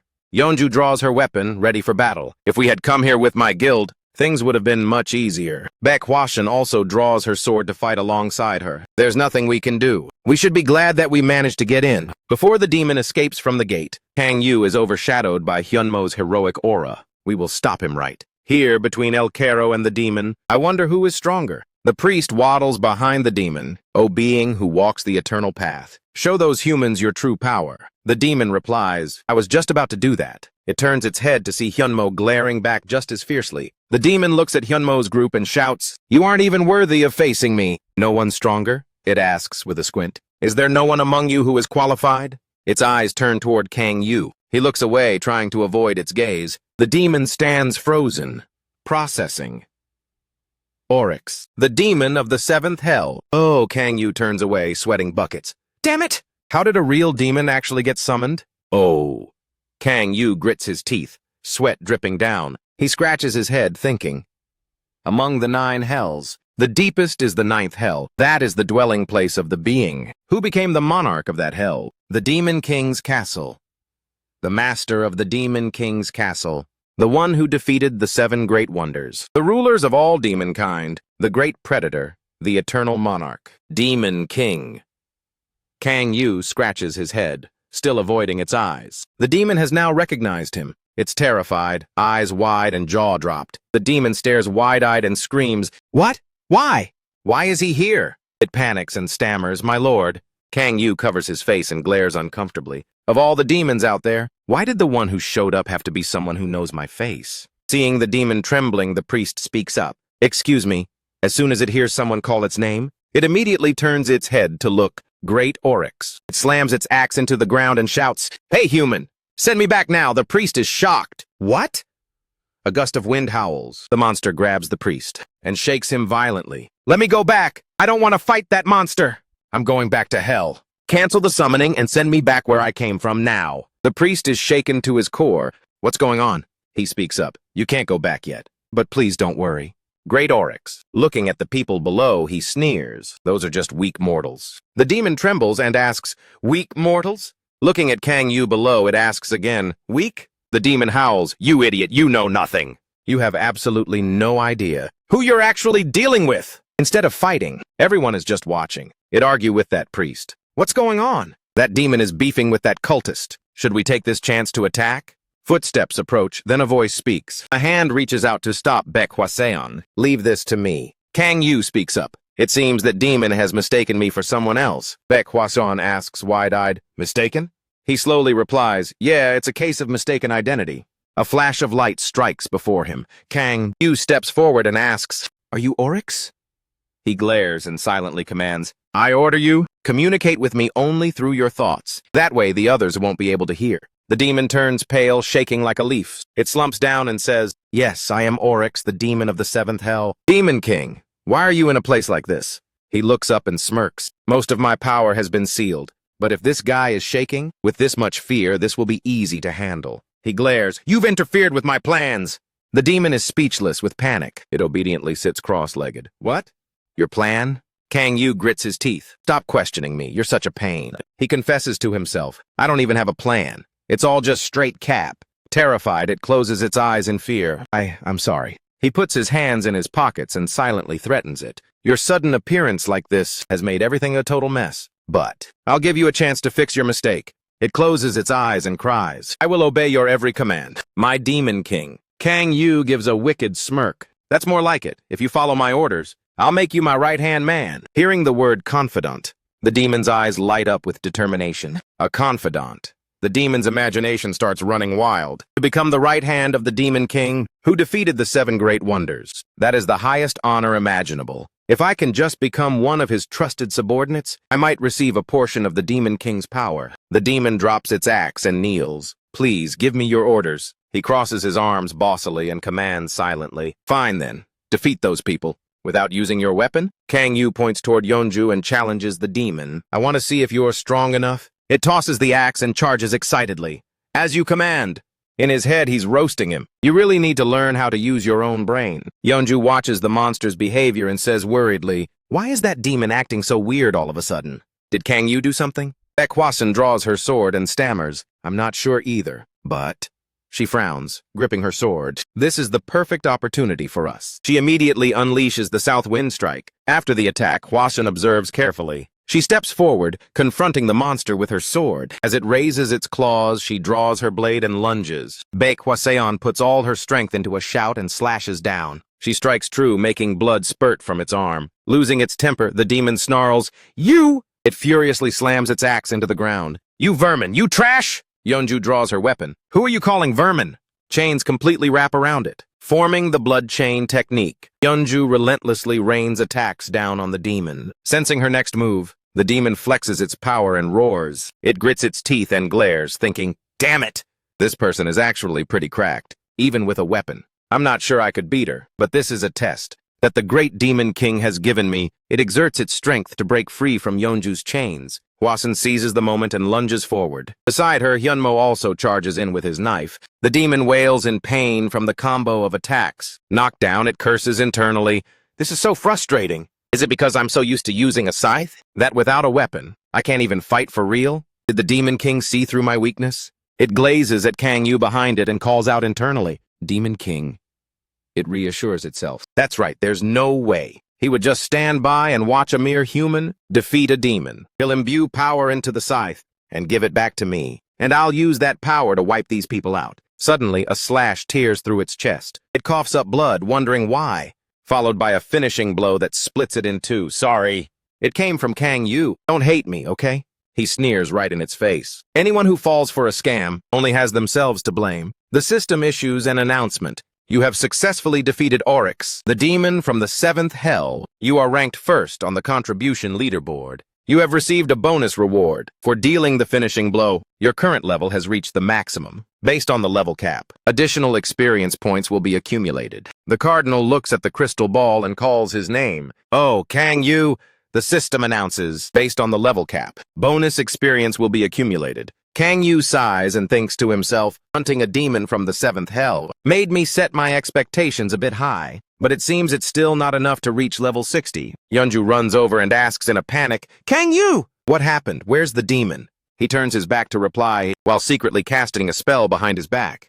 "Yeah, it's dead. Everything turned out fine in the end, right?" Kang Yu thinks to himself, but leaving the corpse here would be a waste. So a purple aura flows from his hand. Predation power. It immediately envelops the demon's corpse, he thinks to himself. Before they notice, Yeonju runs over to the spot. She's startled when she sees the purple aura. At the same time, the system sounds an announcement. Your demonic power stat has increased. Kang Yu turns his head and licks his lips. Only 3 points? Why so stingy?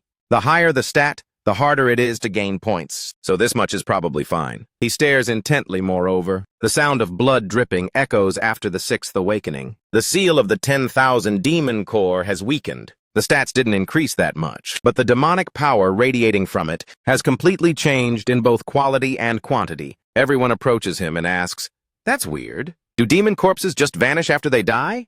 Hyunmo drags the priest over and asks, "Hey, Hwaseon, is this the red mask guy we're looking for? Right?" The priest growls beside them. Baek Hwaseon shakes her head. "No, he's just a low-life minion." Hyunmo lets out a sigh. "So that guy still won't show his face?" He slaps him across the face. "I'd personally love to take out punks like this right away. But," Hyunmo shakes him provocatively, "trash like you just wait and see. Our place doesn't have strict rules like Seoul, so we have plenty of ways to make you spill the tea." The priest is livid at, "You bastard!" Suddenly a cold voice asks, "Bastard?"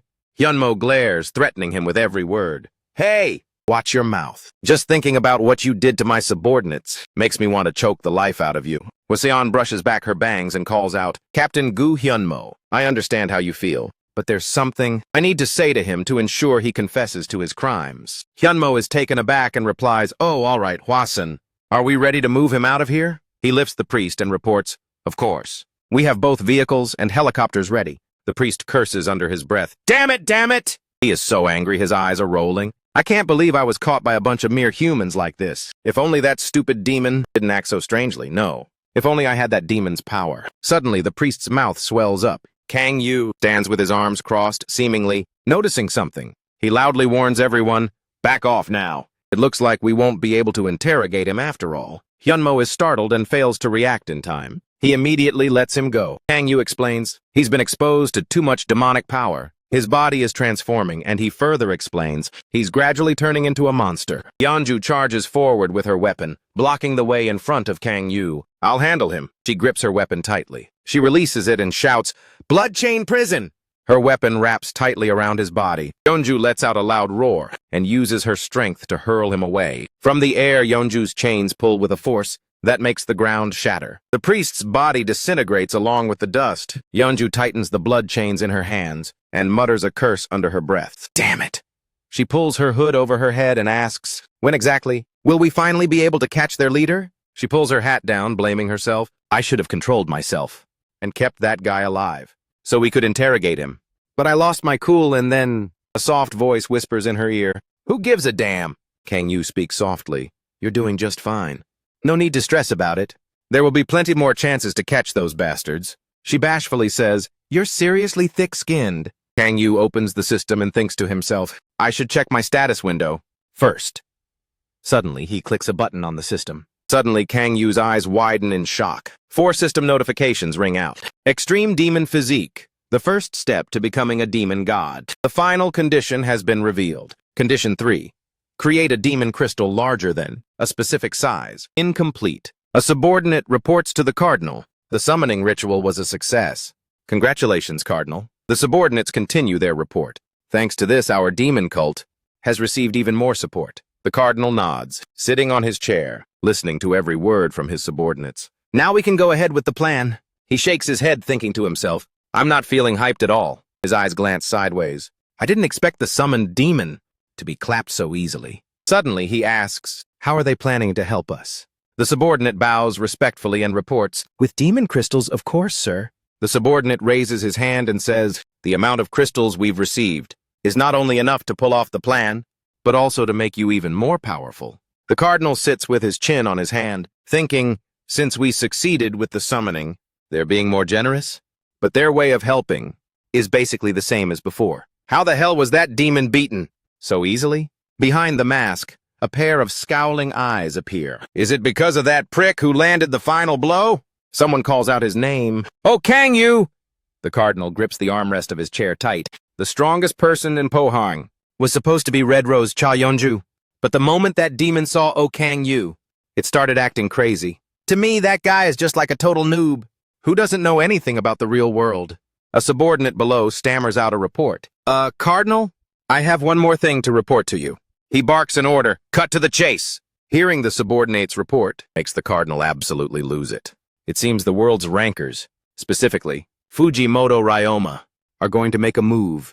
With the backing of the Japanese government, he slowly stands up, shocking all his subordinates. "Cardinal!" A loud bang rings out, as that subordinate gets smoked in an instant. Under the mask, Mun Uyok is raging and causing a scene. After all that, how can you dare to say that so casually? He yells furiously, shaking the entire temple. It seems like you guys think that the demon crystal being stolen, the demon we summoned being squashed like a bug, and having to deal with Fujimoto Ryoma, has absolutely nothing to do with you at all? The remaining subordinates stammer in fear. We wouldn't dare, sir. He radiates a terrifying bloodlust. We're scrapping all our current plans and taking a different approach. The subordinate quickly drops to his knees, stuttering. But Cardinal, the different approach you're talking about. He takes a step down as the subordinate continues to report. I will make the whole world our enemy! Ours is gone. He reaches out and grabs the subordinate's neck. He glares at him threateningly and asks, You think I don't know that? The subordinates tremble, too terrified to speak. Don't make me repeat myself. Go settle everything we need immediately. Prepare to use that thing at Isu Station. A few days later at Isu subway station, a young man is suddenly drawn to something. His eyes widen in panic as he stammers. What the hell is that? A rift appears right in front of everyone. A gate. Oh Kang, who lies back staring at the ceiling. He curls his lip and thinks to himself, so peaceful. He lifts Echidna with his leg and thinks boredly, way too peaceful. Sitting in the car with Sai, he feels drained and thinks to himself, the demon cult has gone quiet since the Pohang incident. I managed to collect a mana stone after taking down that demon, but being with this guy is a bit annoying. A call from Cha Yeonju rings out. He speaks up. It's Cha Yeonju. Suddenly, Si-hun's eyes flash with pure shock. He blurts out something, making Kang Yu jump and ask, What? The system's red alert blares, making Si-hun terrified as the system window pops up. His car suddenly speeds up unexpectedly. What is it saying? Oh, that... Yeonju screams at Oh Kang Yu through the phone in a rage. Why the hell aren't you answering your phone? She frantically breaks the news. A gate has opened right in the middle of Isu Station. A swarm of monsters pours out, wrecking the city. People are being hunted down. Buildings are being torched one by one. A familiar sound of footsteps approaches. A mother frantically flees with her young child. Suddenly, the little girl trips over a rock. The daughter falls flat on her face. Terrified, the mother turns back and cries out, Jaeun! The monsters charge in aggressively. The mother is scared out of her wits. The daughter, clutched in her mother's arms, wails loudly. Mommy, I'm so scared! Si-hun leaps down and makes his move. He wields his sword, clashing with the monsters. Then he shouts to the mother and child, Get behind me! He bites his lip hard. He's sweating bullets in front of the hideous beasts. The gate opened at Isu Station? Oh no. People have turned into monsters. It's because of the demonic energy spreading from the rift. Si-hun swings his sword, slaying the monsters one by one. The people, seeing they're being saved, gather around to watch, whispering, That's a player. We're saved! It's Kim Si-hun! He stands his ground in front of the monsters. He's panting from exhaustion. These monsters were just normal people a moment ago. Suddenly his face turns pale. Kang Yu speaks up from behind. Kim Si-hun, listen up. People will die if they inhale that demonic energy. Once dead, they'll turn into monsters. He recalls everything Kang Yu told him before. Once someone becomes a monster, there's no turning back. Got it? So just treat them like zombies. The undead or skeleton soldiers. If you want to save those who are still alive, you can't hesitate. Si-hun grips his sword tight and grinds his teeth. Understood. He kicks off and slashes through the monster mob. Suddenly he pauses for a second. The system notifications keep popping up. Guardian Special Quest initiated. Kill the monsters and destroy the rift fragments. 1-2-7-8. Reward. EXP boost. When performing with other party members, the experience points will also be distributed among the party. Guardian. Prevent the large-scale disaster that is about to unfold. He fiercely slashes away at the monster swarm. 789 of them? Si-hun looks around. That means nearly 3,000 people have turned into monsters. Every slash of his sword cuts down a beast. No, I don't have time to overthink this. The monsters hesitate as they see their kind being wiped out. With a cold expression, Si-hun keeps cutting them down. Luckily, they aren't that strong. Rank D at most. Kim Si-hun bites his lip and frowns. Meanwhile, beneath the street bustling with people and monsters, he smoothly executes the Unryong step. With just a single slash, he effortlessly wipes out the remaining monsters. Ending the move, his expression remains stone cold. Behind him, the monsters collapse one after another. Si-hun's eyes flash with murderous intent. Si-hun pushes himself to the limit to slaughter the horde. Faster, faster! Under the cheers and chanting of the crowd, he is driven to push his boundaries even further. Faster still. The system notifications keep popping up. You have entered the state of selflessness. You have acquired the special attribute, Unity of Man and Sword. Conditions for full conversion have been met. Si-hoon opens the system, panting from exhaustion. This is bad. Suddenly, a spatial rift cracks open. There are too many monsters. They're multiplying non-stop. He realizes he can't handle them all on his own. A voice calls out his name from behind. Si-hoon wearily turns his head to look. Seeing everyone arriving to support him, he cheers with joy. Taisu Unbi and even Seol A! Kim Si-hoon turns fully around to see them clearly. Guys, you all got here so fast! They look at the young girl and say gratefully, it was Echidna who helped us. Yeonju walks up and yells in his face. She screams at Si-hoon. Where's Kang Yu? He lowers his head and mumbles, Kang U-hyung. As soon as he speaks, the scene shifts to another rift. We've reached the rift. Minhyuk turns around in surprise. He puts his hands in his pockets and asks, Isn't that Kang Yu? Did you get here as soon as you heard the news? Looking at the corpses below, he continues. As you can see, the body count is too high. Kang Yu glares without saying a word. Minhyuk says softly, Regardless, it's good to see you here. He continues, Let's wipe out the monsters first. We can deal with the bodies later. Suddenly, Kang Yu pulls out his scythe and slashes relentlessly at him. Choi Minhyuk raises his hand to block and asks calmly, When did you figure it out, oh Kang Yu? When Kang Yu shouts out, I have other things to do. Hun, you should go handle what you need to do too. Si-hoon turns his head and replies, I understand. With that, he hauls ass and runs off. Kang Yu stands there in silence, watching. He lightly jumps onto a nearby utility pole. Kang Yu observes intently. The Magi bastard behind all this must still be somewhere nearby. He closes his eyes and thinks, so many casualties. He would never waste this much demonic power. Suddenly, his eyes flash. I have to find them. Authority Guanmang. Kang Yu closes his eyes to deepen the scan. Not here. Not here either. No, he's definitely not here. Suddenly, he realizes something. He spots a familiar face. He thinks, that's Choi Minhyuk from Onuri. Looking at the murderous intent on his face, he thinks, we didn't reveal anything to him.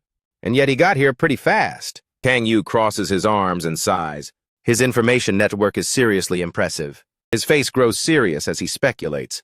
Anyway, watching the swift movements, he becomes certain. It looks like he knows exactly where to go. Does he have info on the one who caused this? Maybe I should follow him. He guesses that if the tracking device he planted is pointing in the right direction, and seeing Minjong frantically checking his phone while running, then spotting him hiding behind a car, he deduces further, then he must be near that weird gate. He can see the terror on his face. A scream echoes, along with a familiar back, relishing the sounds of agony. The man from earlier stops screaming and collapses to the ground. An image of a furious Minjong appears. He's using demonic power to kill. Just as I thought, Baek Kong-hyun, you... Minhyuk's silhouette gives off a dark, suspicious aura. I've been waiting for you, stalking me while acting like a friend.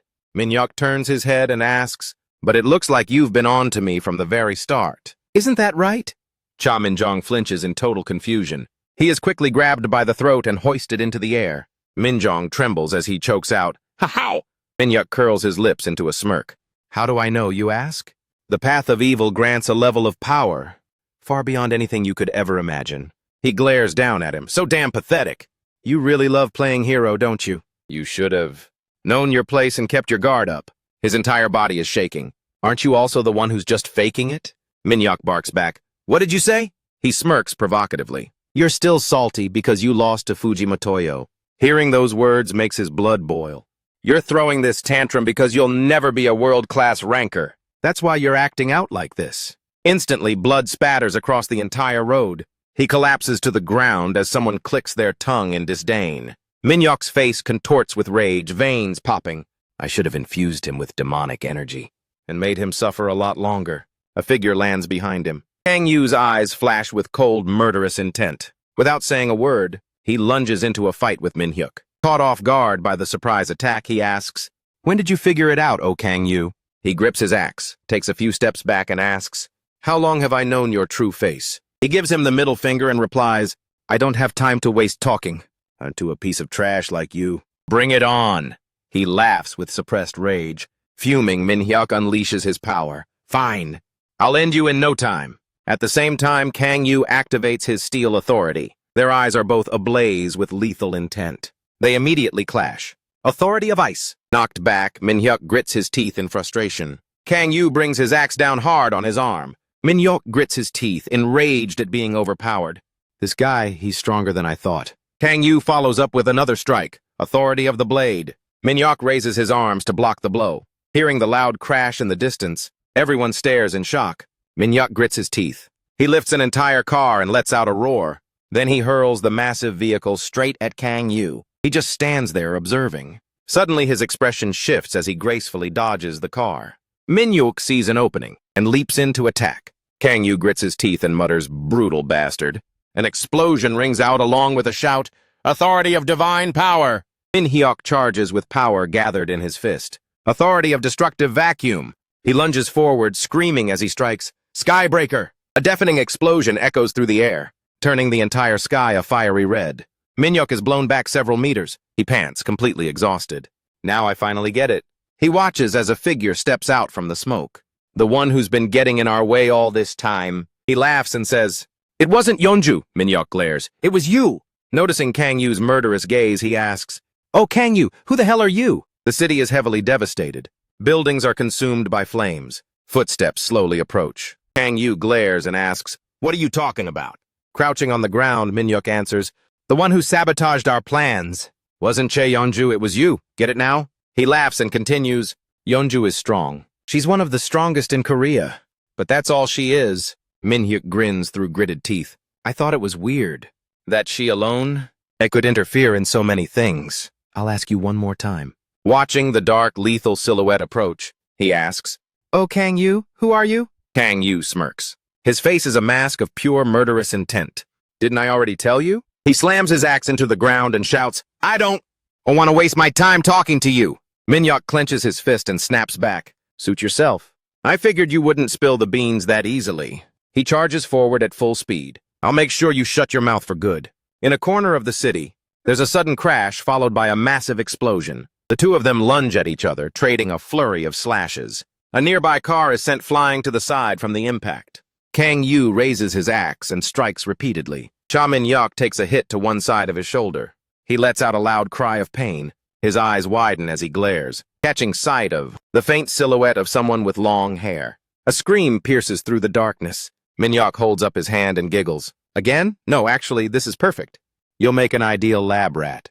Kang Yu just glances at him without saying a word. Showing his veiny hand, he challenges, "Come on, then." Cha Minhyuk raises his hand and shouts, "I've gathered enough fragments from the rift." The ruby shatters into tiny pieces. He throws his hands up and laughs with total satisfaction. Kang Yu notices the shape of the rift has changed. Plumes of black smoke begin to pour out. A horde of drooling demons appears. Minhyuk laughs manically in triumph. Kang Yu flinches, looking completely alarmed. "All the demonic energy is surging toward Kang Yun, that bastard!" As he is enveloped by the shadows, he lets out a thunderous laugh. Come to me!" Demon wings and a tail slowly begin to emerge. Kang Yu grips his axe, his face turning pale at the sight before him. Demonic horns gradually sprout from his head. Minhyuk's face transforms into that of a demon. He curses under his breath, "Damn it!" Looking at the transformation, he assesses the situation. He's summoned a demon into his own body. With a snap of its wings, it lunges straight at him. Is this just a demon's soul? Or maybe a stone wall behind Kang Yu is smashed to pieces, making him stay extremely cautious. The demon growls threateningly at him. He clicks his nails and says, "So, this is what it feels like. I'm loving this." The demon stands up and laughs loudly. "All right, then." The demon roars a threat. "Shall we go another round?" Kang Yu grits his teeth in anger. How could a crazy plan like this actually work? The demon swings at him. "Just die!" It raises its fist and screams. Its sharp claws thrust straight toward him. Kang Yu leans back, watching intently. It slams a fist down, sending earth and stone flying everywhere. Kang Yu evades using the authority of the skies. Hovering in mid-air, he says, "I'll finish you off in a minute." He fires a spell directly at the demon. Kraken's Wrath! He lands a heavy blow on the demon. Authority of divine power! It screams in fury after getting hit. Kang Yu asks in frustration, "It didn't work?" A crash echoes from a corner of the city. Kang Yu pulls back his scythe, preparing for another strike. He aims a direct hit at the demon. The demon grins with pure malice. It lets out a delighted laugh. Kang Yu raises his scythe, but the weapon in his hand suddenly vanishes. Panicked, he thinks to himself, "What? My demonic energy is fading away." He blurts out loud, "What the hell is going on?" The demon grabs him, tosses him aside, and laughs. "You walked right into my trap." "I knew this would happen. You're too reckless." It roars, "You might not know this, but this is the true power of a demon. It suddenly seizes his hand. Behold my authority of sealing! Kang Yu is stunned when he hears the name of the move. Authority of sealing? He stammers, does that mean...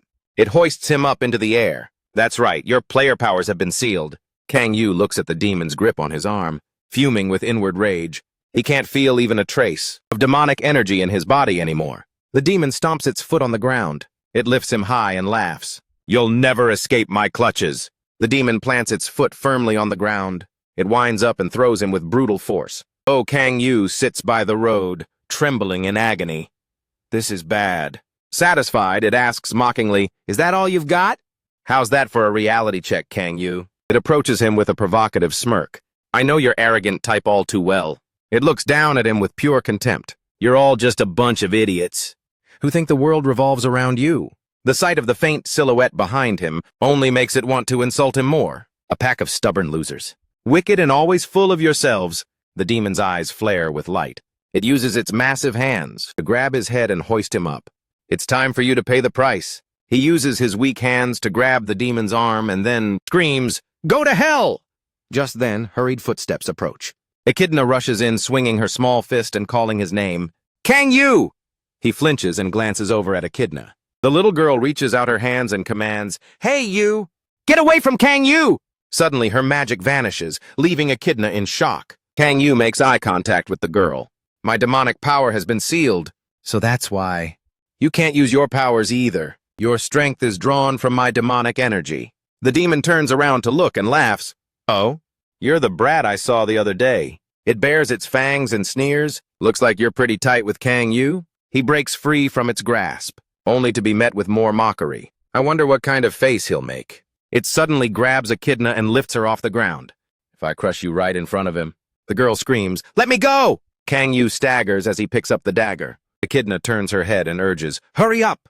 He walks forward with the knife and says disdainfully, Looking at you now, I'm actually secondhand embarrassed for you. The demon cackles. Your power is sealed. What could you possibly do? Kang Yu moves decisively. He raises his hand as a panicked voice cries, No way! The demon watches in disbelief. Echidna's face also pales as she looks on. His arm hangs limp in the breeze, the sound of blood dripping onto the ground. You wanted to know who I am, right? He flashes a dangerous smile, scaring the demon out of its wits. Fine, let me fill you in. Watching him cut off his own arm, the demon thinks, This psycho. He cut off his own arm to break free from the seal. Kang Yu's expression hardens as he exerts a massive surge of power. I can feel it. The demonic energy is flowing through me once again. But I've used too many authorities, and I don't have enough demonic energy left. Kraken's wrath is over. Plus, I've lost an arm, so I'm still at a disadvantage. The demon drops Echidna and sneers at him. You persistent piece of trash. Look at the state of you. Do you really think you can do anything else? He frowns. I didn't want to use this, but I'm out of options. Kang Yu smirks. Whatever, it doesn't matter.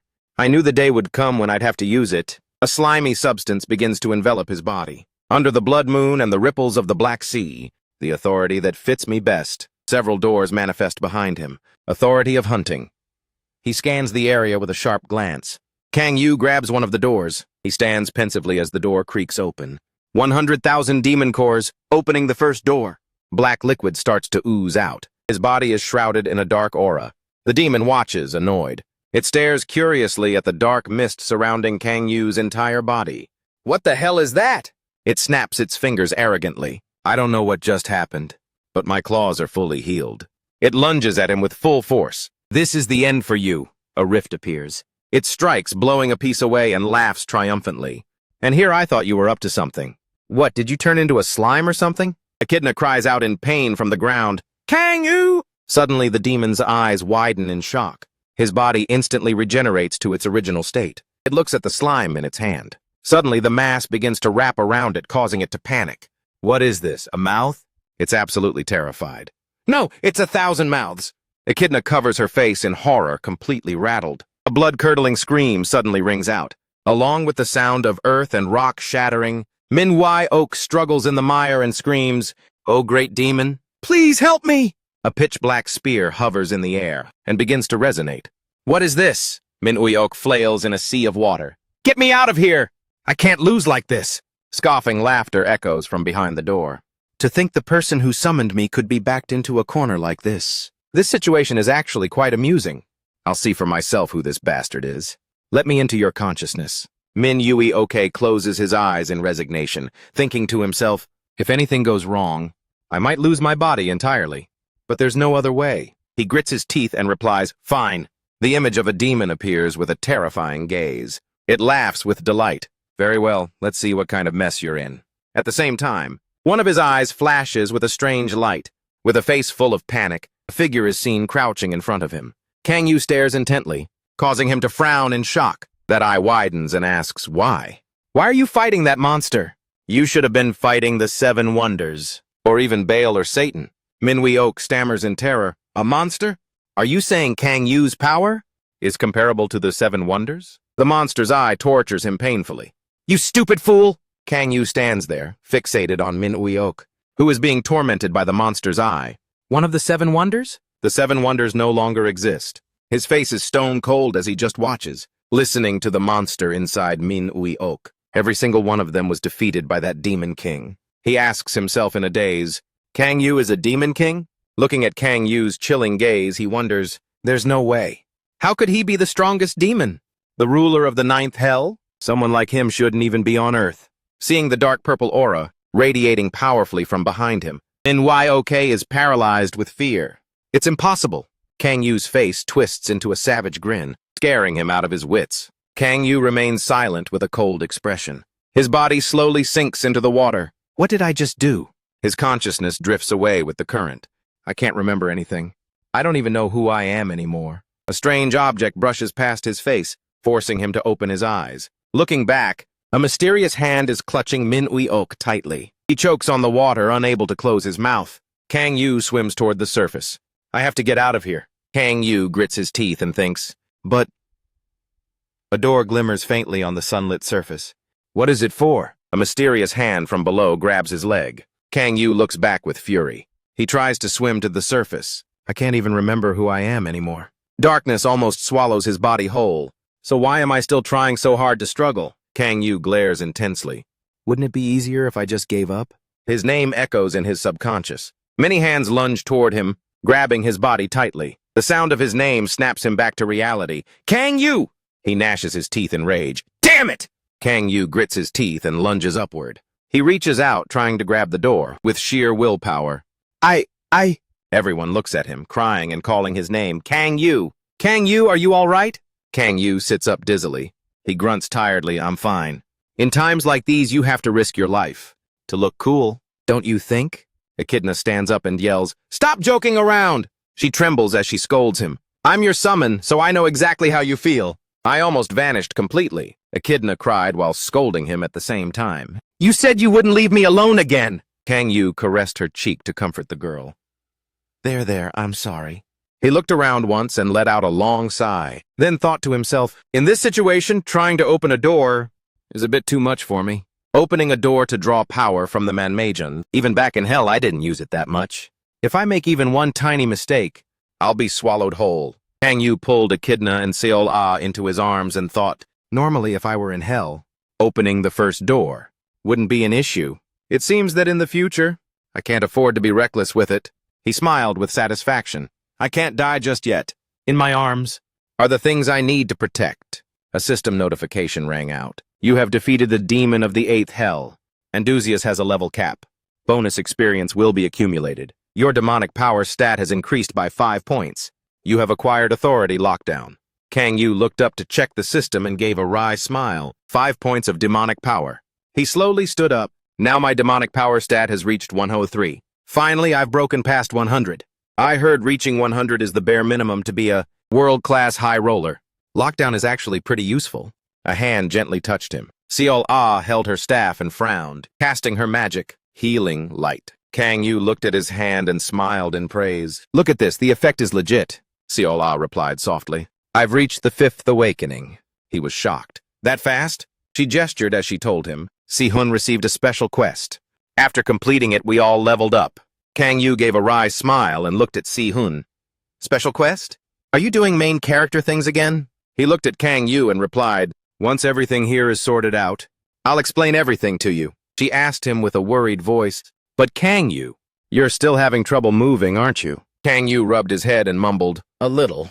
She stepped lightly toward him. Seol-ah aggressively picked him up with power, which left even him completely shook. "I'll carry you home," he thought awkwardly. "But this is a bit," Kang Yu stammered. "Thank you, Seol-ah." But her heavy assets hit him right in the eyes. Kang Yu's jaw dropped, unable to close his mouth. Seol-ah looked at him and asked, "Can you go?" Kang Yu was blissed out, his face turning beet red. He laughed heartily like a total creep.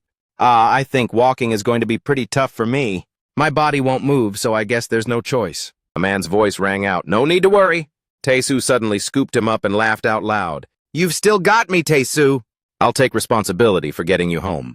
Suddenly his face turned pale. "Oh Lord, the sweat is pungent." Kang Yu tremulously reminded him, "Tae-soo, we're going in 2 different directions." But he just happily carried Kang Yu away. "You're not allowed to refuse." The incident at Isu Station shook the demonic cult world. This was the first event that revealed their existence to the entire world, after they had hidden in the shadows for so long. Because of this, the Isu Station incident became the turning point where the demonic cult no longer hid their identities. Blue skies, clear clouds, and the sound of birds chirping in the city. Filled with high-rises, Kang Yu lay in bed, scowling and yawning his head off. 3 days after the Isu Station incident, sitting up on the small bed, he rolled his shoulders. "I've been asleep for 4 days straight. Thanks to that, my body has recovered." Echidna turned her head and cheered with joy. Seol-ah saw Kang Yu dragging himself out with messy hair and cried out, "Kang Yu! You're awake, Kang Yu! Are you feeling okay?" He looked at her and replied, That much sleep should be enough to recover." "Hey, what is Cha Yeonju doing here?" She looked at him happily and said, "Yeonju has been visiting every day." "She was really worried about you." Kang Yu leaned on his hand, smiled, and said, "I see." He turned and asked Yeonju, "Really?" And she stammered in response, "I only came to rest at the apartment I bought." Seol-ah looked at him anxiously and stammered, "Hey, Kang Yu, are you really okay? Maybe you should rest a bit longer." He looked at her and replied, "I'm fine. It's actually nice having someone worry about me." He picked up a glass of water to drink. Yeonju blushed in embarrassment and said, "While you were sleeping, the Hanun Guild has officially disbanded." Kang Yu spoke up and asked, "What about those demonic cult people?" Yeonju hummed in response, "We caught them, but before we could interrogate them, they turned into monsters. Since that day, the demonic cult has been dead silent." She pointed at the map and said, "It looks like we've pretty much wiped out the cultists in the country. We've also received some reports from abroad, but they haven't shown their faces in public yet.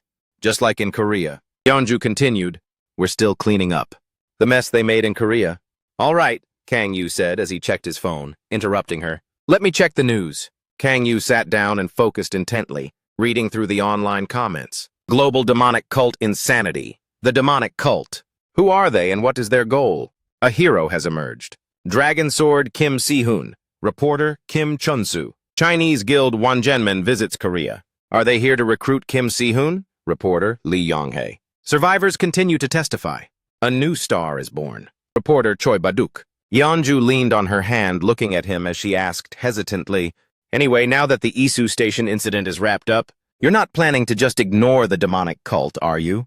Right?" He gave a loud laugh. "Of course not. I won't stop until I've taken every last one of them down." Yeonju shared a similar smile. "That's more like it."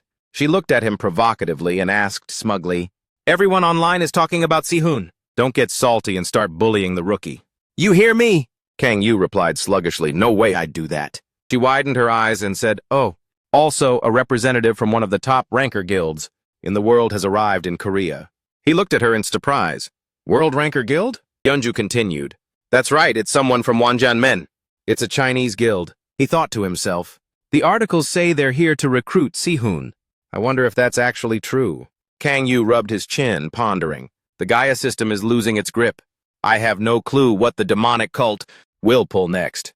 Anyway, until now, I never imagined they'd try to summon a demon into a human body. Should I just focus on getting stronger myself? Kang Yu leaned back, scowling with irritation. The level cap on my extreme demonic body still hasn't been removed. If I can't level up, then I just have to hone my skills. I wonder how to do it most efficiently. Suddenly, he had an epiphany. He looked at the phone on the table.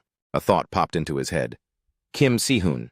Should I get a little kickback from our war god descendant? Red Rose Guild headquarters. Si-hoon lowered his mask and cheered with joy. "Kang Yu, you're finally awake!" "Are you okay?" Kang Yu walked over, leaned on his arm, and said with a smile, "I'm fine. How about you?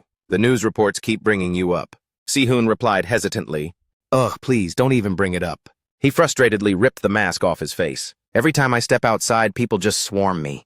It's even gotten hard for me to go out and hunt." He thought to himself, "Well, that's understandable." Si-hoon spoke up. "I also feel like this whole thing is just wrong." Startled, he asked, "Wrong?" He said dejectedly, "Yes. I wasn't the one who actually handled that incident. It was you. I'm not the person they should be hyping up as a hero." He immediately made a disgusted face and said, "Don't say such cringy things. Just roll with the hero role." Si-hoon asked in surprise, "Are you really okay with people not recognizing your achievements? Is that really fine with you?" Kang Yu spoke candidly. "Getting all that attention, without any actual benefits, is just a recipe for a headache. You don't like it either, do you? It makes hunting so much harder," he replied sadly. "Exactly, but still." Kang Yu shook his head in refusal. "Drop it. I don't have any desire to be famous anyway," Si-hoon asked curiously. "Oh, but then why did you call me here?" He crossed his arms and looked at him with a smirk. Kang Yu made his proposal boldly. "I want you to teach me martial arts." Scene change. Training room. He reached out and said, "We'll start right away." Kang Yu lowered his hat and replied, "Got it." Si-hoon turned around and asked, "First off, Kang, what exactly is your main weapon?" He leaned on his hand and thought for a moment. "I'm not really sure. I just use whatever fits the situation. If you want to learn martial arts, it's best to pick one primary weapon." Kang Yu manifested a weapon from his hand. "Would this work?" "I use this one most frequently." Si-hoon just stared, speechless. He picked up a sword, walked over, and suggested, "Let's start with the sword. After all, most of my martial skills are sword-based." Kang Yu picked up the sword and looked at it hesitantly. "A sword, huh? Fine. Since I'm learning from the dragon sword, it seems like the sword is the best choice." Si-hoon raised his sword to demonstrate the first lesson. "I'll teach you the basic techniques of the sleeping dragon sword style. I'm sure you can learn it in just a single day. I'll demonstrate first, then you try to mimic me." His gaze instantly sharpened, and Si-hoon lunged forward at top speed, leaving him wide-eyed. He swung his sword in a swirl. Si-hoon spun his blade, revealing the forms of the sleeping dragon sword technique. The eighth form was unleashed, shattering the surrounding ground into debris. He slowly stepped out from the white smoke. Si-hoon called out, "That was the eighth form!" Kang Yu asked curiously, "What about the first form then?"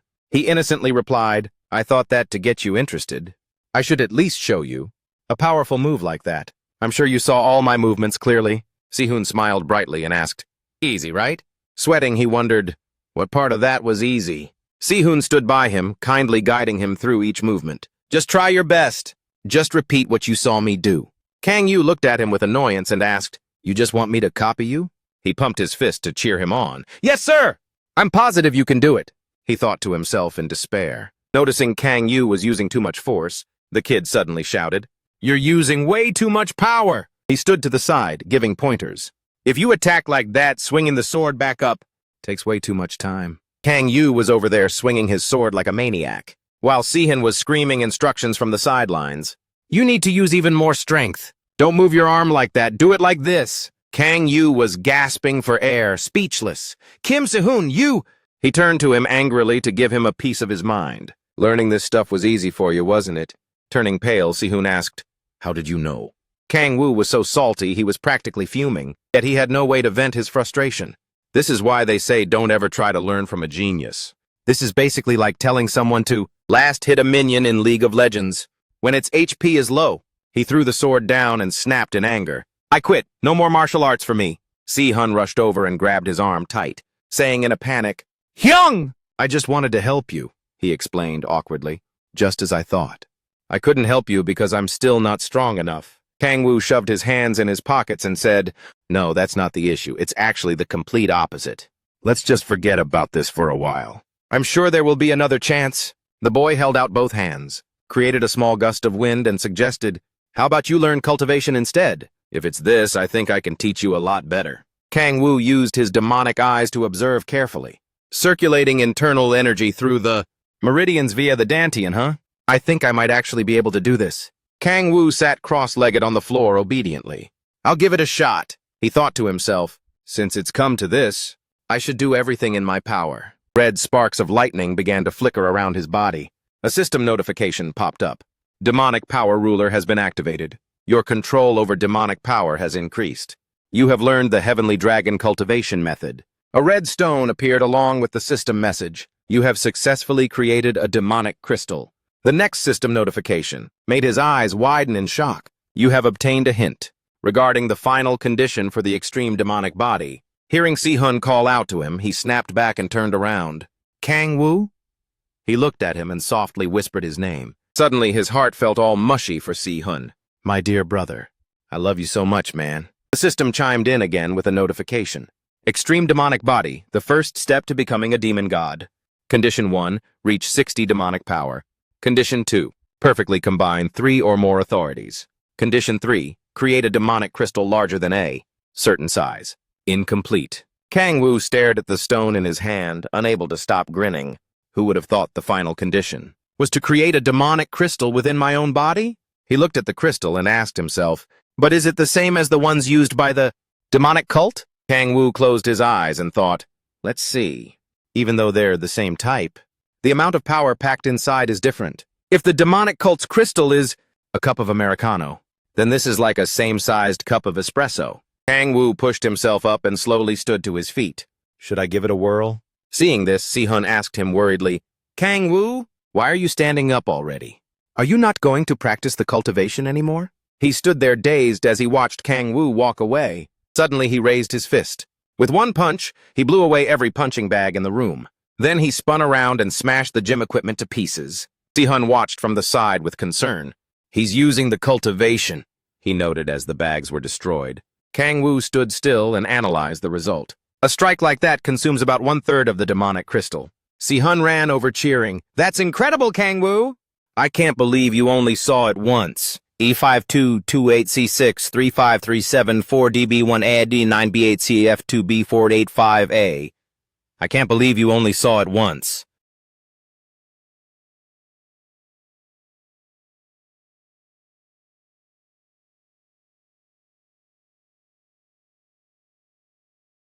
And you can already pull it off. Kang-woo gave a smug laugh. Those moves were easy to copy. Besides, I stood still so you could see. He asked him, so is the cultivation technique useful?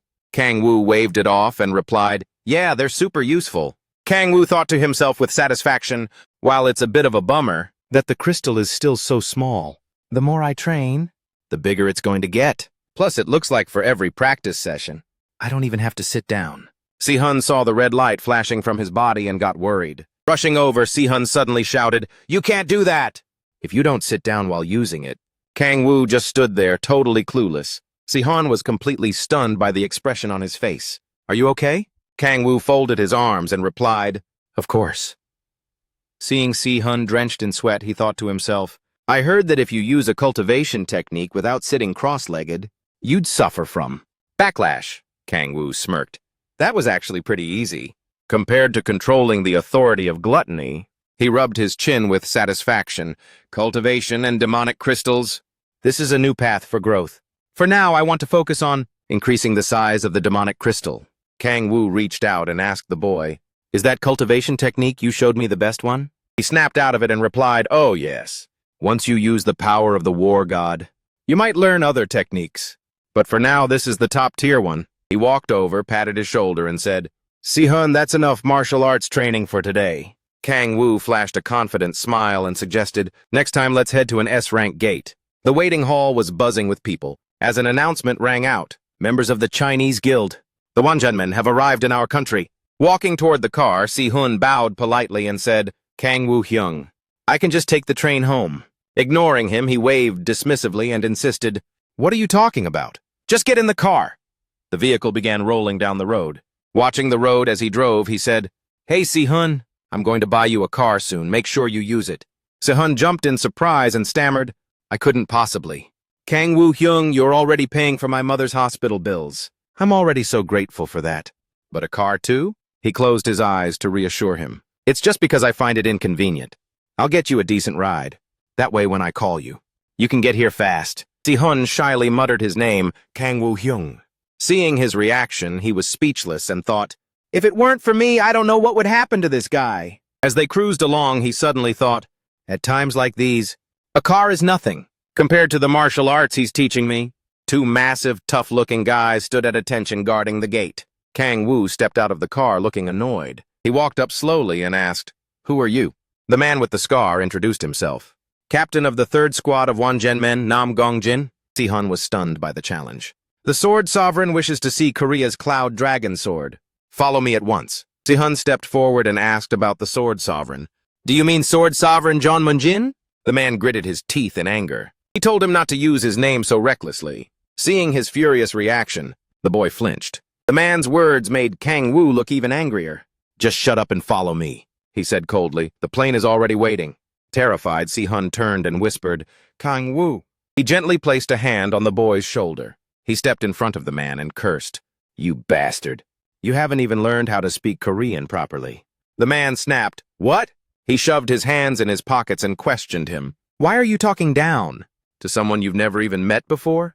Where do you get off being so rude?" Nam Gongjin's blood boiled as he growled, "Who the hell are you?" Kang Woo switched to battle mode and shot back. "I'm Si-hun's older brother."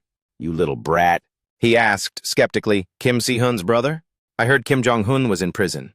Kang Woo let out a sigh and replied, "In this world, brotherhood goes deeper than just blood ties."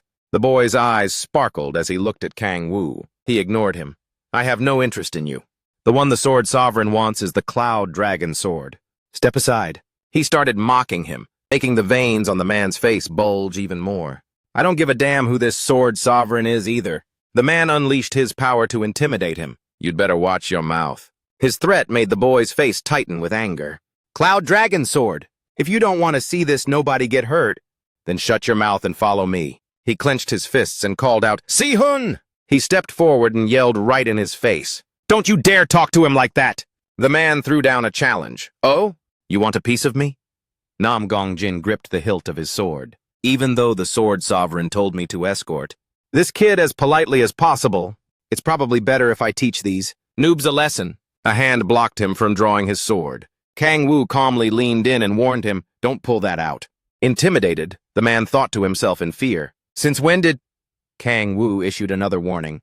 "Hey, you! If you draw that, you aren't making it back alive." Nam Gongjin was terrified by his aura. "I can't believe I'm being overwhelmed by this guy's pressure." He barked out, "You bastard!" Provoked, he drew his sword anyway. "This is a joke. How dare you?" He pointed his blade forward and yelled, "You're just a player from some tiny country." The sound of a collision rang out. Kang Woo lunged forward and crushed the man's wrist.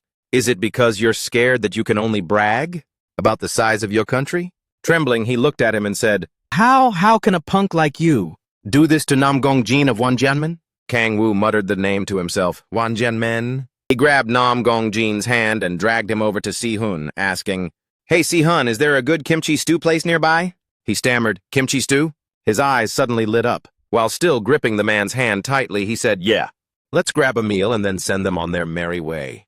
In a small restaurant, a voice called out, "Ma'am, 10 orders of kimchi stew, please." "Sure thing, just a moment." Sitting at the same table, he patted the man's back excitedly and said, "Hey kid, it's chow time, so let's eat. I'm in a good mood today, so I'll let you guys slide. Experience the greatness of Korea through your taste buds." Nam Gongjin thought bitterly to himself. "I, Nam Gongjin, captain of the 3rd Squad of Wanjin-men, not only got beaten by a Korean player, but I'm also being dragged around like some lackey." The owner came out with a steaming pot and said, "Oh my, looks like you boys have quite the appetite. Sorry to keep you waiting." Setting down the delicious pot, she added, "Here's the kimchi stew." Nam Gongjin looked on curiously. His question made his face flare up with killing intent. "What is this mess?" Nam Gongjin dragged his battered body back to report. And the person claiming to be Cloud Dragon Sword's brother said this, "If you want to see him, come to Korea yourself." Munjin sat with his chin in his hand and said, "Is that so?" He glared and continued, "I told you to escort him politely, but you got into a fight with the Cloud Dragon Sword's comrade," Munjin asked. "And you came back here? After losing a fight in public?" Nam Gongjin bowed his head in terror. "I am deeply sorry, sir." He gritted his teeth and cursed internally. "Damn it! I never thought things would turn out like this." Remembering being choked only added to his regret. Who knew he'd lose his mind over some food? A woman's silhouette appeared behind the chair, listening to the conversation. Munjin let out a loud laugh that echoed through the large room. Munjin clapped his hands and said, "How interesting." but with one strike he sent Nam Gong Jin flying a great distance away. As he crashed on his back, he let out a scream of pure agony. Mun Jin stood up and angrily declared, "You're expelled! You are expelled from the Wanjenmen Guild. We have no need for a classless punk, calling himself a martial artist." The woman's voice spoke softly. "Father, are you going into Korea?" He turned to answer his daughter gently. Since they've invited me like that, I have no choice but to go." 1 week later, when the shameful bastard from Wanjenmen arrived, the sound of someone chugging water could be heard. Kang Wu felt refreshed after finishing a glass of cold water. "I've been pouring all my energy into cultivation to increase the size of the demonic crystal, while eating, sleeping, and even while I'm on the John. Would you like me to translate more of this series for you? Thanks to that, I've managed to make the demonic crystal grow to the size of a fist. Of course, this kind of training is effective. After all, even when I'm on the John, I still use my cultivation technique while standing in the windswept meadow." It made him think to himself, "But I still haven't met the final requirement for the extreme demonic power body. Whatever, I'll probably achieve it someday." Suddenly, a voice called out, making him glance back. "Kang Wu!" An announcement rang out. "Rest time is over." Kang Wu raised his hand and asked gently, "All right, let's get back to it. Are you ready?" Akina rushed over and called him coquettishly. "Kang Wu," Koa said excitedly. "Yes!" "We've had plenty of rest." Unbai whined, "I want to chill a bit longer." Akina lunged forward to hug him tight, repeatedly calling, "Kang Wu!" "Kang Wu," the girl looked up with sparkling eyes and said, "You shouldn't push yourself too hard. If you need my help, you must definitely let me know." Kang Wu looked at the girl and smiled. He spoke up to cheer everyone on. "All right, everyone. Once we find a target, we'll start immediately." Everyone eagerly responded to him. "Understood." Kang Wu stood observing the surroundings for a moment. "Let's see, one is straying from the pack." Suddenly he spotted an ugly monster, over there with its back turned. He pointed and shouted, "Akina!" The girl charged forward aggressively. "Yes, just leave it to me." Kang Wu frowned and thought to himself, "If we aggro too many monsters, it'll be a real pain." Kang Wu gave the order to attack using the silent power skill. Hearing the command, the girl stood beneath it and launched an attack. Her small body was enveloped in a purple glow. The monster screamed in agony as the blow landed. Drops of blood spattered onto the green meadow. The nearby monsters caught the scent and immediately turned to investigate. A red light struck it directly. Kang Wu stood below and commanded, "Go!" Everyone heard the order and charged. "On it!" Akina smiled and asked him, "Lord Kang Wu, did I do well?" Koa also lunged forward with a golden light surrounding Unbi. She was getting ready. Unbi muttered a string of incantations in an ancient language. Finished chanting, she raised her staff and shouted, "Lightning Spear!" Si-hun looked at the monsters being encircled by blue lightning. He raised his sword level with his eyebrows. His eyes flashed instantly as he unleashed the auspicious dragon sword art 5th form. After taking down the giant monster, Koa leaned over and remarked, "That giant ogre was seriously strong." Unbi cheered joyfully. "But we beat it! That's an S-rank monster." Koa bowed and praised the girl. "It's all because you weakened it." Tetsu, standing behind them, laughed out loud.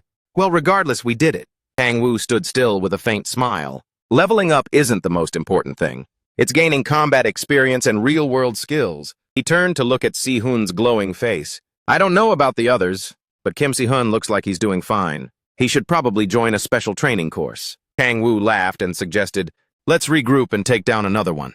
Koa turned around excitedly to cheer them on. "All right, Tetsu, use your healing magic!" He responded enthusiastically. "Oh, thanks." Suddenly, a monster's roar erupted, putting him on high alert. Watching the monsters rush in wildly, he said, "Damn it! They must have smelled the blood and swarmed here." He assessed 3 of them coming at the same time. Kang Wu frowned and raised his hand to cast a skill. What a drag. I'll have to take them out. Black spear power! A flash of light sliced through the monsters, catching him by surprise. Each monster was cleanly sliced by a golden light. A mysterious figure spoke from beside a monster's corpse. "It took me quite a while to find you." The next sentence made him feel slightly annoyed. "Are you Van Longsword's older brother?" he said to himself. That man, Moon Jin, laughed loudly as he walked over. "Nice to meet you. I am Moon Jin from the Wanjian Gate. I want to apologize for what happened last time." Everyone was startled when he spoke. "Huh? You don't understand Chinese?" Moon Jin turned his head and signaled to the translator. "Tell him." The translator, looking pale, said, "Mr. Moon Jin wants to apologize for what happened last time." Kang Wu crossed his arms and said, "You can just speak Chinese." Moon Jin said in surprise. Oh, you know Chinese? He replied. I think anyone can just apologize with words. He laughed and said, oh, that's true. Moon Jin clasped his hands and said, I apologize for what occurred earlier. My subordinate was disrespectful. He closed his eyes and continued. This is no time for posturing. He sincerely bowed to Kang Woo and his friends. Si-hun and the translator gaped in surprise. Everyone in his team was also bewildered by him. Kang Woo listened intently to every word. I have expelled the man who was rude to you from the guild. This is my fault. For failing to discipline my subordinate properly. Moon Jin bowed with total sincerity. I promise you such a thing will not happen again. Kang Woo rubbed his chin and smiled, asking, You promise me? Moon Jin remained bowed in apology. The fault lies largely with me, for not teaching my subordinate correctly. I promise you a similar incident will not occur again. Kang Woo licked his lips dangerously. You promise me? He looked up and replied with full credibility. Yes, I promise. Kang Woo smirked slyly. He sighed and replied, Fine. He thought to himself, I won't push it any further. Kang Woo put his hands in his pockets and thought, It'll be my loss if I mistreat someone who has the potential to become an ally. I'll just hear him out. He asked, So what brings you here? Moon Jin stated his purpose bluntly. I came to see the Van Longsword. I saw the video of him fighting at GASU. He glanced toward Si-hun and asked, What's there to see with him? He laughed and replied, There's something I have to check. Si-hun was stunned by what he said. I want to know how the Van Longsword learned the war god's martial arts. A small hand tugged his sleeve and called his name, Kang Woo. Kang Woo kinda tugged him and asked, What is a war god? Kang Woo was surprised. You know Chinese? The girl shook her head and said, No, but I can understand by using magic. He let out an "oh," thinking to himself. She could speak Korean naturally, the moment she was summoned. He asked, Can you use that magic? On other people? The girl's eyes lit up. Of course I can. Kang Woo made a suggestion. Then use it on Si-hun and the others, okay? Then the girl used her magic on everyone. Done. Si-hun looked at his hands curiously. This is... Moon Jin heard him and was surprised. Oh? So he can speak Chinese too? Si-hun stammered. No, it's... Akina put her hands on her hips proudly. It's all thanks to my magic. The girl boasted proudly. I can communicate with others using this spell, even if I don't know the language. It's not hard at all. Moon Jin patted the translator's shoulder and laughed hard. Oh, man, looks like the translator I brought is out of a job now, he said with a serious face. Anyway, that makes things even more convenient. I will repeat my question. Van Longsword, you learned the war god's martial arts. Where did that war god come from? Si-hun was startled. How did you... Kang Woo patted Akina's head and asked curiously, I'd like to know too. How could you know the martial arts he's using? Belong to the war god? He placed his hand on his chest and said, How could I not know? My family is... Moon Jin said proudly, the descendants of the war god. Kang Woo looked pensive. Descendants? If that's true, then the war god must have once existed on Earth. A long time ago, Si-hun asked. So you already knew martial arts? Even before awakening as a player? He nodded and smiled, replying, Yes, although before my awakening. I hadn't reached the level I am at now. Countless thoughts raced through his mind. So, does that mean your martial arts level increased because of the awakening? Skills combined with awakening. Skills combined with awakening. The Demon Society also existed before there were players. Kang Woo smirked and probed. Anyway, what do you plan to do? After finding out the source of his martial arts? His question made the man freeze in his tracks. Do you plan to? Eliminate him to keep the martial arts within your clan? Moon Jin pursed his lips, holding back a laugh. He burst out laughing at Kang Woo's words. You've been reading too many cultivation novels. Kang Woo thought to himself helplessly. I don't want to hear that from someone who looks like they just stepped out of a Miram novel. Moon Jin walked forward. I want to set things right. My family's martial arts secrets have been buried for centuries. He clasped his hands behind his back and made an offer. However, Van Longsword, the sword techniques I saw in the video were truly elegant. If you help me restore these sword techniques, he asked solemnly, I will teach you our martial arts. What do you think? Kang Woo turned to ask Si-hun, Si-hun, how do you feel about this? He turned to look at Kang Woo in surprise. Si-hun hesitated and thought, I want to become stronger, so that things like that won't happen again, even if they do. I want to be able to save more lives. Furthermore, Kang Woo looked at him affectionately. He pushed him forward with encouraging words from behind. Go talk to him, Kang Woo said warmly. It's true you want to get stronger. You also said you wanted to live up to my expectations. Sihan called his name with teary eyes. Hearing his emotional words, Seola released a chilling aura. I'll do my best. Are you okay? In the car, Moonjin and his daughter each looked out of their own window, without saying a single word to each other. He spoke up. Fortunately, everything went smoothly, recalling the valuable handshake. It's a deal, then. I look forward to working with you. Kang Woo pointed and said, You remember the conditions, right? The restoration of techniques and the training will take place in South Korea. Despite those conditions, he asked. Well, it looks like we'll have to stay in Korea for a while. What do you think? Soyeon closed her eyes and said, I'm fine with it. I've wanted to visit this place someday anyway. She toyed with her lips and said, And I've also found a man who interests me. Moonjin was startled, his face turning pale. What, a man? A man? Seeing the look of interest on his daughter's face surprised him. She always used to say she had no interest in those weaker than her. Who could it be, the Van Longsword? He prayed silently in his heart. I hope she and the Van Longsword hit it off. He let out a sigh and said, The Van Longsword seems like a good person too. He might even carry the soul of the war god. But to be able to use those sword techniques perfectly and realize the essence of martial arts on his own, he must have been blessed. With a celestial martial body, Moonjin asked sweetly, Soyeon, what do you think? If you like him, I'll arrange for you two to be together. She replied, It's true the Van Longsword piques my interest. However, Soyeon blushed and said, I'm more interested in Kang Woo. He was shocked to hear that. Kang Woo? She answered obediently, yes, recalling his cold image. Anyone can just apologize with words. Her heart raced as she thought about it. Demanding an apology from the Sword King, it's been a long time since I've met someone that badass. Moonjin was a bit disappointed. It's not the Van Longsword?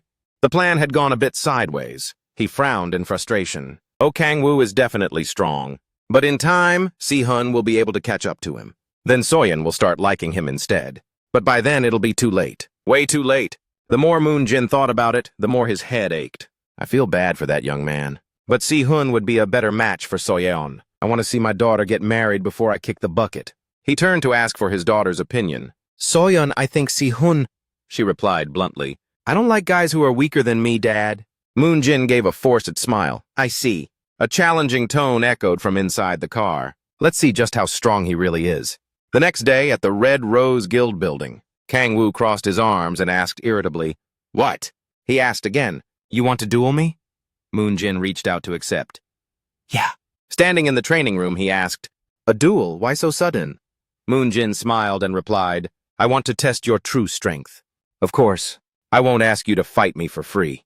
He continued, In the future, I promise to use the name of the Cheonmyeong sword sect to help you once. Si-hun looked at him anxiously and signaled, Kang Woo. He crossed his arms and stood thinking, This is a good opportunity. Anyway, I wanted to see how the power of the demon crystal fares against a world-class ranker. Then I can fight with everything I've got. He smiled and replied, That's not a bad offer. Kang Woo reached out and accepted the challenge with full confidence. Well then, let's get started. I hope you can make it worth my while. A strike flashed and slammed into the arena floor. He immediately summoned the power of steel weapon. With that power, Kang Woo lunged forward, striking directly at Moonjin.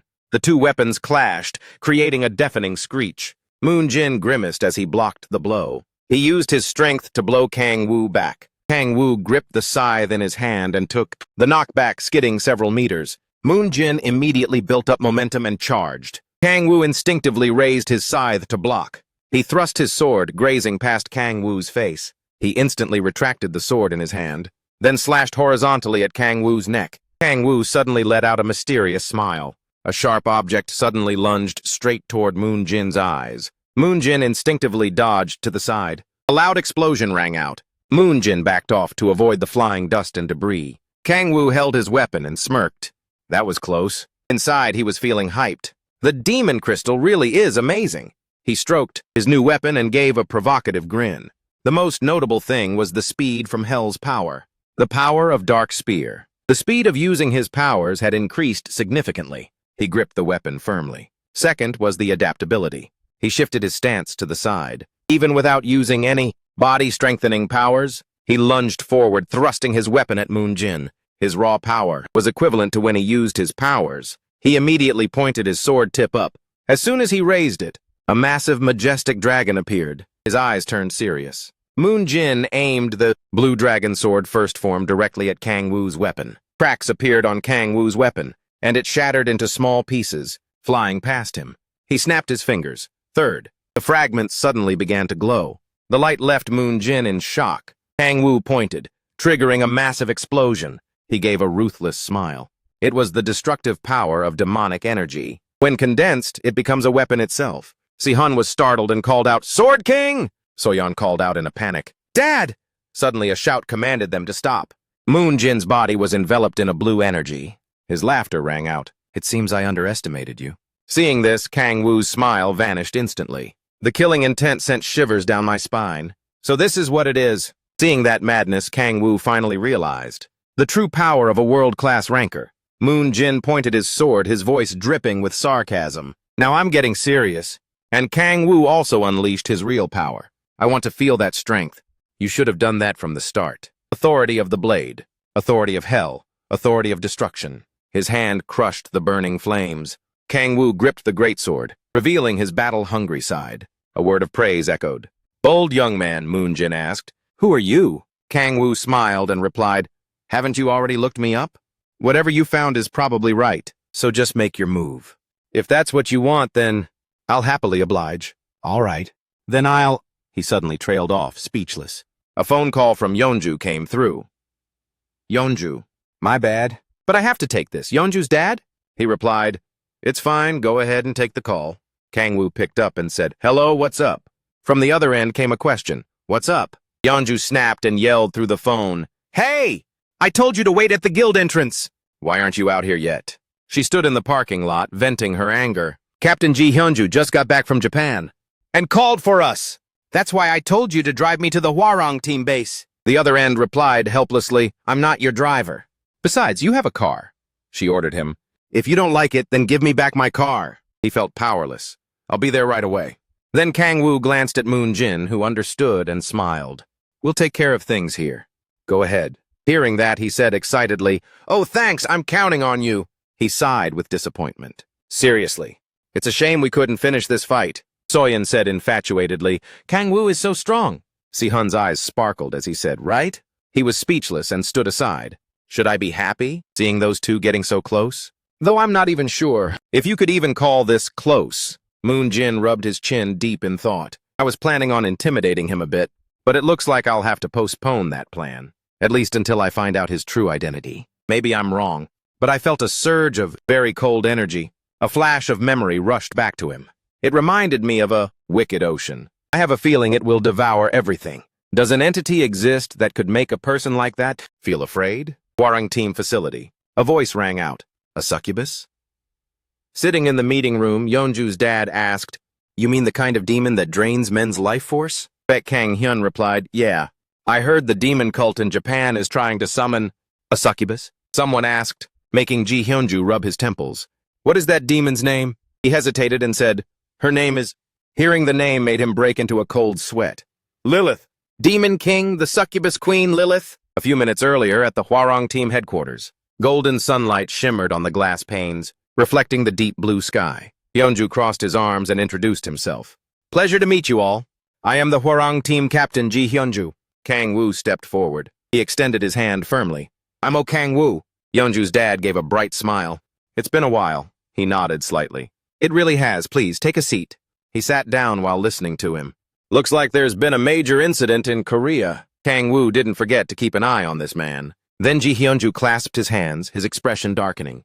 "I'm sorry I couldn't be of more help." He didn't respond. He just watched closely, guessing in his head. As strong as Baek Kang Hyun, he looks like the type of guy who wouldn't bleed a drop even if he was stabbed. Hearing him say that, Yeonju also nodded in agreement. A finger pointed toward him. "We couldn't prevent all the casualties among the civilians, but thanks to him, everything was settled just fine."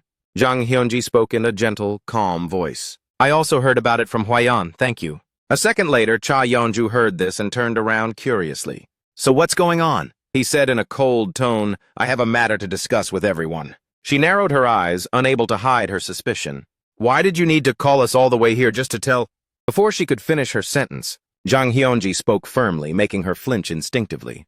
"This is about the demon cult." His expression suddenly became as tense as a drumhead, hands tightly clasped. he brought up the mysterious group. Just like in South Korea, the demon cult forces in Japan are preparing to summon a demon. Hearing that, she immediately thought of magic circles and fanatics chanting incantations to summon a demon. Just like when they summoned Oryx? Upon hearing this, Jang Hyunji nodded in confirmation. Yes, but the scale is much larger this time. Yeonju rubbed her chin, puzzled. I did hear that. The demon cult in Japan is way more powerful than in Korea. Listening to their conversation, Hwayeon asked, Did the Japanese government ask for our help? Jang Hyunji looked over and affirmed, The media hasn't caught wind of it yet. But the situation is quite critical. At that exact moment, Yeonju suddenly mentioned an important yet cryptic name. But Japan has a world-class ranker, Fujimoto Ryoma. Does he really need our assistance? Yeonji explained calmly. In Japan, besides Ryoma, there aren't many players who have proven their skills. Another reason is that South Korea has already dealt with the demon cult before. Yeonju sighed and rubbed her forehead, looking exhausted. The Gaisu incident happened just a little while ago, and yet they're already trying to summon another demon? She wondered out of frustration. I wonder what kind of demon they're aiming for this time. As they chatted, no one paid attention to Kang-woo, who was sitting silently next to them. The corner of his mouth twitched into a creepy smile. A demon, huh? Perfect. Kang-woo licked his lips in anticipation. In his mind, images of the previous two monsters flashed by. Lately, my demonic power hasn't been increasing, but if I can devour a few demons, like last time, then it'll go up a little more. I could bait them into summoning the demon and then feast on it. Cha Yeonju's eyes sparked with curiosity as she asked Jang Hyunji, Do you know which demon they're trying to summon? He hesitated for a moment, as if trying to piece together scattered fragments of information. That demon is... Jang Hyunji's voice rang out, cutting through Kang-woo's excited train of thought and making him flinch slightly. Succubus Queen, that's her name. Cha Yeonju raised an eyebrow, her voice sounding bored. A succubus, isn't that the kind of demon that drains the life force out of men? He nodded in firm confirmation. The demon the Japanese demon cult is trying to summon is a succubus. Kang-woo's mind began to reel. Cold sweat broke out as the conversation continued. Each word seemed to carve deep into his mind. What was that demon's name? Her name? Just then, Jang Hyunji spoke in a low voice. It's Lilith. Right at that moment, a chair crashed to the floor, followed by a piercing scream. The atmosphere was as tense as a wire. Scared the living daylights out of me. Cha Yeonju turned around, frowning, and snapped in frustration. You're scaring me. What the heck? Is something up? Kang-woo suddenly bolted upright, slamming his hand down on the table. His lips moved as if he were muttering, at all costs. Cha Yeonju tilted her head in confusion, her eyes darting down toward Kang-woo's hand. His hands were unconsciously clenching until his knuckles turned white. What did you just say? At this moment, Kang-woo looked up.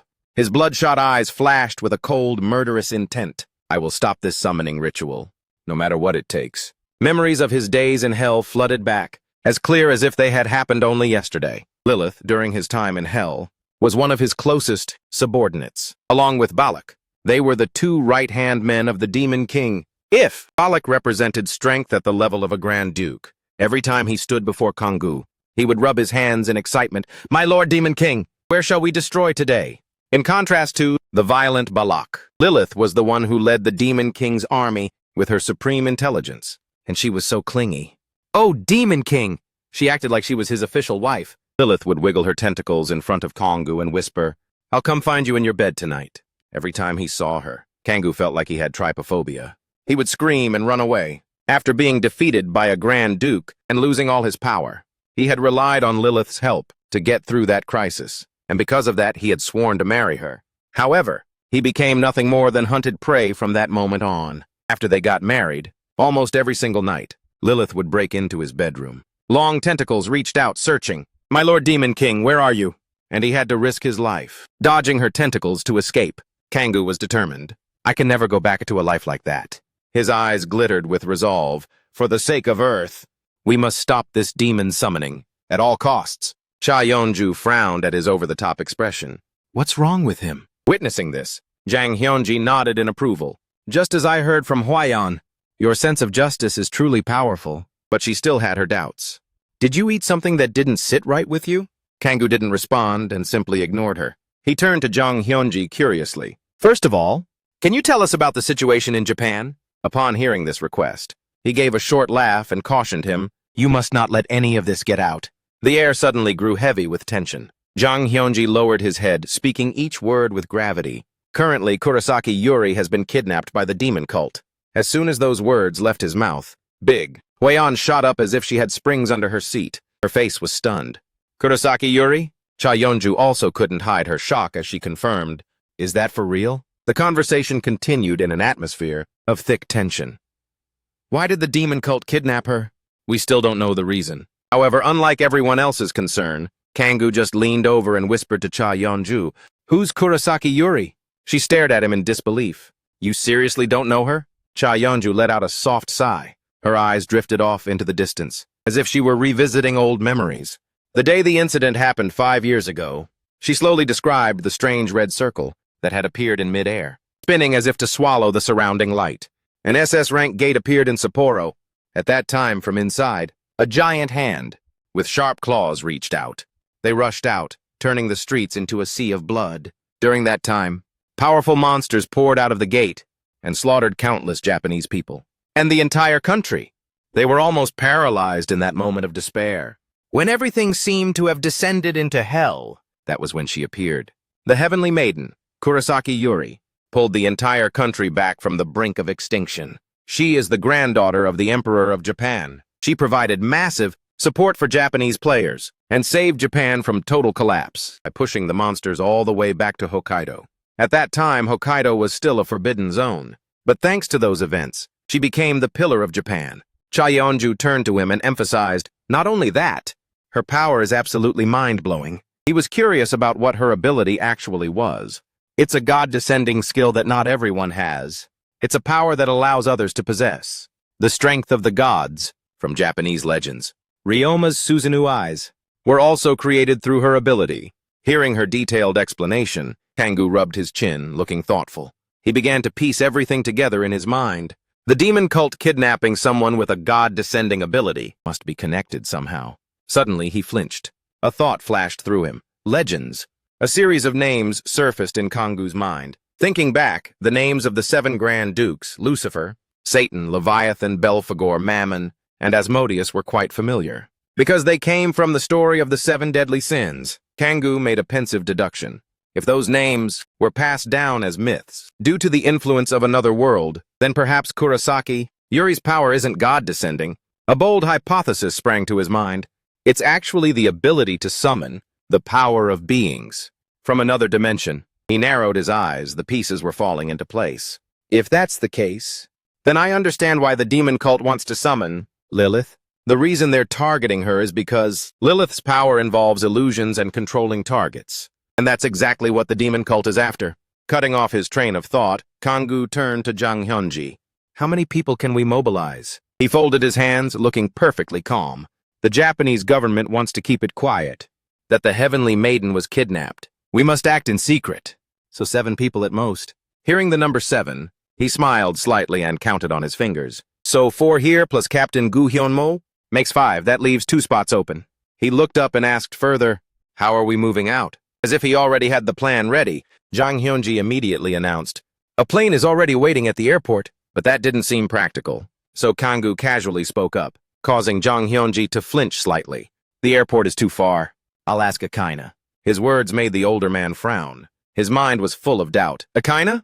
Right then, a dark shadow sliced through the air and soared into the sky, piercing through the cloud layers. Akaina's speed was as fast as a jet, carrying a massive purple sphere on its back. A large protective film was wrapped tightly around them, like a defensive cocoon. Wind roared past as they circled through the sky. Cha Yeonju curiously tapped the film with her hand. She smiled in amusement and probed, when did you even prepare this? Kangoo crossed his arms and said calmly, I've had to ride on Akaina's back before. Kangoo continued nonchalantly, so I thought, it would be great if I could ride with more people. It's actually pretty cool. Meanwhile, Big Hwayeon called out to Captain Gu Hyunmo in worry. Jang Hyunji also looked over and saw him shivering. He couldn't help but sigh as he watched him cover his mouth. There's no other way. Just hang in there for a bit. Akaina glanced at the person struggling on her back and threatened, if you dare throw up on me, I'll drop you straight to the ground. Suddenly, a voice spoke up, catching his attention. Hey Kangoo, is this CEO? She placed her hand on her chest, her eyes showing a hint of hesitation. Is it really okay for us to tag along? Wouldn't it be better if Sihun or Taesu went instead? At the mention of those two names, he shook his head and spoke firmly. No way! Your help will be very useful this time, CEO. And then, the memory of her skills suddenly flashed through his mind. Because you have the Grace of Light buff. My demonic power stat is already over 100. If I get buffed on top of that, the effect will be insane. After cruising around for a while, at this moment, Akaina cried out in excitement as their destination drew near. Kangu, we're here! But when the CEO looked down at the scene below, her eyes widened in shock. Sapporo! From high above, Kangu observed the once bustling streets, now nothing but a pile of ruins. The devastation was truly horrific, but after moving just a few meters, he stopped. A monster appeared, and then another. They were lurking in the shadows, with thick, horny hides covered in sharp spikes. So this was it. Observing from Akaina's back, Kangu realized the obvious truth. This city had completely spiraled out of control. The monsters! The sight before him made Kangu stand still. He looked down pensively. Right in front of him, a warp gate was swirling violently. Demonic power was spreading throughout the station. Has the summoning ritual already begun? Without a second to lose, Kangu withdrew his sharp gaze and turned toward the group behind him. They were still struggling from the bumpy ride. He called out to leader Jang Hyunji. Are they planning to hold a demon summoning ritual here at Sapporo Station? Meanwhile, the CEO was still looking at Gu Hyunmo, asking anxiously, do you want a buff? Hearing his name called, Jang Hyunji frowned slightly and nodded in confirmation. The Japanese government thinks so too. Hearing this, his eyes turned sharp as he scanned the chaotic scene below. We don't have much time. He then looked down at the crowd gathering below, weighing the current situation. Let's link up with the Japanese team first. Japan. Sapporo base. Just then, a man looked up from below, the corners of his lips curling into a knowing smile. It seems our guests have arrived. Prime Minister Yamada was surprised to hear that, and narrowed his eyes to search the surrounding area. Where? He asked curiously as soon as the words left his mouth. Then, a pair of legs radiating intense mana slowly descended to the ground. At the same time, Kangu's group also landed at the Sapporo base one by one. As soon as they saw the group, the guards immediately raised their weapons, on high alert. Who are you? But Yamada stepped forward, waving his hand to stop them, while offering a warm smile. Leader Jang Hyunji stepped forward quickly. He walked up and shook hands vigorously. I didn't think you'd get here so fast. Thank you. Jang Hyunji calmly returned the handshake and replied, It's nothing, Prime Minister Yamada. Our two countries are neighbors, so helping each other is only natural. Hearing those words, he laughed in delight. I'm always amazed whenever I hear you speak Japanese so fluently. Seeing the two of them chatting away, Kangu didn't have a clue what was being said, so he held the little girl tight and ordered Akaina, use your language magic. The little girl nodded slightly, and mana spread out, creating invisible ripples in the air. Yes, that also successfully grabbed their attention. Yamada adjusted his glasses, glancing sharply behind them. And these people behind you are? He wondered. Jang Hyunji turned to him, his voice calm, yet filled with pride.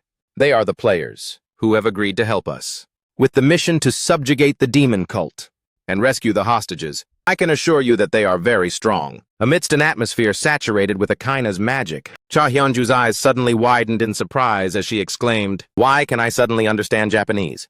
The little girl gave a smug smile and gently patted her chest. It's all thanks to my magic. Meanwhile, CEO instinctively glanced all around. Where did those two go? Ignoring their flexing, Yamada fell silent for a moment before slowly saying, If you say so, I will believe you. A second later, a person stepped forward and spoke calmly. Prime Minister, may I greet them? Yamada suddenly realized he had forgotten to introduce an important figure. He paused slightly and then quickly nodded. I'm sorry, please come over here. With a beaming face, he stepped up and reached out his hand to introduce himself. It's a great honor to meet you all. I'm Fujimoto Ryoma, the world-class runner, Fujimoto Ryoma. He gave a friendly smile towards Jang Hyunji. First of all, I'd like to thank you for agreeing to help us this time. Hearing that, Kang Yu also carefully observed the newcomer. So that is Fujimoto Ryoma, one of the world-class rankers, huh?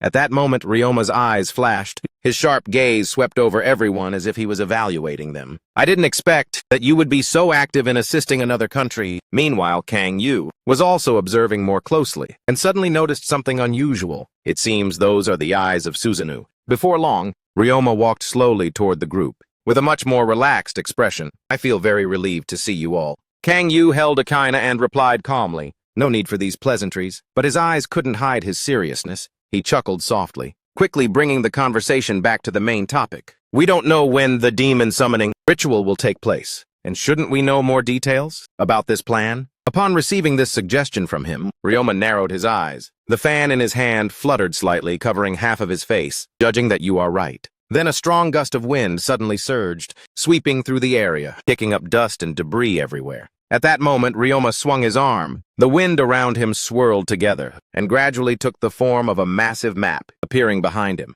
Now I will explain everything. A while later, Gasaporo was plunged into chaos. Monsters swarmed the streets, howling in a fit of rage. Akaina cupped her hands together. A surge of purple magic power swirled violently within her small palms. In an instant, the little girl unleashed that power directly at the hideous creatures. That alone caused them to shriek, clutching their necks and coughing as if burning from within, and raising their hands, writhing as if begging for help. In a corner, Kang Yu and CEO silently watched the scene. He stood still, his cold gaze sweeping across the battlefield, following his two teammates as they wiped out the enemy. A golem demon from the second hell layer, along with a fierce red monster, its maw tightly bound by magical chains, writhing as it tried to escape, and a Cerberus from the third hell layer. Kang Yu observed it all, his brow furrowing slightly. The demon cult has stopped. How are they summoning and controlling them? Down here, Cha Hyunju was straining with all her might, gripping the monster's chains, gritting her teeth and shouting, "Hey, oh Kang Yu, what are you even doing? Why aren't you helping us?" Cha Hyunju's shrill voice made him sigh and tell himself, whatever, that doesn't matter now. Then he immediately gave his instructions. Use the Grace of Light buff. Received the command and quickly complied. I got it, Kang Yu, Grace of Light. Immediately, the system notifies, you have received the Grace of Light. Your physical and magic resistance stats have increased by 300. Your unique demonic power stat has increased by 3. He enjoyed watching the trails of blessing stretching into his body, just as I thought. The effect of this buff is much higher. My current demonic power is 106. Kang Yu excitedly clenched his fists, feeling the surge of power within his body. In that case, I should test it out right now. Fire Jade power. Core fission power. In a split second, intense magic flames were released, engulfing the monster in a firestorm. The creature roared in agony, its body twisting as it was burned away bit by bit. Even Cha Yeonju had to grit her teeth, putting all her strength into a shield to withstand the impact, feeling the scorching heat sweep over her skin. This power is absolutely insane. But right after, she suddenly froze. A thought flashed through her mind. Wait, this isn't gonna work. Anger flared up. Cha Yeonju whipped around and yelled furiously, "Oh, Kang Yu! Hanseol, have you two lost your minds?" Gu Hyunmo, sitting there blankly, could only give a forced laugh. Just like that, Cha Yeonju continued to scream, "There are people around here! Why the hell would you use that move?" Not giving a damn about the rage in front of him, Kang Yu crossed his arms and smirked smugly. "See that? You're very useful for this mission." Seol stood beside him, her eyes glowing, unable to hide her excitement. With this kind of terrifying power, we can definitely sweep away all the monsters around the station, but Kang Yu frowned slightly. But for a while now, I've been feeling strangely uneasy. Suddenly a sound echoed in his head, like an echo from memory. Their plan is this. The image of Ryoma standing before the map, the fan in his hand tapped gently on the surface. Currently, Sapporo is crawling with demon cult monsters. We plan to divide into 2 teams, the Korean team and the Japanese team. The demon cult has no info on you, so your presence there will throw them into confusion. He skimmed through the map, stopping at 2 red markers. We will take advantage of that confusion, and 1 person will infiltrate that consciousness. Hearing this, Jang Hyunji narrowed her eyes curiously. Alone?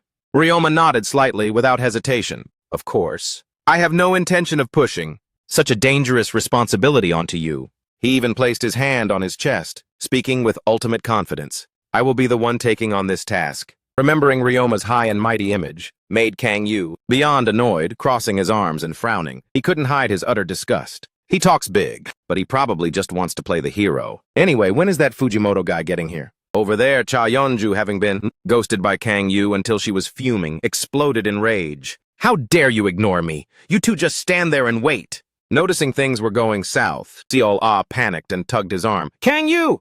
Yeonju is coming over here! But he didn't care at all. Still deep in his wandering thoughts, we need to find out where the ritual is going down, so that guy can put a stop to it. Just as Cha Yeonju was cracking her knuckles, ready to wreck the two of them, a violent explosion shook the entire area, making her jump out of her skin, nearly scaring her to death. Her eyes widened in shock, watching a massive pillar of black smoke rise. What the heck is that?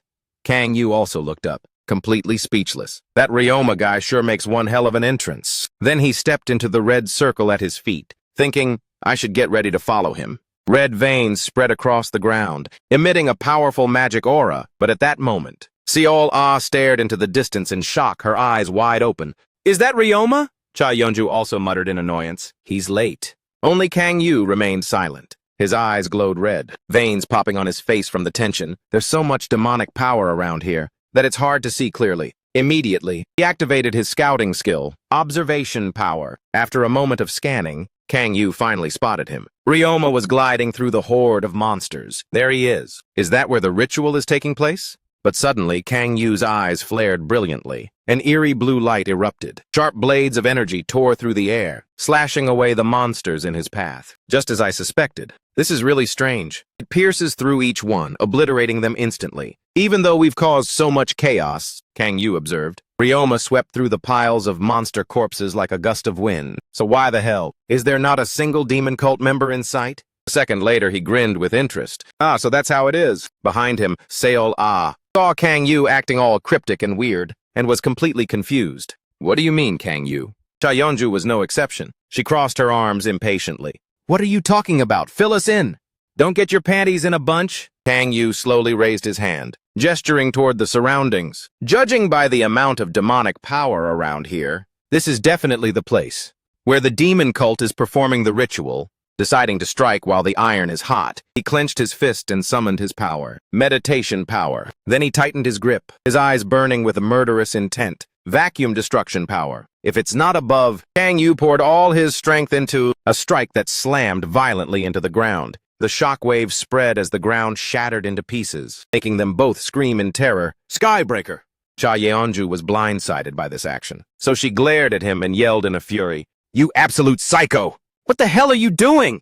While Seol Ah gasped in horror, calling out his name, Kang Yu! After his self-destructive stunt, Cha Yeonju rushed over, anxiously looking down at the giant crater that had just been made, her eyes filled with concern. Hey, are you okay? Before Kang Yu could answer, Seol Ah cut in and spoke gently, but with more emphasis. Kang Yu, are you sure you're all right? Down below, a masked figure stood frozen like a statue. After Kang Yu's over-the-top ceiling-shattering move, two demon cult subordinates immediately drew their weapons, on high alert. Who are you?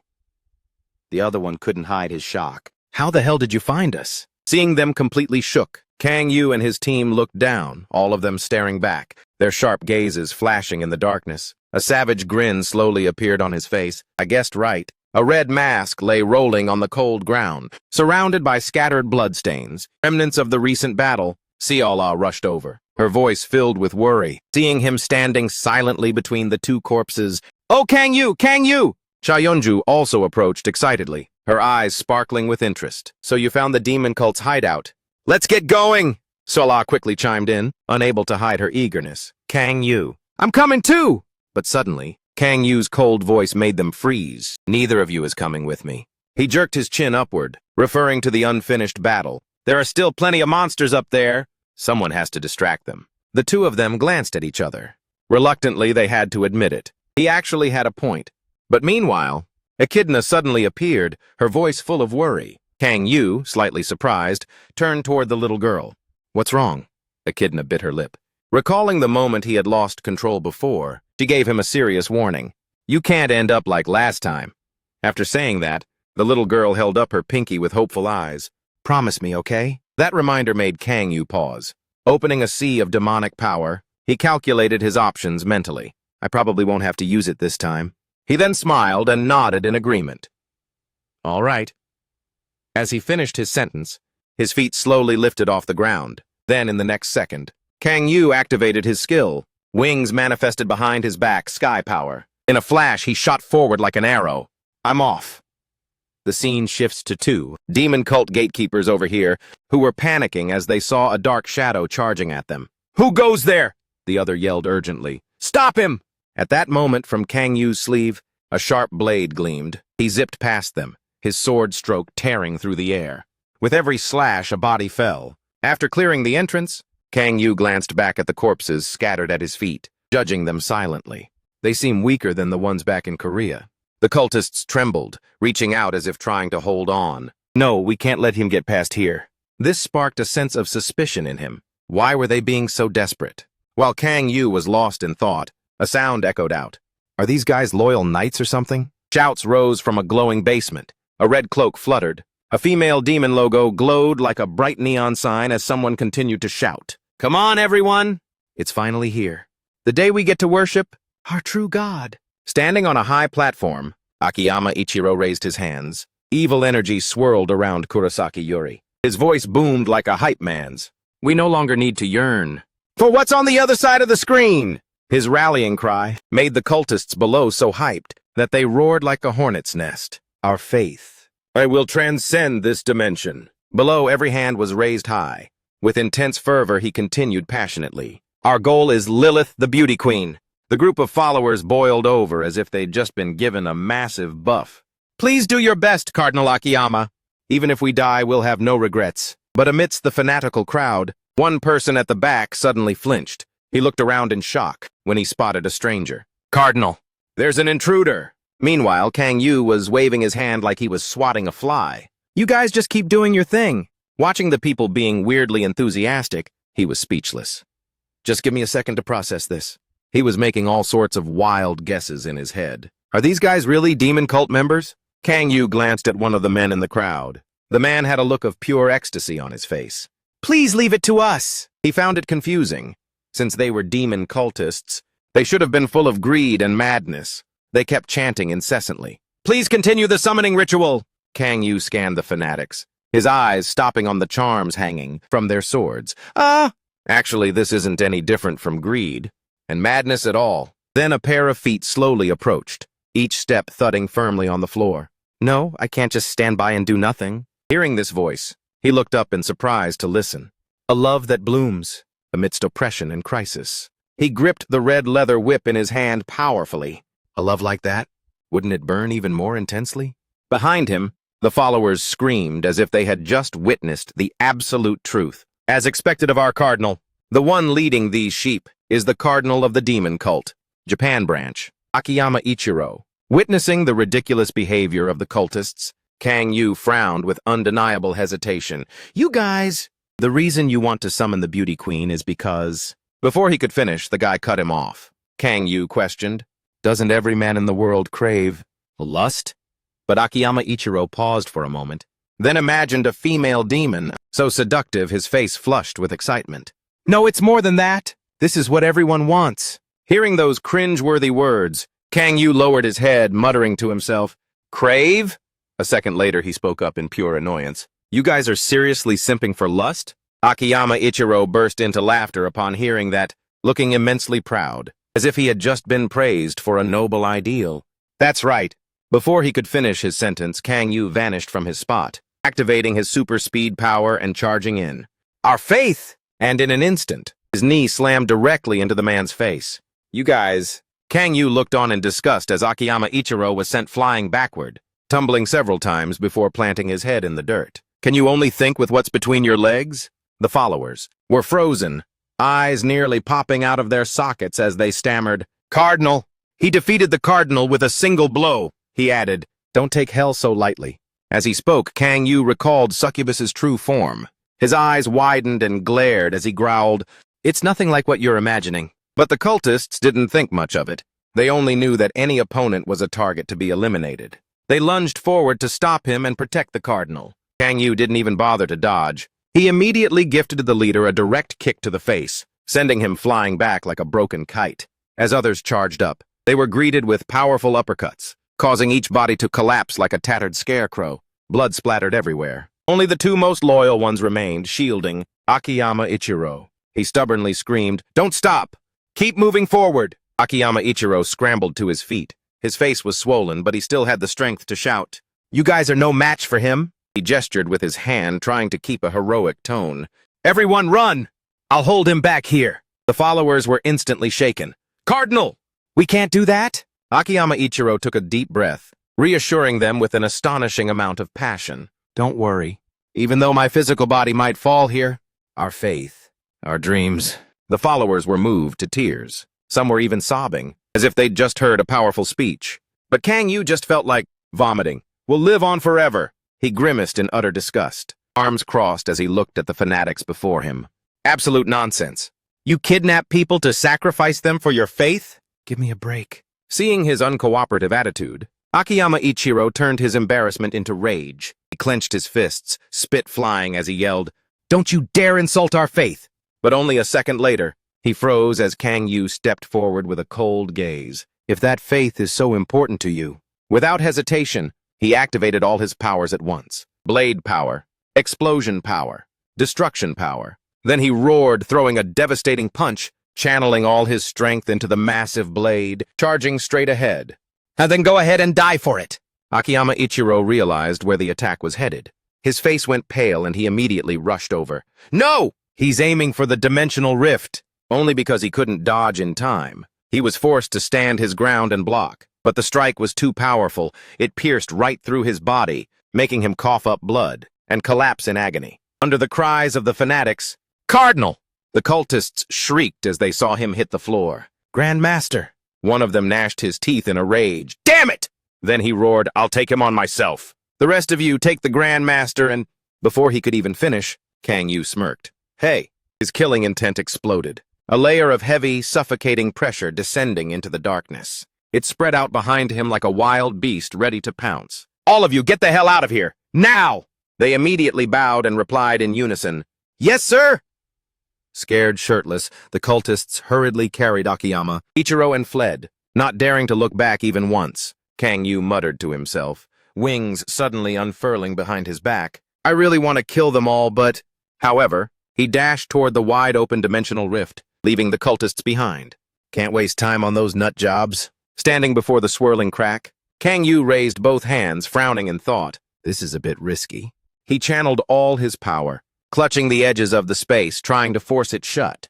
But if I combine the energy from the demon crystal and my heavenly power... Straining himself, he pulled the two segments of time together with all his might. The crack began to shrink. A grin that couldn't be more wicked appeared on his lips. "Got it!" Kang Yu gripped both sides tight. The dimensional rift was closing. Just a little more. But things weren't going to be that easy. At that moment, a pitch-black tentacle suddenly lunged out from the demonic rift. It slithered out and wrapped tightly around Kang Yu's arm. Then a swarm of other tentacles poured out, clinging to his arm, squeezing hard as if they'd never let go. His face paled and he froze. This sensation, the writhing tentacles pulled harder, trying to rip the rift wide open. An enchanting yet eerie voice echoed from the black void. "I'm coming for you, my demon king." That disgusting voice sent a chill down Kang Yu's spine. Sweat poured down his face. "No, don't you dare come here." Kang Yu gnashed his teeth, constantly dodging the tentacles, lashing out from the crack. Damn it, even one tentacle is enough to make me barf. But now there's a whole bunch of them! He tried to break free. The energy in his demon crystal had hit rock bottom. He hesitated for a moment. "I have to summon this Maria portal." But right then, memories of Akaina's warning flooded back. "You shouldn't do that again, it'll be dangerous." Kang Yu frowned. True. He recalled the horrific moment when he was caressed by Lilith's tentacles. "I definitely don't want to see Lilith again, but I also don't want to risk my life just to stop her." A surge of black mana rose from his body. "So for now," Kang Yu roared, releasing his power, sealing the gate using his gluttony power. "Doing what I can is good enough." Ghastly rows of teeth from his magic emerged, biting down on the tentacles that were trying to hold on. "The thing causing this rift is demonic energy. I just need to absorb it with gluttony and transfer it to my demon crystal." The stone inside Kang Yu's body vibrated, growing rapidly. The system notification triggered. The demon crystal is large enough to meet the requirements. Obtaining Hwankuk-kui. Lines of data quickly flashed before his eyes. Hwansuk-kui, first steps toward becoming a demon god. Condition 1, demonic energy level 60 complete. Condition 2, perfect connection. 3 or more powers. Complete Condition 3. Forming a demon crystal of a specific size. Complete. Then the stone inside Kang Yu shattered. All conditions to obtain Hwankuk-kui have been fulfilled. At that very instant, his body began to transform, right as the system chimed in. "Your body is undergoing metamorphosis." Kang Yu snapped. Why the hell is this happening now? He gritted his teeth. His eyes glowed red, pupils turning black as a smirk crept onto his face. No, wait, if it's come to this, I might as well exploit it. He used all his strength to pull it shut even tighter. If I focus all the magi from the demon crystal into this rift right now. Finally, Kang Yu managed to seal the rift within his palm. Let's do this. However, the moment it was finished, a massive shockwave exploded from the rift, sending him flying back. Kang Yu tumbled onto the ground, panting heavily but secretly relieved. It's closed. Lilith was almost here, damn near close. He stared blankly at his hand as the system rang out again. Metamorphosis into Huan Chuk Kui is complete. All stats increased by 5 points. He thought to himself, is this Huan Chuk Kui? Besides the magi from the demon crystal, surging through my body. I don't really feel much of a change. Just then, a new notification popped up making Kang Yu jump. Due to the Huan Chuk Kui achievement, the 6th transcendent trait has been fully awakened. Power felt like it was bursting inside him. Kang Yu immediately stood up, hyped. Awesome! The 6th transcendent trait was always a mystery, and I finally unlocked it. The details were as follows. 6th transcendent trait, Demon Possession, rank SS. Effect can create equipment that can absorb external power to forge itself. The more power used during the creation process, the stronger the equipment becomes. However, to create legendary rank equipment, or higher, you must add materials of that same rank. You can only have one equipment with the Demon Possession trait. If you create a new one, the previous one will be destroyed. Skimming through the info, he had a question. Legendary rank or higher? Kang Yu closed his eyes, trying to recall high-tier items. I need materials of the same level, meaning I need at least some legendary material to even get started. But right now, I only have mythic rank gear. Suddenly, a thought flashed through his mind. Wait a sec.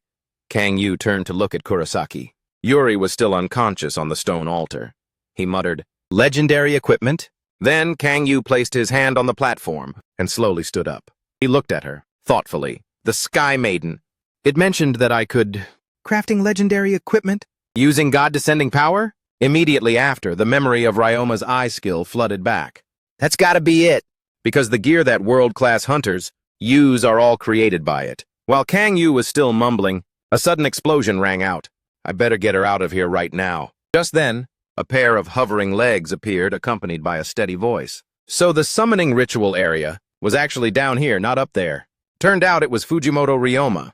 He smiled while hovering in the air, wondering, but what's going on here? He looked at Kang Yu, frowning with curiosity. This doesn't seem like the area where Korean players usually operate. So what are you doing here? By then, Kang Yu had picked up Yuri and casually shrugged. Exactly what it looks like. He tilted his head with a faint smile. I'm here to rescue the kidnapped Sky Maiden. Fujimoto. Ryoma landed, his gaze scrutinizing and full of doubt. Are you saying you left your assigned sector without giving any notice? He double-checked, clearly confused. Wasn't our job just to be a distraction? My coming to the basement... You can't really say I abandoned my post, can you? He narrowed his eyes, his voice sounding a bit sharp. If that's the case, then you should... Before he could finish, Kang Yu stepped forward and cut him off. There weren't any demons up there, so I came down here. Besides, I couldn't exactly report to you, based on just a sketchy hunch. He sighed and shook his head in mock frustration. I mean, I'm just trying to secure my bag and prove my worth here. Without wasting another second, Kang Yu strode right past Fujimoto Ryoma. Catch you later, then. A smug smirk briefly touched his lips. There's no reason for me to give a damn about that guy. He walked away, muttering to himself with delight. I wonder, should I ask for some legendary gear as payment? Should I ask for 1 or 2? Maybe 3? Suddenly, a sound rang out that made him jump. Emergency! Fujimoto Ryoma gripped a white sphere tightly, his voice dead serious. Requesting immediate backup from all team members, he shouted as if a catastrophe were about to strike. A member of the demon cult has infiltrated the ranks of the South Korean players. Fujimoto Ryoma's blatant false accusation left Kang Yu stunned. Even while holding Kurosaki, Yuri in his arms, he was totally lost. He has kidnapped the maiden. Current location is the basement corridor. I need everyone to mobilize for backup immediately. Under the night sky, behind the cold iron gates beneath Tokyo, Kang Yu sat handcuffed on the ground in the middle of a camp, exclusive to players. A voice spoke up, explaining the situation. Those are mana suppression restraints. It was Kurosaki Yuri. He placed a fan against his lips with an amused expression. I'm using them to make sure you don't bounce before your trial. Hearing this, he looked up in shock. Trial? He narrowed his eyes smugly and confirmed. Yes, a trial tomorrow. Fujimoto. Ryoma envisioned him as a demon controlling Yuri. A trial just for you, you demon cult rat. The one who kidnapped the maiden to steal her powers. He placed his hand on the door and sneered. You can ask for a lawyer, but I'm willing to bet that nobody here is going to want to back you up. Suddenly, Kang Yu spoke up. Hey, he muttered. There are 5. This made Fujimoto Ryoma frown in confusion. He turned around. 5 what? Kang Yu broke into a sinister grin. The number of mistakes you've made. Kang Yu emphasized it again. You've already made 5 mistakes. Fujimoto Ryoma actually burst out laughing. 5 mistakes? You're capping. Quite the imagination you've got. He looked at Kang Yu, as if pitying someone about to descend into hell. It's honestly sad.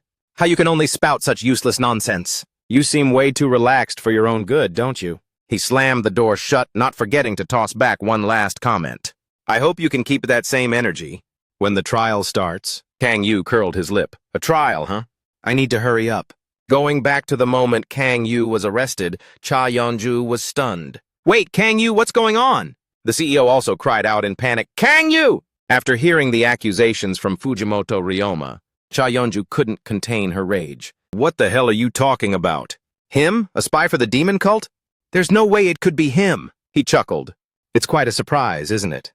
Fujimoto Ryoma calmly pulled Prime Minister Yamada along, his voice steady but full of insinuation. I didn't want to believe it either. Not until he kidnapped the maiden. I never thought the demon cult's reach in Japan could extend to other countries, but I saw it with my own eyes. And Prime Minister Yamada saw it too. As for Kang Yu, in contrast to the intense tension surrounding him, he just smiled bright as a daisy. But Cha Yeonju couldn't hold back her fury. Raising her hand to activate her skill, she hissed, You bastard! She gripped her weapon tightly, stepping forward with a threat. Keep yapping and see what happens. Seeing this, Kang Yu quickly tried to calm her down. Yeonju, take it easy. I'll be back before you know it. But she was still seeing red, shouting in a fit of rage. How the hell are you supposed to come back? They're literally trying to take you out right now. He continued to comfort her. Just chill. Have I ever told you guys everything would be fine, only to flake on my word? Hearing that, Cha Yeonju froze, then let out a long sigh. From the side, the CEO looked at Kang Yu with deep concern. You're really coming back, right? Kang Yu nodded, his gaze unwavering. For sure. So just wait here with Echidna, okay? I promise you that. Reality pulled him back. Kang Yu took a deep breath. All right, I need to get everything ready. Starting right now. Then his soul quietly detached from his body, dissolving into the night through sheer magic power. The stream of energy threaded through the iron bars, creeping outside like a phantom. This was Fujimoto Ryoma's first mistake. Outside, the magic power condensed, purple sparks swirling together to take form. A second later, Kang Yu's figure appeared, crossing his arms over his chest. He stood tall. That mana restriction device doesn't work on me, because demonic energy and mana are fundamentally 2 completely different things. Then he took a deep breath and muttered, Time to move! It's time to pay back that old debt with a much bigger grudge. In this setting, Kang Yu's silhouette suddenly blurred, purple wings unfurled wide, and in the blink of an eye he was gliding across the Tokyo sky. Time to return that murderous intent in full. One day later, at the Tokyo courthouse, the crowd had already gathered, ready for the trial to begin. Fujimoto Ryoma was already in his seat, but he seemed annoyed, clicking his tongue.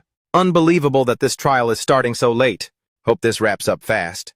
Because in his head he was busy fantasizing, imagining himself holding Kurosaki Yuri's hand as they walked down the aisle. Once this is over, I'll be the hero who saved the damsel in distress. If I'm lucky, I might even get to marry her. Thinking of that, he couldn't help but let out a triumphant grin. His eyes flicked toward the opposite side. Let's see what we have over there. Right now, Kang Yu's group was radiating pure murderous intent, looking like they wanted to tear someone limb from limb. But he remained completely unfazed, even yawning out of boredom. He looked as casual as if he were out for a stroll. They looked pretty pissed off. One day wasn't nearly enough for them to do anything about it. Ignoring them, Fujimoto Ryoma turned toward the high judge's seat, his heart full of confidence. Of course, I've already prepared everything and paid off all the judges. But something seemed off, catching Fujimoto Ryoma by surprise. He narrowed his eyes. Judge Wakabi Nobuito. He had helped him out a lot in the past, but right now his face was pale, and his hands were trembling uncontrollably. The trial will now begin. Fujimoto Ryoma was baffled by this state of affairs.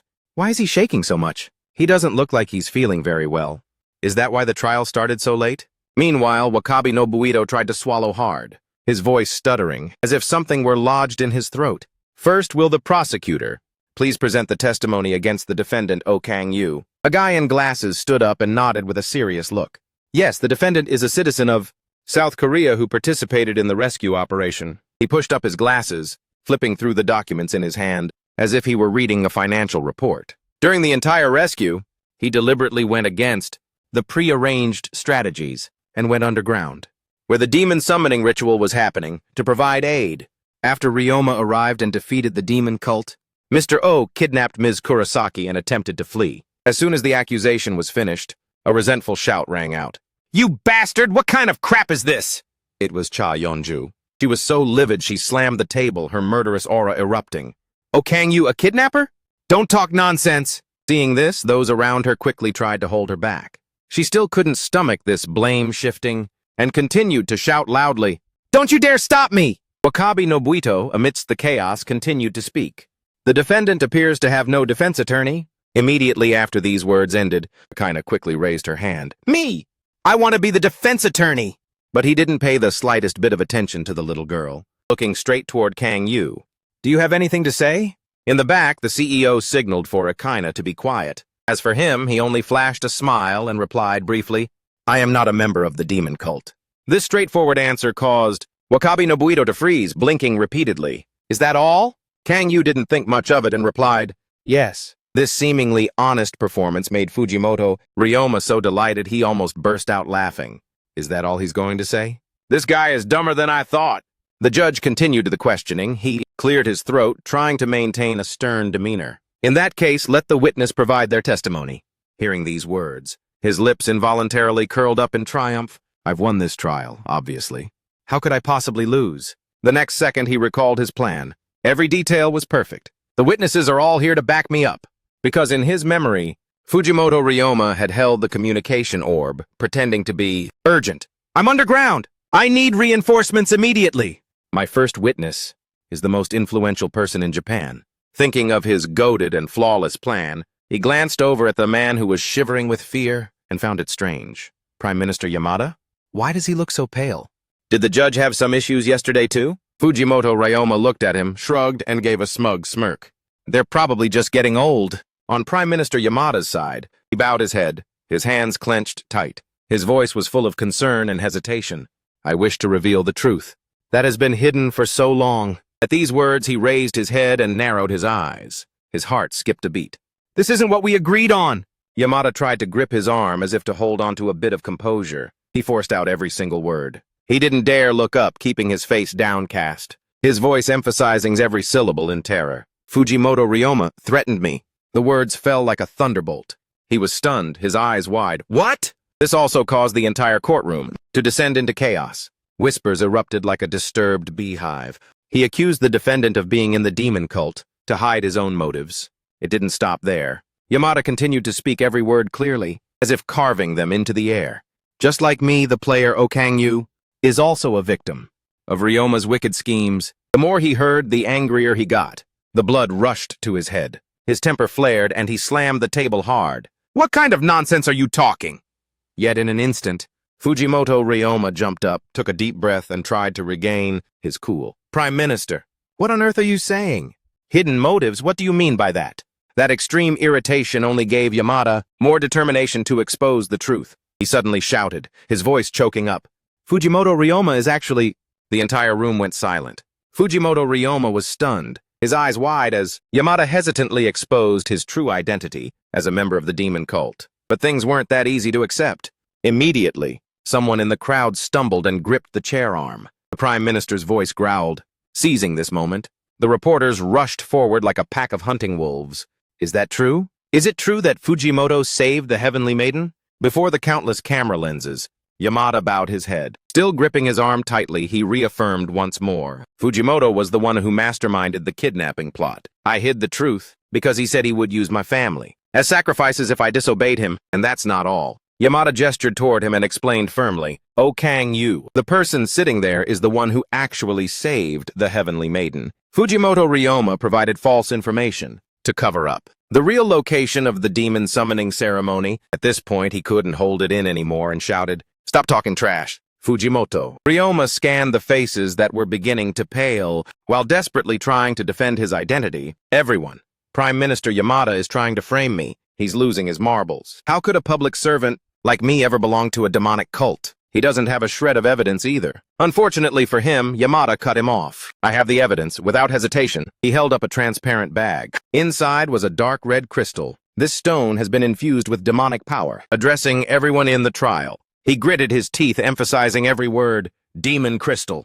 Then, Yamada continued to jerk his chin toward Fujimoto Ryoma. "As you all know, demon crystals can only be created and used by those within the demonic cult. This item was found at Fujimoto's residence." Hearing this, he froze up like a deer in headlights, his whole body paralyzed. A demon crystal? That thing is extremely hard to get. His mind was racing. "If I actually had a stone like that, I would have used it to frame Okang Yu. Why on earth would I keep it? At home? I can't let this drag on any longer." Fujimoto Ryoma quickly countered, "Setting aside your illegal search of my home, where is the proof that the stone was actually found there?" He waved his hand, trying to get a grip on the situation. "This is just a one-sided allegation from..." Suddenly, a pair of women's shoes stepped toward the witness stand. A sweet voice rang out. "Pleasure to meet you." A girl in a Chinese outfit gently flipped her hair, calm yet sharp. "I am in charge of investigating the charges against Fujimoto Ryoma being a member of the demonic cult. I am John Soyan." The courtroom atmosphere turned instantly tense as murmurs filled the room. "Is she from the Van Keem sect? What is John Soyan doing here?" Finishing her introduction, John Soyan signaled to the person behind her. The Prime Minister asked Van Keem's sect for help, saying he wanted to reveal the truth about Ryoma, and that is why. "Earlier this morning, we searched Fujimoto's residence. An iron box was opened, releasing a thick black mist, and as a result, John Soyan crossed her arms, her sharp eyes fixed on him along with several items, radiating dark demonic energy. She declared flatly, "We have found proof that Fujimoto Ryoma is part of the demonic cult. You can all see the demon crystals and cursed objects full of demonic energy found at his place." With that, she and the gathered evidence quickly confirmed. "In the name of the Van Keem sect, I swear to tell the whole truth. Fujimoto Ryoma is a member of the demonic cult.